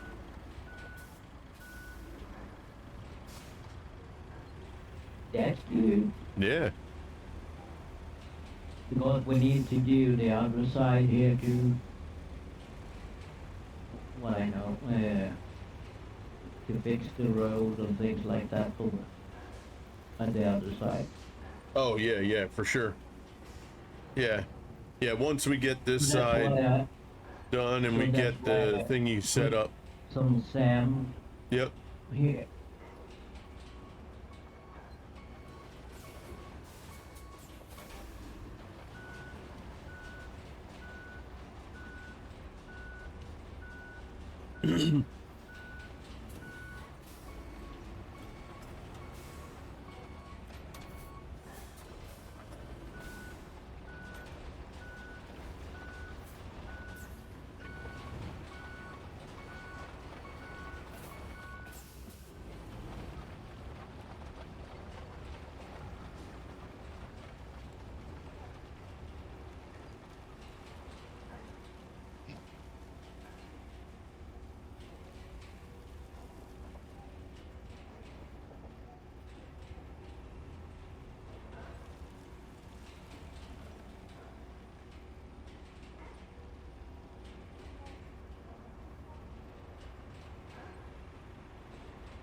Is that the Komatsu dumper? I don't know. Huh? I don't know what it's called. Gotcha. Because I remember when they had the pre-order, if you pre-ordered the game, you got the oversized Amatsu or Komatsu, and I never got it. I was like, oh, great. Armatsu. Aramatsu, yeah, that's what it is.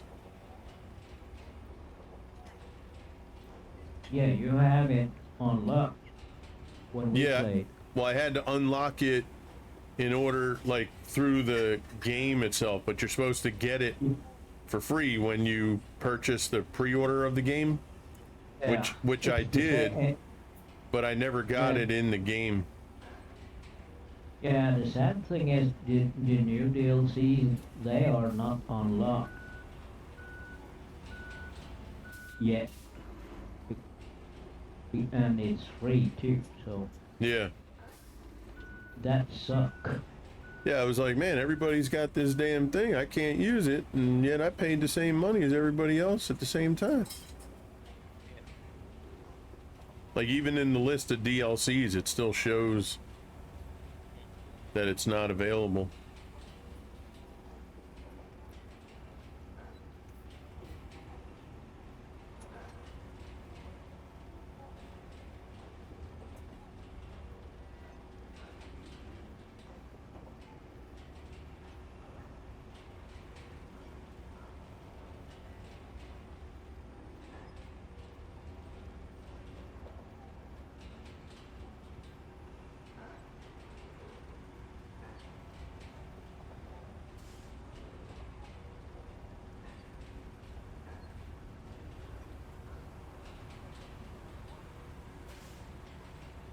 We almost are doing a 360.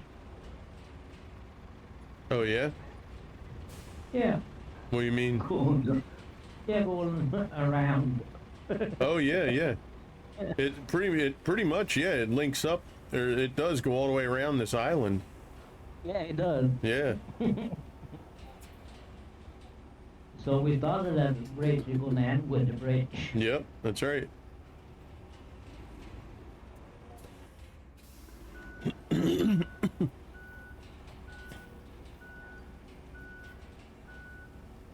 Yeah, it's funny what they come with the paver and drive near when you put the sand and you see the trees that's a couple of feet in Mm-hmm.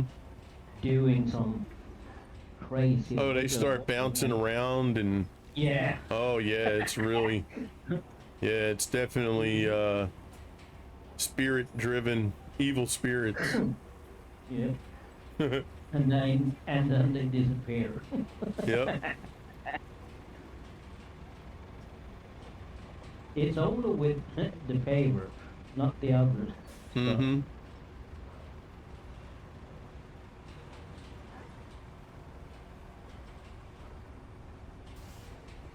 Yeah, all of a sudden you just see a branch on the tree just start wiggling. Yeah, they Then- dance.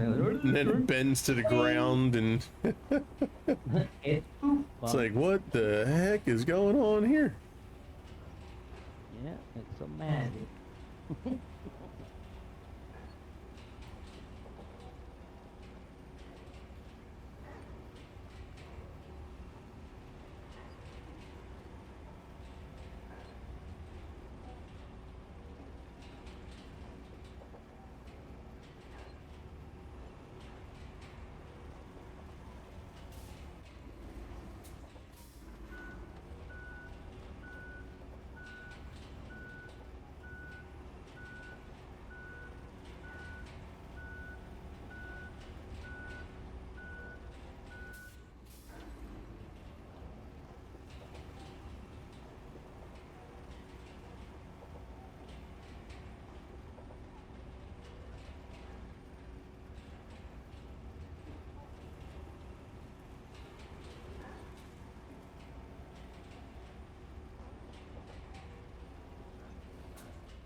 I do like the little puffs of smoke you see that come off the asphalt. Yeah, it should be more because It should be, yeah. it should, yeah, because you see in the back you have a container where there should be water in it, Yep. and that is gonna be running all the time. So if you have a pile of water you drive in, you're gonna see more smoke. Yep.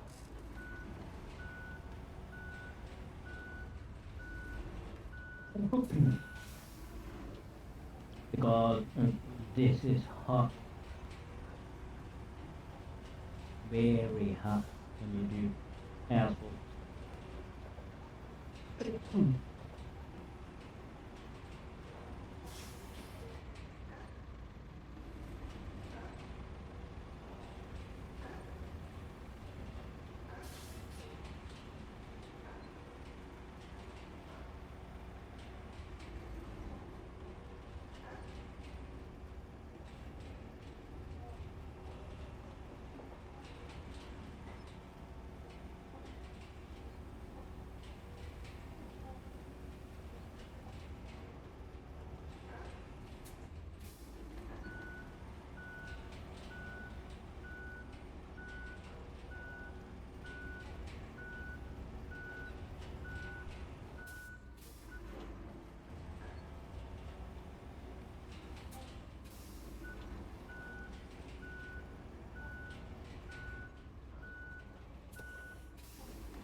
Yeah, you can see the asphalt really draws out the imperfections that you have.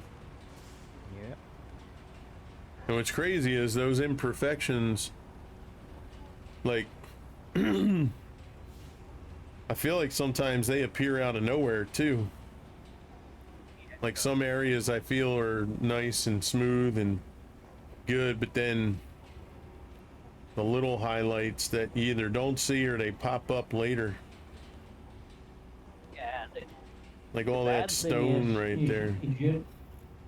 You should be able to do it with the roller because that's what it's for. Before you do the asphalt. Yeah.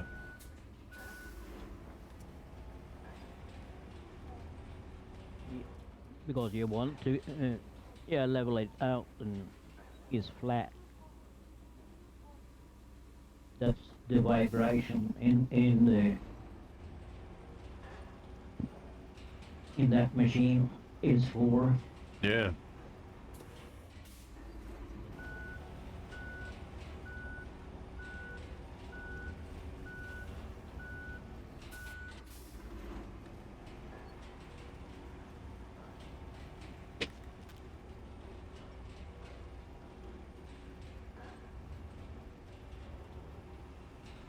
Normal. Before you even lay down the asphalt, you have another machine that you drive ahead with some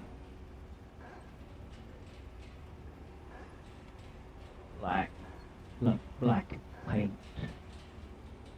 but it's tar, Mm-hmm. so the asphalt sticks to it. Right.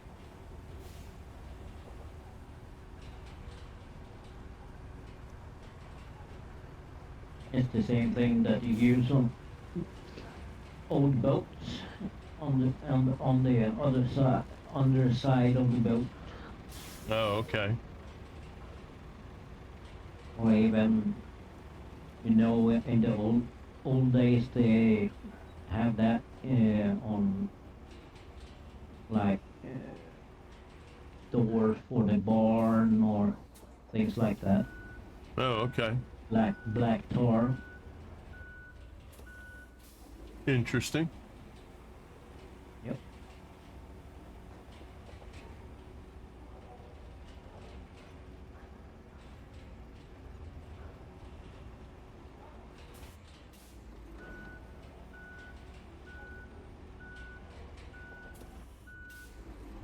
You can call it medieval paint. Medieval cake? Paint. Oh, paint. Gotcha. Yeah, because it looks black. Yeah. It's tar and it smells like, and it's like protecting the wood Oh, in the okay. old days. So they make it from trees. So what's it have, like a sap consistency? Yeah. Gotcha.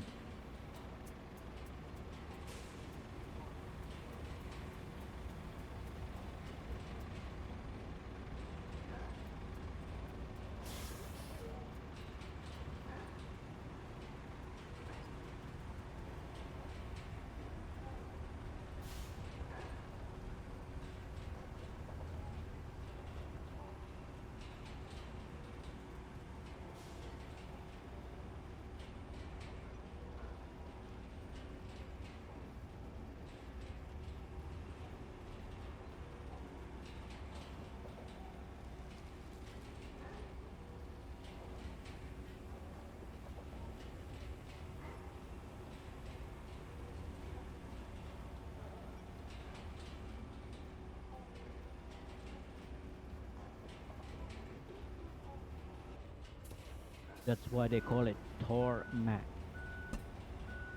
Yeah, man.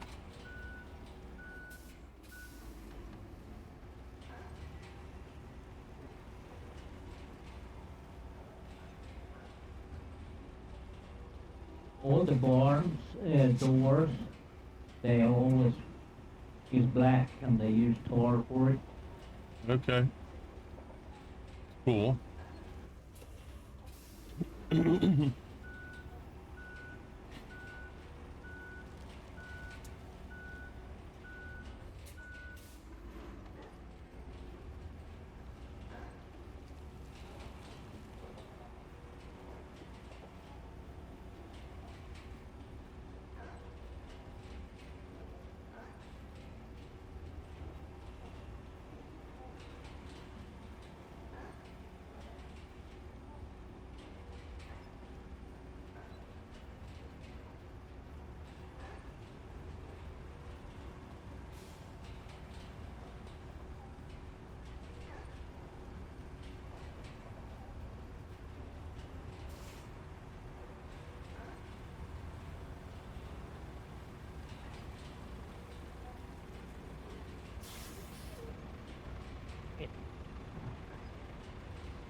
You can call it a pin tar too.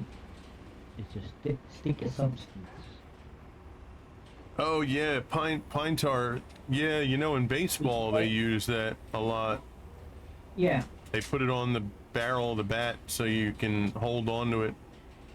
yeah, and that's what they do in roads and wood Yeah. historically. I remember there was a guy in football in the 70s. His name was Lester Hayes. And he played defensive back for the Oakland Raiders. And he used to have jars and jars. They called it Stickum. Yeah. And it just used to be cut, like he just had it all over his hands. This way, if the ball was near him, he would have maybe a slightly easier chance of gripping the ball. Yeah, it's like handball. They do it like that. It's like glue. Yeah. Now everybody in the league has these rubber gloves that they wear, and Mm.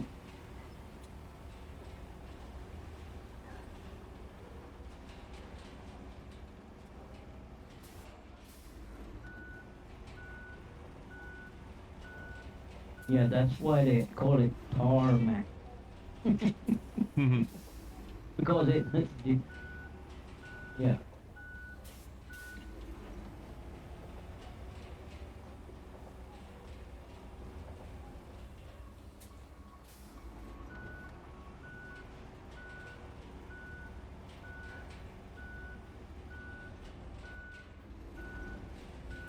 It's from a fat wood they make paint.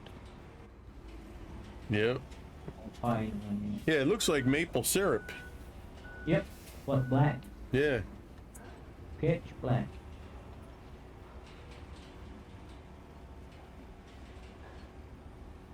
Whoop, hello.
Yeah, asphalt has the same substance.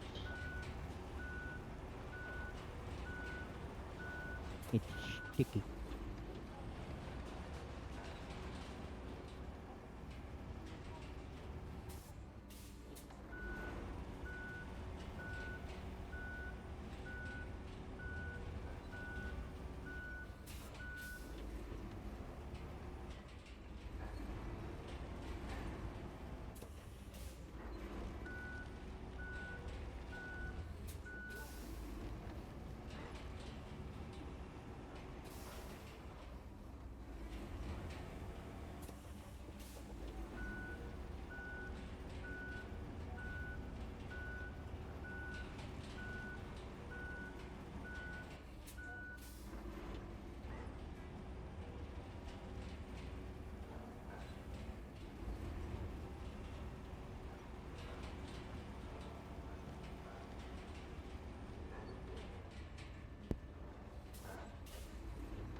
Yep, stay on there. Stay on there.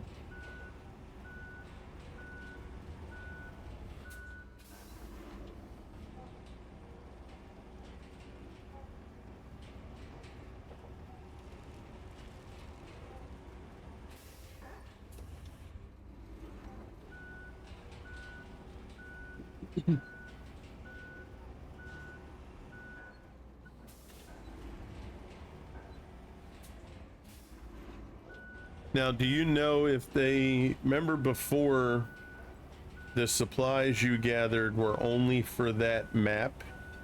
Do you know if that's been changed where your supplies carry across each map? No, it's the same. It's the same. Jesus. Yeah. Oy, that's crazy. Okay. Some materials, I think.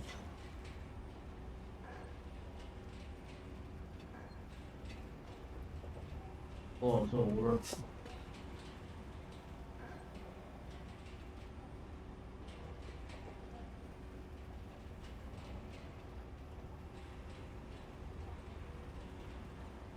Yeah, because I remember before it was like, all right, if those cross over, then we'll just collect all the material on the map, you know, and load up the warehouse. And it was like me and you collected some stuff, and then we went to the warehouse and there was nothing there.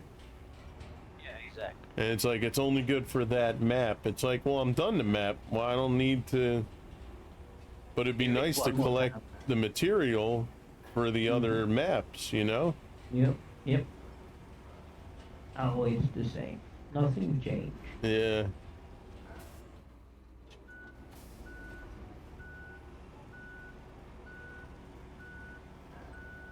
Oh, lovely. Yep. We might be stuck. No, we're good. Never mind, we got it. There's only one drink away from the dead. I'm only one call away from home. I'm gonna just live, write these songs.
So Leah graduates Thursday.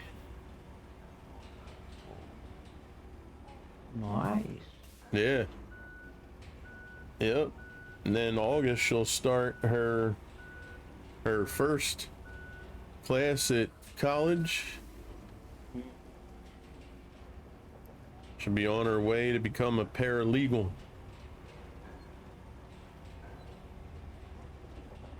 Good. Yeah, she really loved her criminal law class that she had in the last 2 years in high school. And once she had that, she was like, I want to see what careers there are in that. So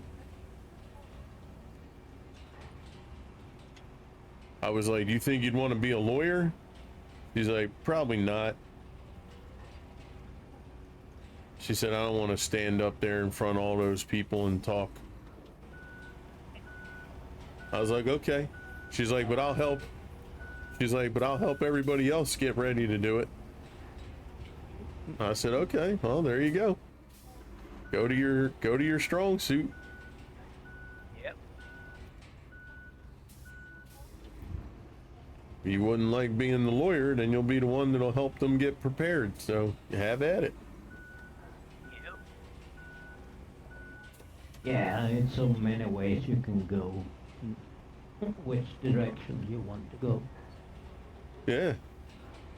Yeah, because she's good at resource gathering. She's good at putting things together, writing stuff up, presentation. Yeah. Like her, she had a small group in her class. They had to create their own law firm, website, Okay.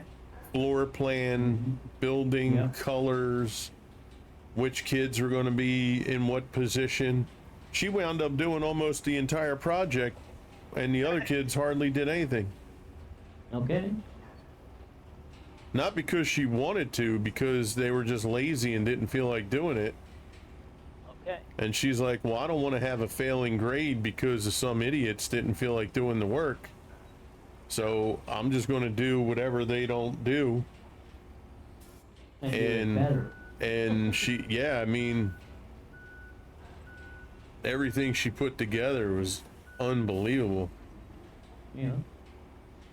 She essentially put together the entire website.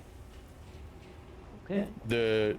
I think there's like 7 or 8 other students. She did all their bios. She did all the typing of the info for the website, like, you know, what kind of services they do. And then she created all of the floor plan. Like, she essentially did what an engineer would do Yeah. to create a building. And she created it from scratch on like 2 giant pieces of poster board, and it's multi-level. It's 2 levels to the building. Okay. And for the most part, good. she did everything properly like an engineer would, with the stairs and the doors. I mean, it was just wild, man. I was like, holy crap. And I had engineering in high school. I had 3 years of engineering. I was like, damn, girl, this is awesome. Yep. I ain't ever had to do anything with engineering since, what, 1987?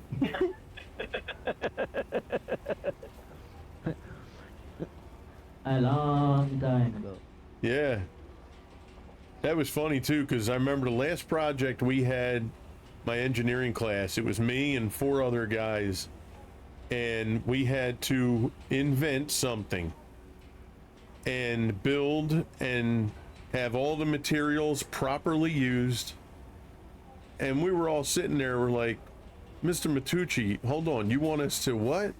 He's like, I want you to come up with a building design and place, and it cannot mimic like anything else, that like you can't do another Taj Mahal or anything like that. You have to build your own stuff. And So we decided to do ours. That's why Subnautica, when I saw it the first time, I was like, yo, that's my project. Because that's what we did. We built underwater.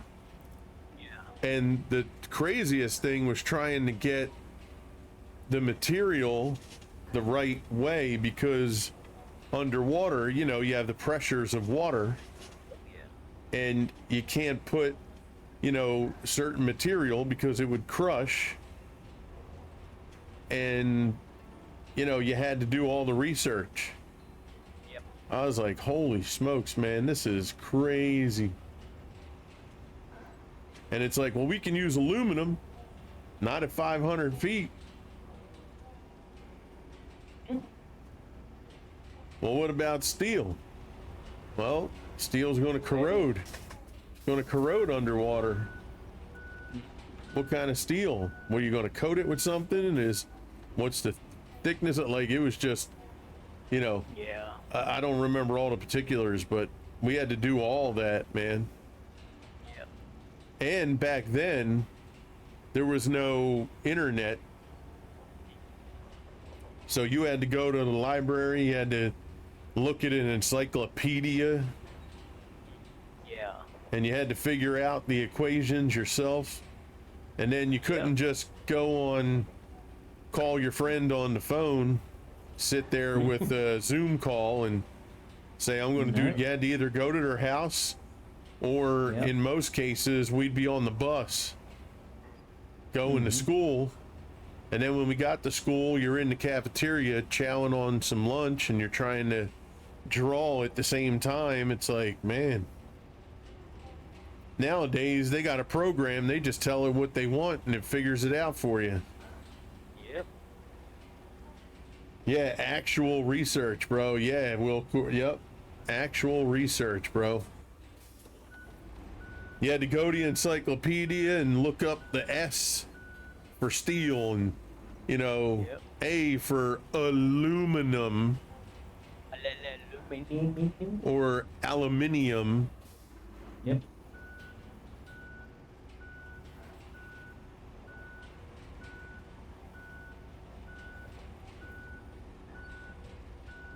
Yeah, the good old days. Yep.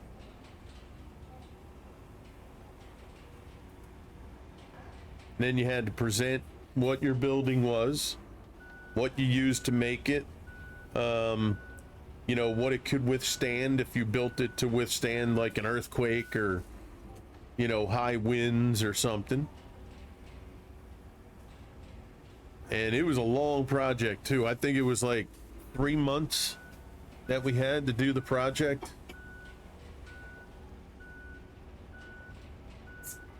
Yeah, it was crazy. I don't use any of what I learned those days in my real life, but that's a whole nother story about that kind of stuff. I still don't understand. I still don't understand the academic process, how they do things. It's like you're preparing people for life. Let them figure out what they want to do in life, and then they can get their education according to what they want to do. But up to 12th grade, you should just be teaching them the aspects of life and how to manage life. And I mean, there's kids who come out of high school and they don't even know how to manage a checkbook or know what a savings for themselves. Yeah, true. Because they were lazy in school. Didn't learn shit. Yeah, it's like, man, why aren't we teaching life skills? Save college for people that want to go to college and pursue a specific career. And then you have college students taking classes that not even a part of what they're learning. Yeah. And then they have to pay for books they don't even have to read. Yeah. What's like, come on.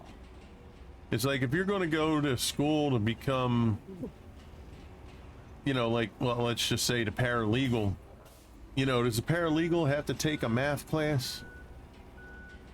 I don't think they do. Maybe a writing class. Yeah.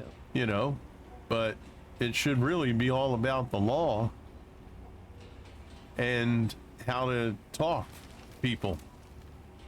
Yep. You know, you got to communicate with the people in the office and learn the legal jargon, mumbo jumbo words. Yep. Teach them that.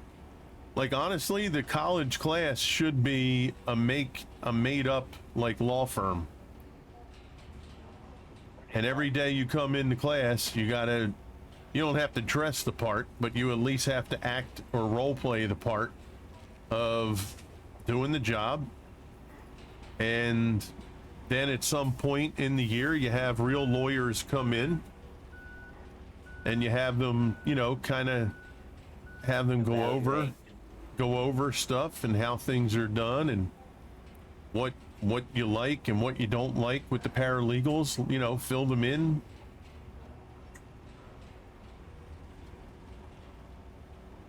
This way they get a taste of it. I'm trying like hell to find Leah like an internship that she can do while going to school so she'll learn real aspects and then the academic aspects. But there ain't too many places that do that for some reason. But yeah, should learn something in like high school, for example. You go, yeah, you're gonna read stuff that you don't need to read. It's like wasting time. Or Yeah. it's like, what? Yeah, like I would rather they teach basic life skills that you need for every day. Basic math, English, you know, that sort of thing. Kids that are in school, you know which ones are going to be, you know, having some kind of academic future. Yep. Then those kids, maybe like their last year of high school, you can develop something for them to learn so that when they go into college, you know, they have like an introductory scenario to what they want to learn. That's fine. You know, if somebody wants to be a scientist and they know by 10th grade that they want to go to college for science, then give them, you know, some introductory college science course, whether it's chemistry or bio or, you know, whatever. But if a kid don't give a rat's ass about science for his future, why's he got to sit through that class? Their attention in that class is going to be almost non-existent. Yeah. Especially in today's world with all the distractions. And then the kid's going to worry about going home and getting an F for the class and the parents being angry.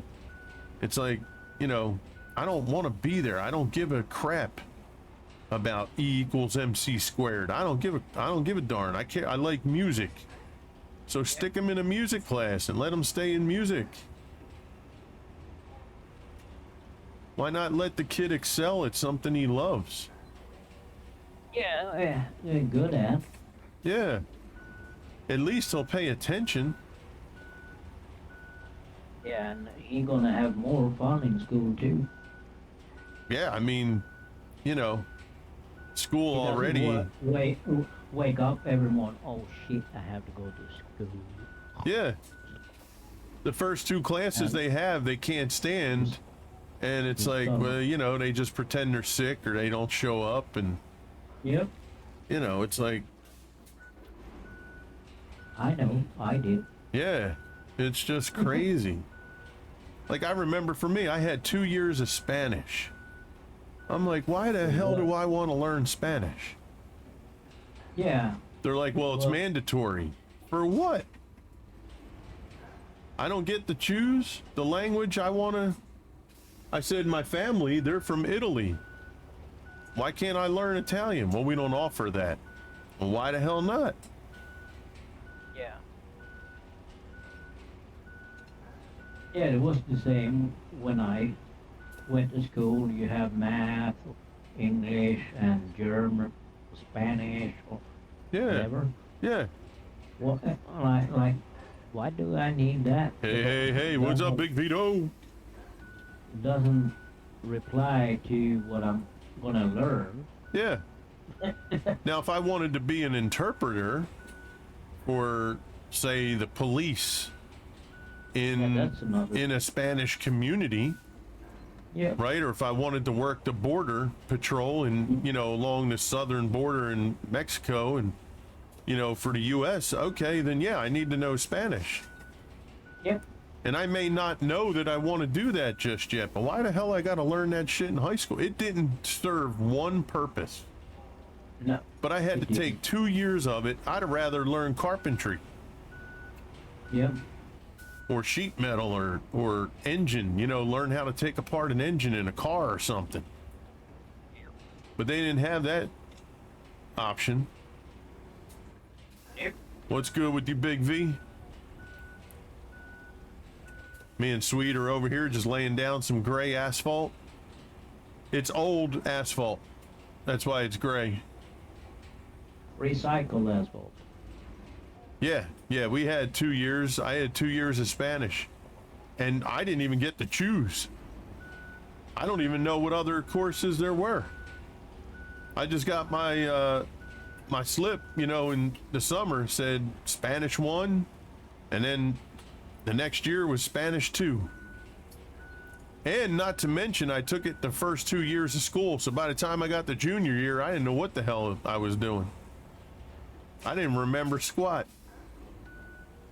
You had Spanish and French? Yeah, I don't know what we had.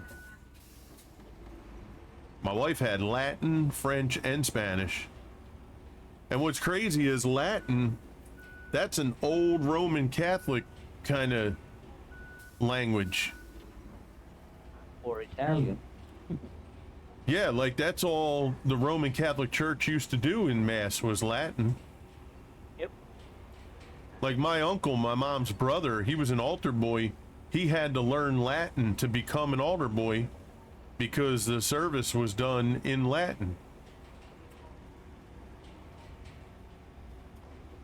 Alpaca, what's up, buddy? Yo, how you doing, cuz? Now, see, why didn't my sound thing go off? Man, I'll tell you, technology, bro. Yeah, it works in cruise. Great to see you, Billy. Hope you are doing amazing. Thank you for coming in with that raid. Welcome in, Raiders. Hope everybody's fantastic today.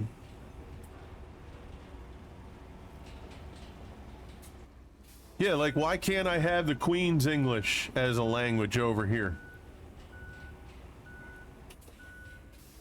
It's a different, I want to learn how to say, you know, bugger off and bullocks.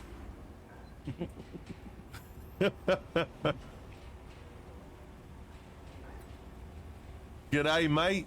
You know, I want to learn all that stuff. Oh, Billy, you know, Mrs. Cruz says hello to Billy, Vito, and all the Raiders. Hope you're doing amazing. Thank you.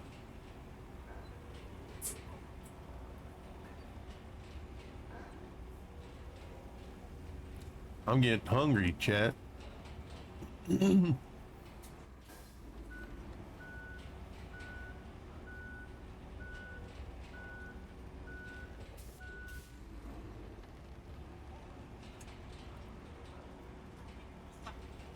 on Wednesday. Oh my goodness, going over this stuff the same time. Oof, Swede.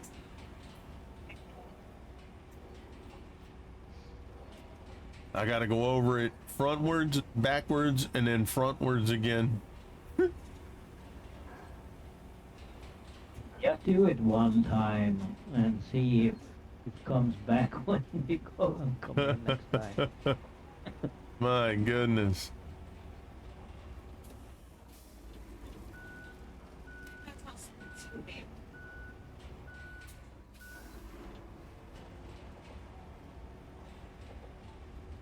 This roller must be put out by Swift.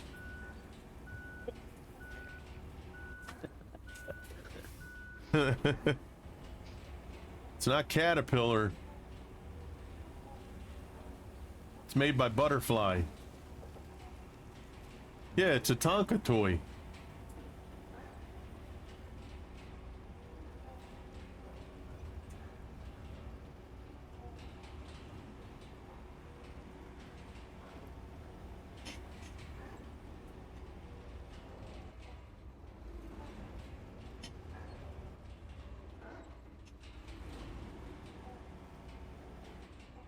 Wow, so after we insulted it, that was the best row it ever did. I only have 3 blips on that one. Telling you, there's evil spirits at work.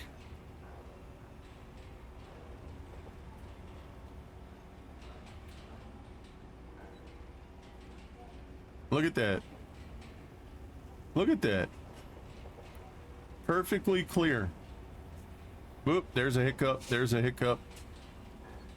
2 hiccups, and all it took was us insulting it.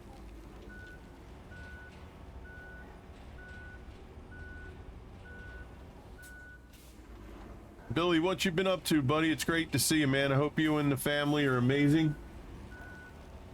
Big Moose saying hello. What's up, Moose?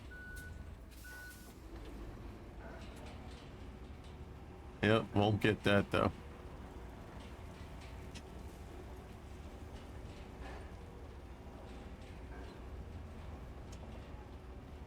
I wonder if I go slow, does it avoid that?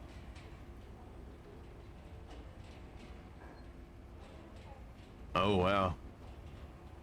Look at that.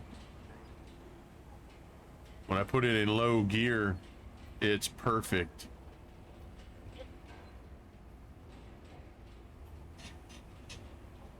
Wow.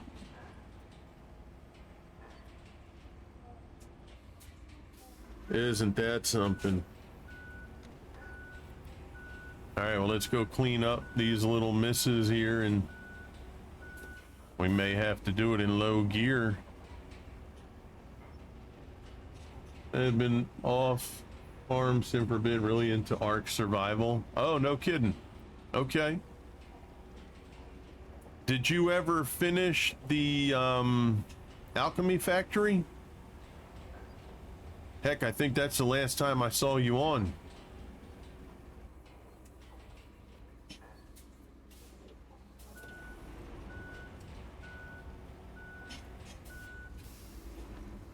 I've tried to get into Ark Survival Ascended so much, but just couldn't do it.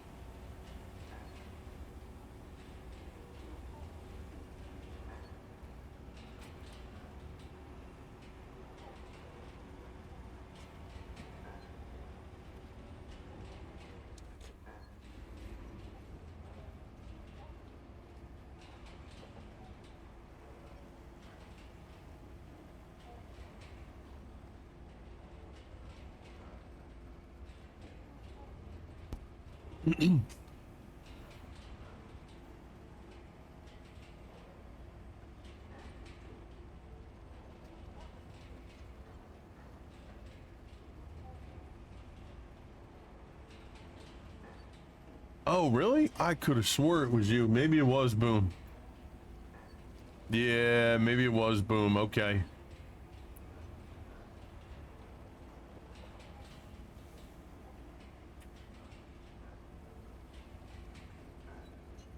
Oh, that's how Vito, he approached you Thursday. Yep.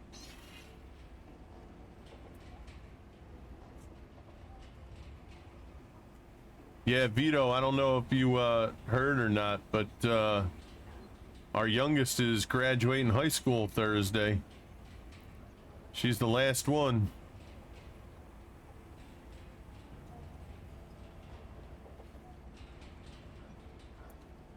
Thursday night, 6 p.m.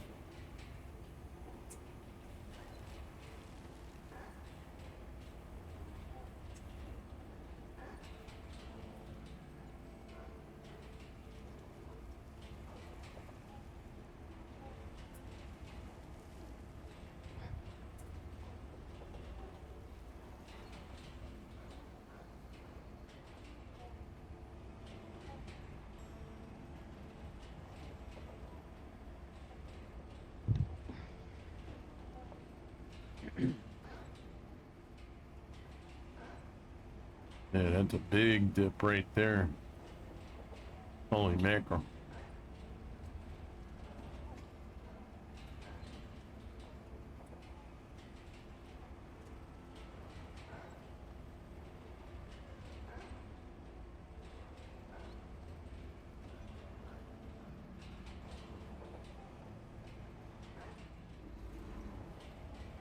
Yeah, I'll wait till we get back from the ads there, Billy.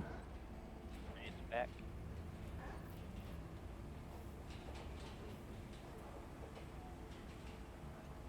Oh, push through, push through, push through.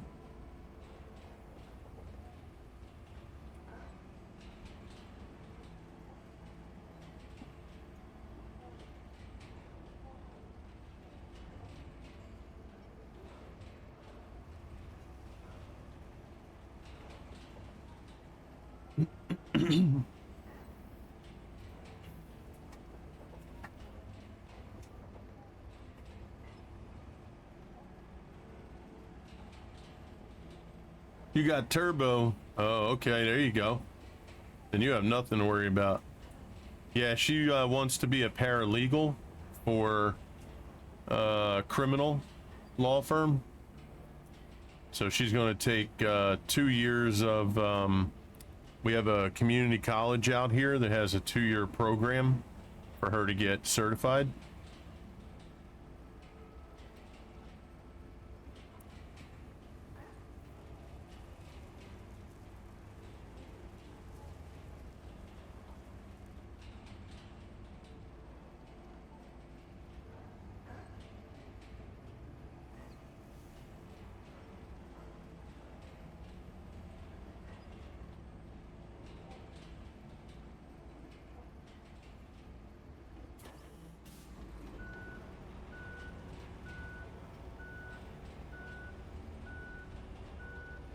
Yeah, she, her junior year, I don't know if she chose it or she was given a class, but she had to take a criminal law class, and she just loved it.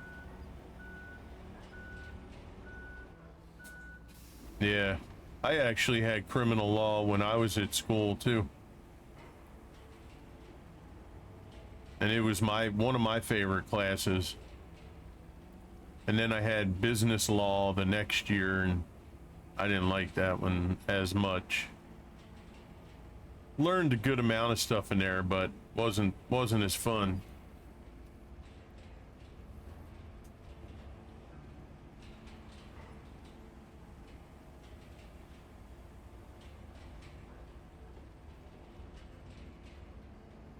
Yeah, it's a shame because she was all set last summer to go to Valley Forge Christian Academy. And the way they presented everything and made it sound like all the grants and scholarships and all this stuff were going to cover like 90% of the cost. And then she got a thing in an email that said after all that was done, what her cost would be. And it was like something like $38,000. And it was like, can't afford that. So we had to come up with a plan B, and that would have been for 4 years. So they said, most organizations, and I wound up talking to a law firm, the actual head of the law firm, and he said he really looks for the 2-year program people because they get like the base knowledge of stuff that they need to know, and then instead of wasting those other 2 years learning about a lot of like things that may not even be a part of the law firm that they go to, right? So you're going to learn about a lot of different things, but if you just want to be in criminal or you want to be in real estate, it's better to just get the certificate in the 2-year program and then learn all about, you know, the real estate or the criminal or divorce, you know, whatever it is that you want to be a part of, and just learn that at the law firm. So,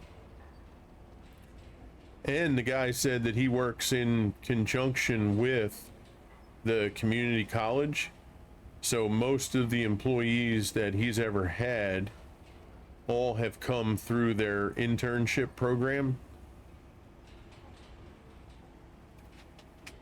He said, because I know what their curriculum is, I know how they go about things, I know what preparedness level they're going to be at when they come out of there, so it makes it, you know, a lot easier.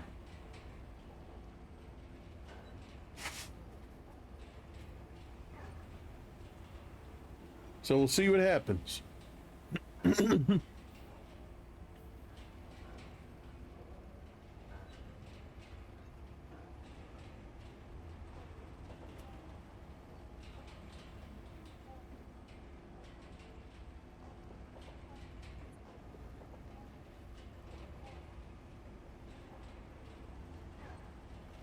Yeah, I appreciate it, man.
Yeah, and then the missus, she's actually going to start a part-time job Wednesday.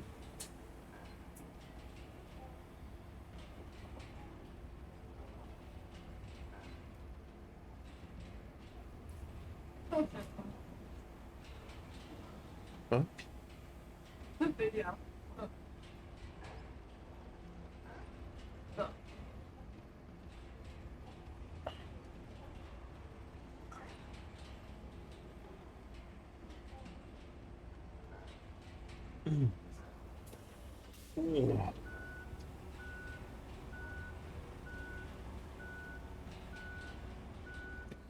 Hey, Turbo, what's up, buddy?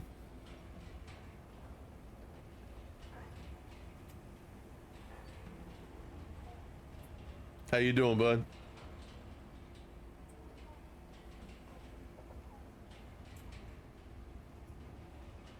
What you been up to, pal? Coming in with the lurk, thank you. So I'll take that question back so you don't have to answer it. Oh, there he goes. Hey, man. Yeah, you go do what you got to do, bro. If you can only lurk, it's all good. I thank you for coming by.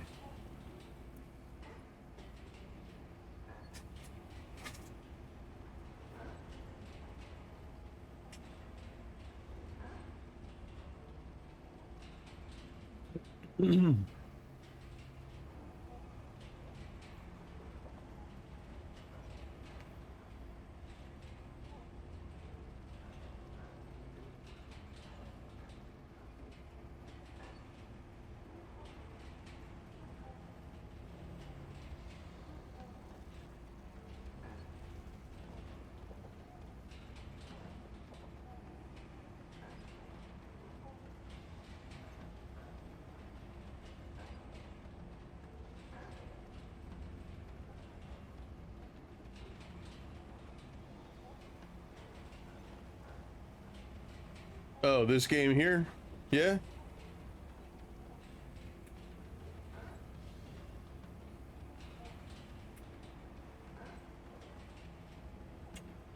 I would assume you probably have a lot of time in the game.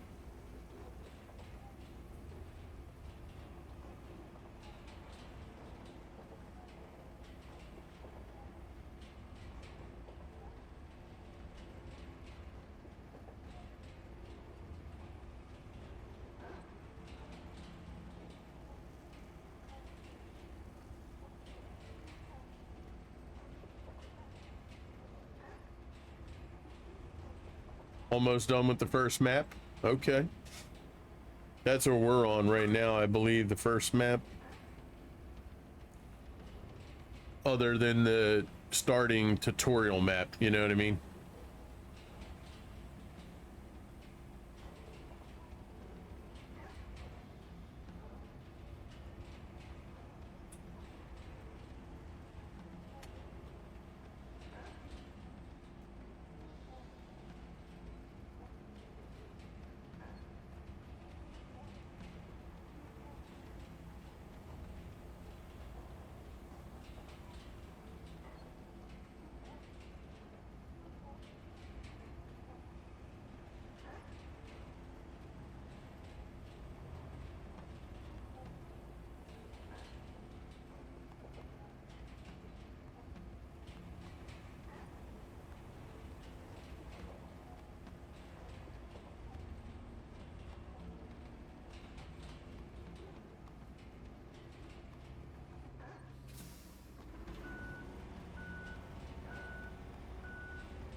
Right now playing Lawn Mowing Simulator. I actually tried that out a long time ago when it came out. They had like a demo or something.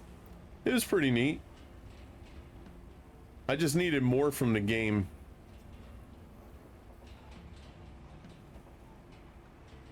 Just didn't have enough for me to keep me interested long term. But it's a cool game.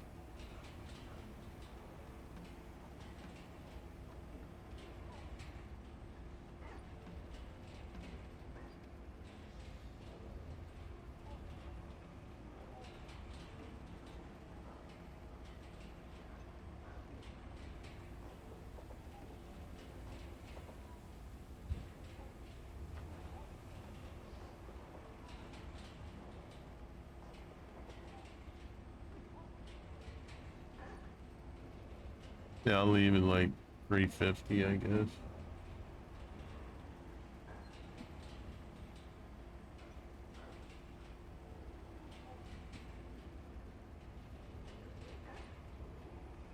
I gotta take a quick second here and have a snack. You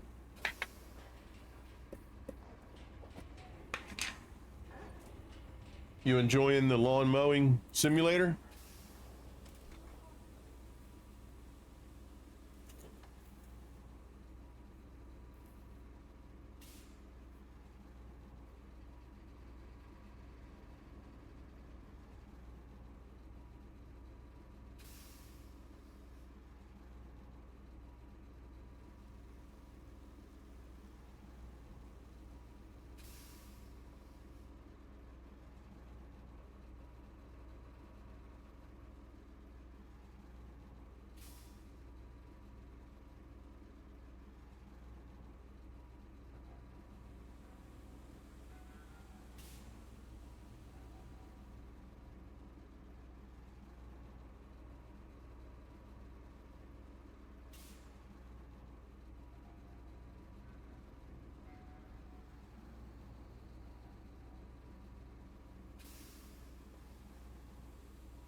Pretty relaxing. That's good.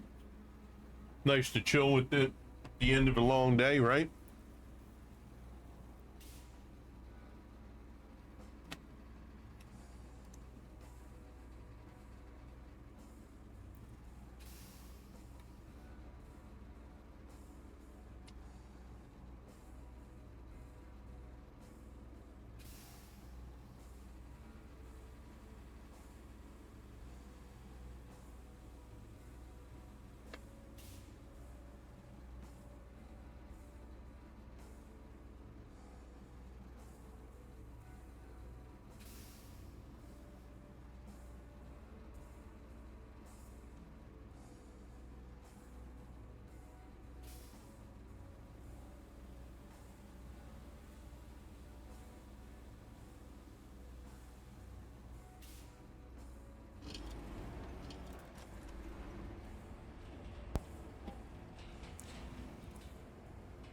Well, that's good. I'm glad you're having fun with the game.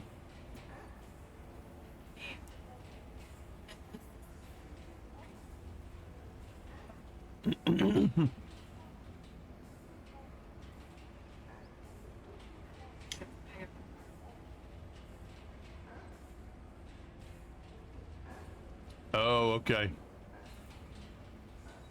Gotcha. That makes sense.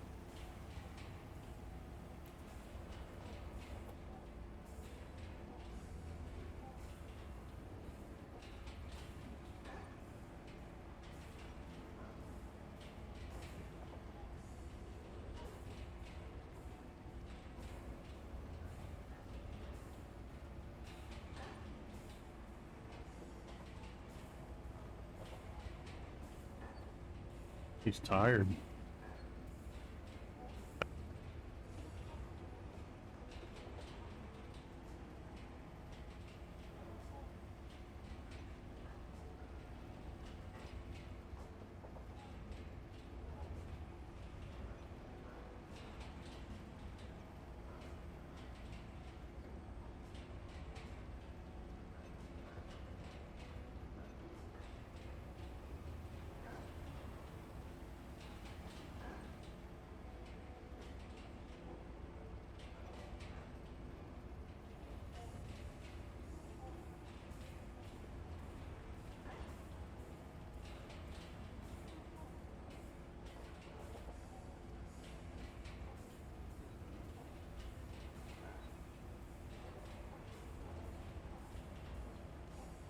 I forget, in the lawn mowing simulator, do they pretty much have all the landscaping equipment?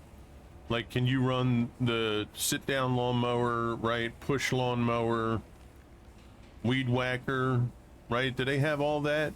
Or is it just mowing, nothing with, like, trimming bushes and stuff?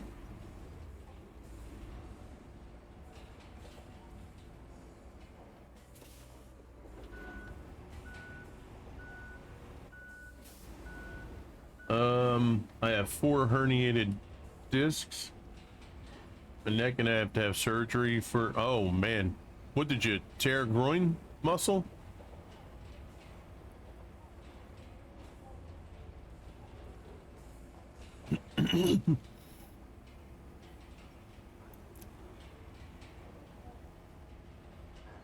I had a partial tear in my right groin. Oddly enough, I got it from bowling. I know it sounds like it's not a very, very dangerous sport, but because of the force that I use on my right foot when I would push to get into my slide, man, it was during a league night, Monday night, and I forget what game it was in. I think it was like the second game. And I went up there and I pushed into that slide, and man, it felt like somebody shot me in the groin, man. I was like, holy, I went right down, writhing in pain, bro. That shit hurt so bad. So they only have the sit down. Okay, so no push lawnmower. And they do have like the weed trimmers and stuff. Okay, cool. It's been so long since I did the demo.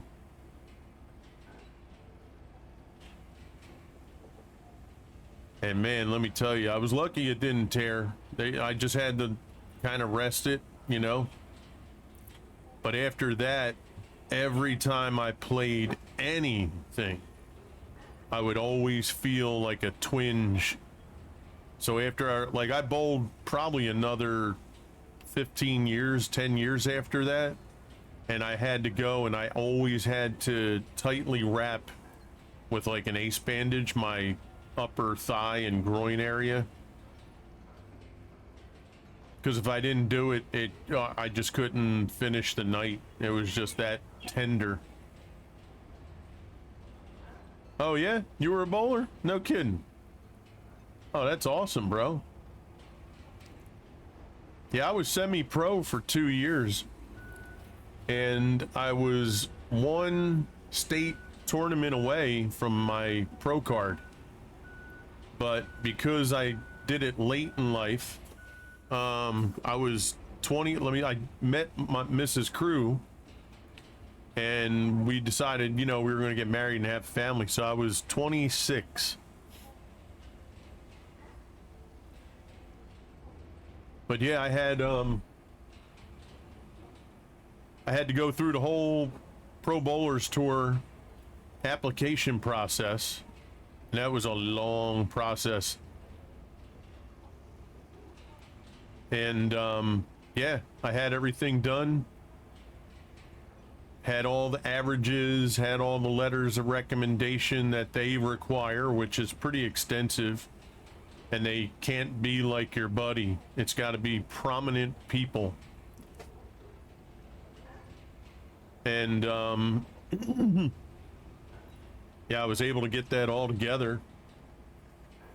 Hey, Champ. Oh, he just woke up from a nap. Hi, buddy. Hi. Good morning. Or good morning. Good afternoon. Mwah. I love you. Yeah, you got no. Love you, champ. Yeah, you just woke up, huh? Yeah, it's okay. You got to get your bearings together, right? You get ready to have dinner in a little bit too. You're gonna get to play, right? Isn't that good? Yeah, that's good. There you go. Yeah, you go back with grandma's. Gotta get the sleepy out of your eye. Okay, go say hi to everybody.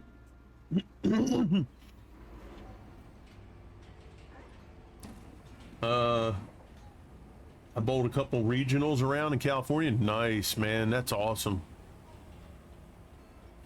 Yeah, my brother-in-law and my mother-in-law, they bowl on Sunday nights.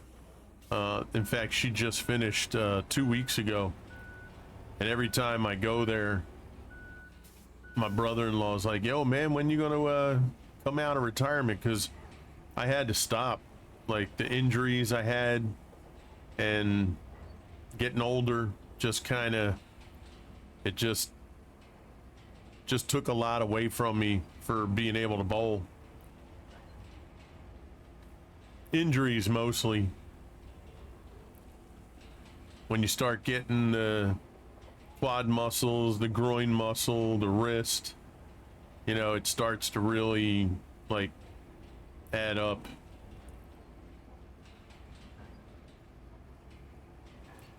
And for me, when I bowl, like I could bowl for fun, but like it's hard for me to bowl in leagues for fun. It's not something I've ever done. It was always money related, and it was, you know, me versus everybody else.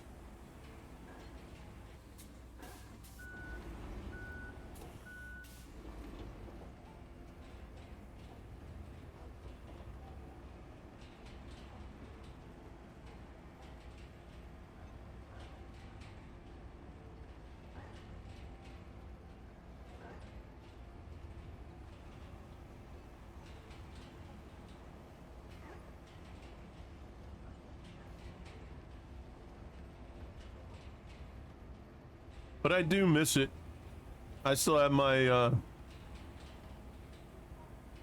2 bowling balls that I got. Let me see. When the hell did I get those?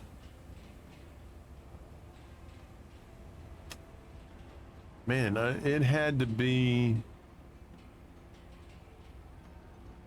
probably when I was about 21. So about 1990, 1991,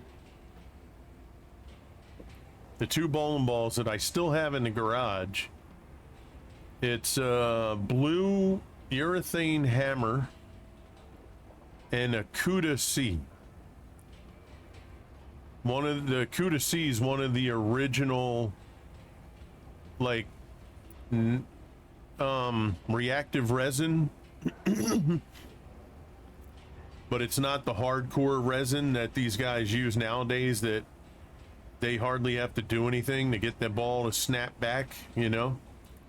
I still have them in the garage. They're musty and dirty, but you know, I was like, man, I would just love to be able to one day just go in the house in the league that my brother-in-law and mother-in-law are in, and hope, anyway, not sure if it could be done, but hope that I could just run like a 700 series with those bowling balls and just show these guys that, you know, it's not just the bowling ball, it's how you throw the ball and, you know, your mental side of the game.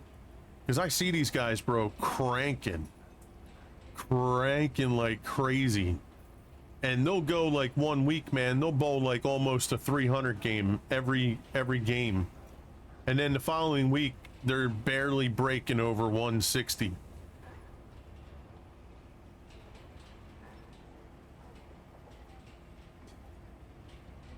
Oh, okay. Bro, I haven't bought a bowling ball since that time, like 1991 or 1990. I use those two. One bowling bag, 2 bowling balls in it, same bag, same ball, same shoes since that time. And I stopped bowling now probably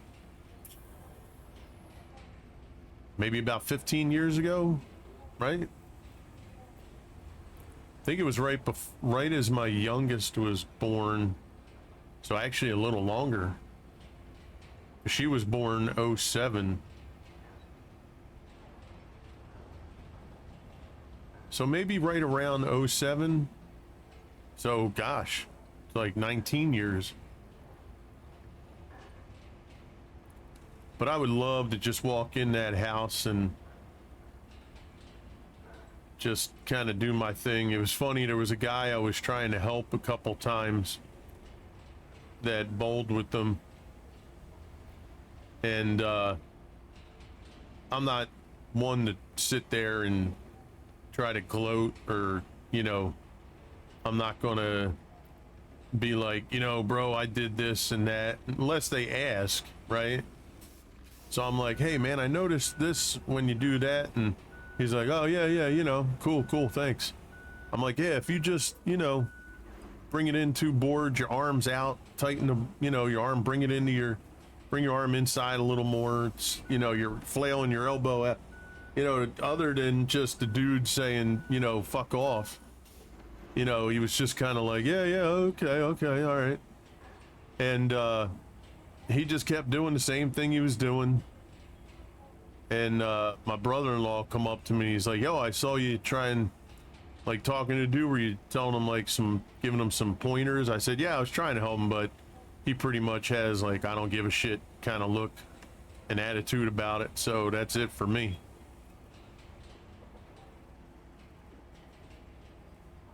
I was like, you know, he don't know me from Adam, so he's probably thinking I'm just some schmuck trying to help him out. I don't know.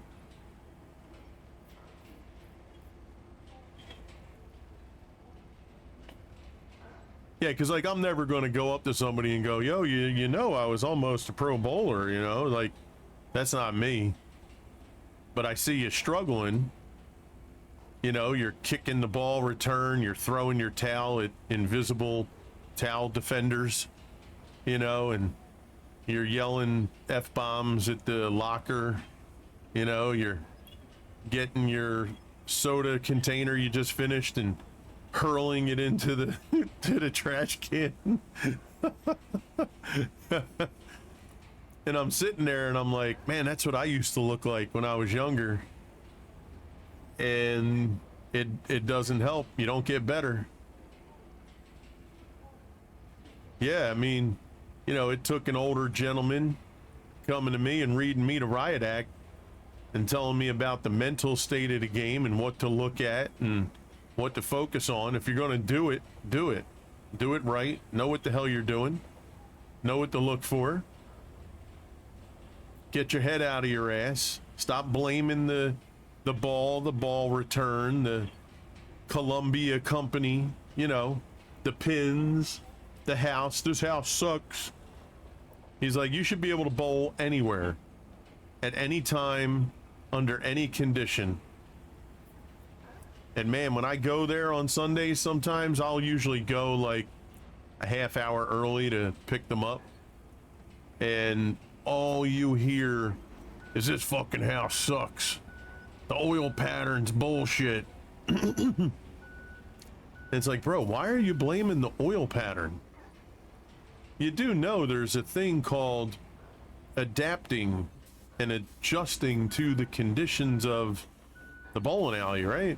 Like, it's supposed to be, you know, difficult. You're supposed to have different oil. How come the oil pattern isn't the same as last week? Because this is this week. I think they hit a different button on the oil machine. I guess you're gonna have to try something different. And it's a league night, so you know they don't do anything complex. You know, they pretty standard oil pattern for league night, league bowling. But man, these people and their excuses and the, you know, so, and I think back and I'm like, man, that's what people thought of me. Because I was that young buck that, you know, was yelling the F-bomb and kicking the ball return. Now, back in the day when I bowled, they still had the projectors. I put my fist through the projector window on the top, broke the damn mirror, the window. I owed the damn owner, I don't know what it was, like $200 or something. I, you know, hit my hand one time so hard I couldn't bowl for like 2 weeks. Like, you know, I've been there, bro. I had to temper.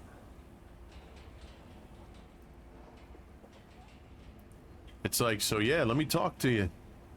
I'm just trying to pass it forward, you know? Somebody did it for me. I'm trying to help somebody else.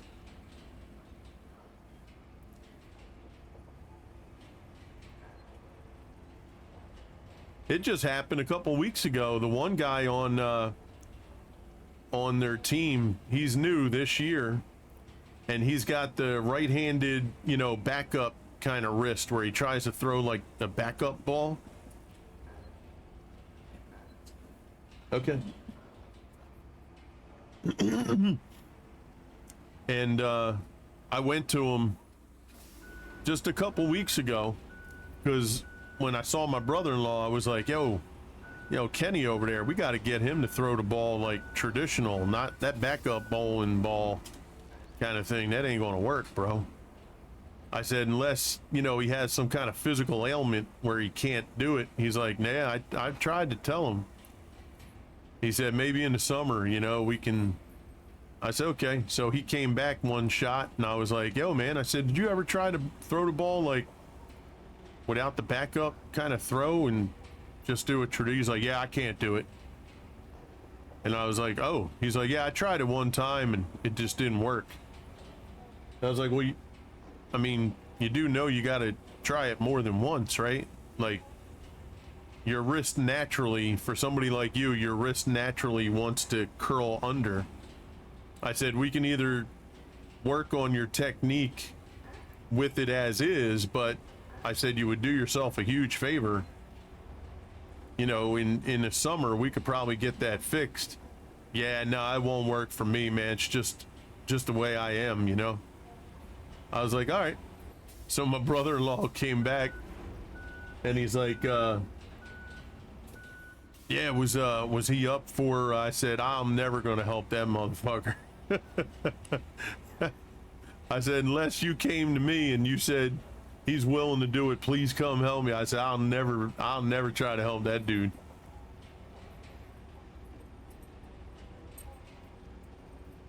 It can be difficult.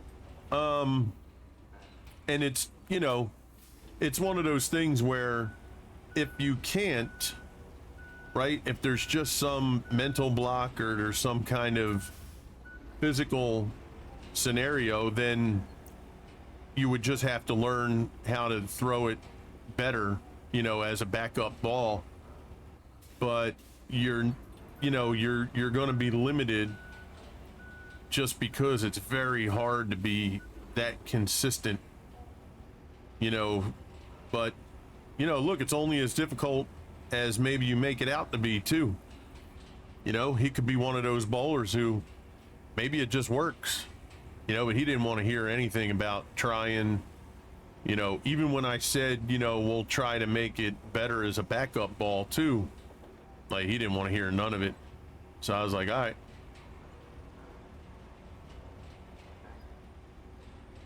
All right, guys, I'm going to get ready to raid out here. I got to go get my son from work, and we're going to have a little bit of downtime. I want to thank everybody for coming out today. Mr. Swede, I thank you for joining me, and I hope you guys had a great time. I had a great time having you with me, and look forward to seeing y'all again, hopefully tomorrow morning.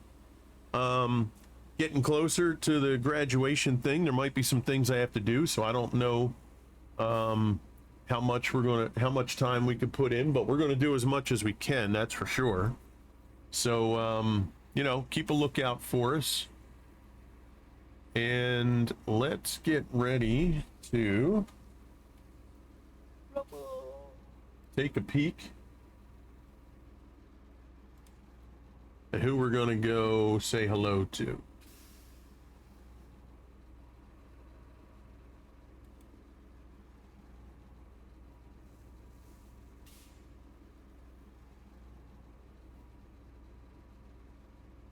Oh, Vito's on. Okay. Well, there we go. Let's go right into Big Vito.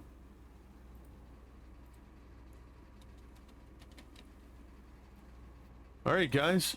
Well, appreciate y'all. Have an amazing rest of your day. Please be good, be safe, be blessed. And we will see you all again real soon. Thank you very much. Take care and be good. This is Crew, and I'm out.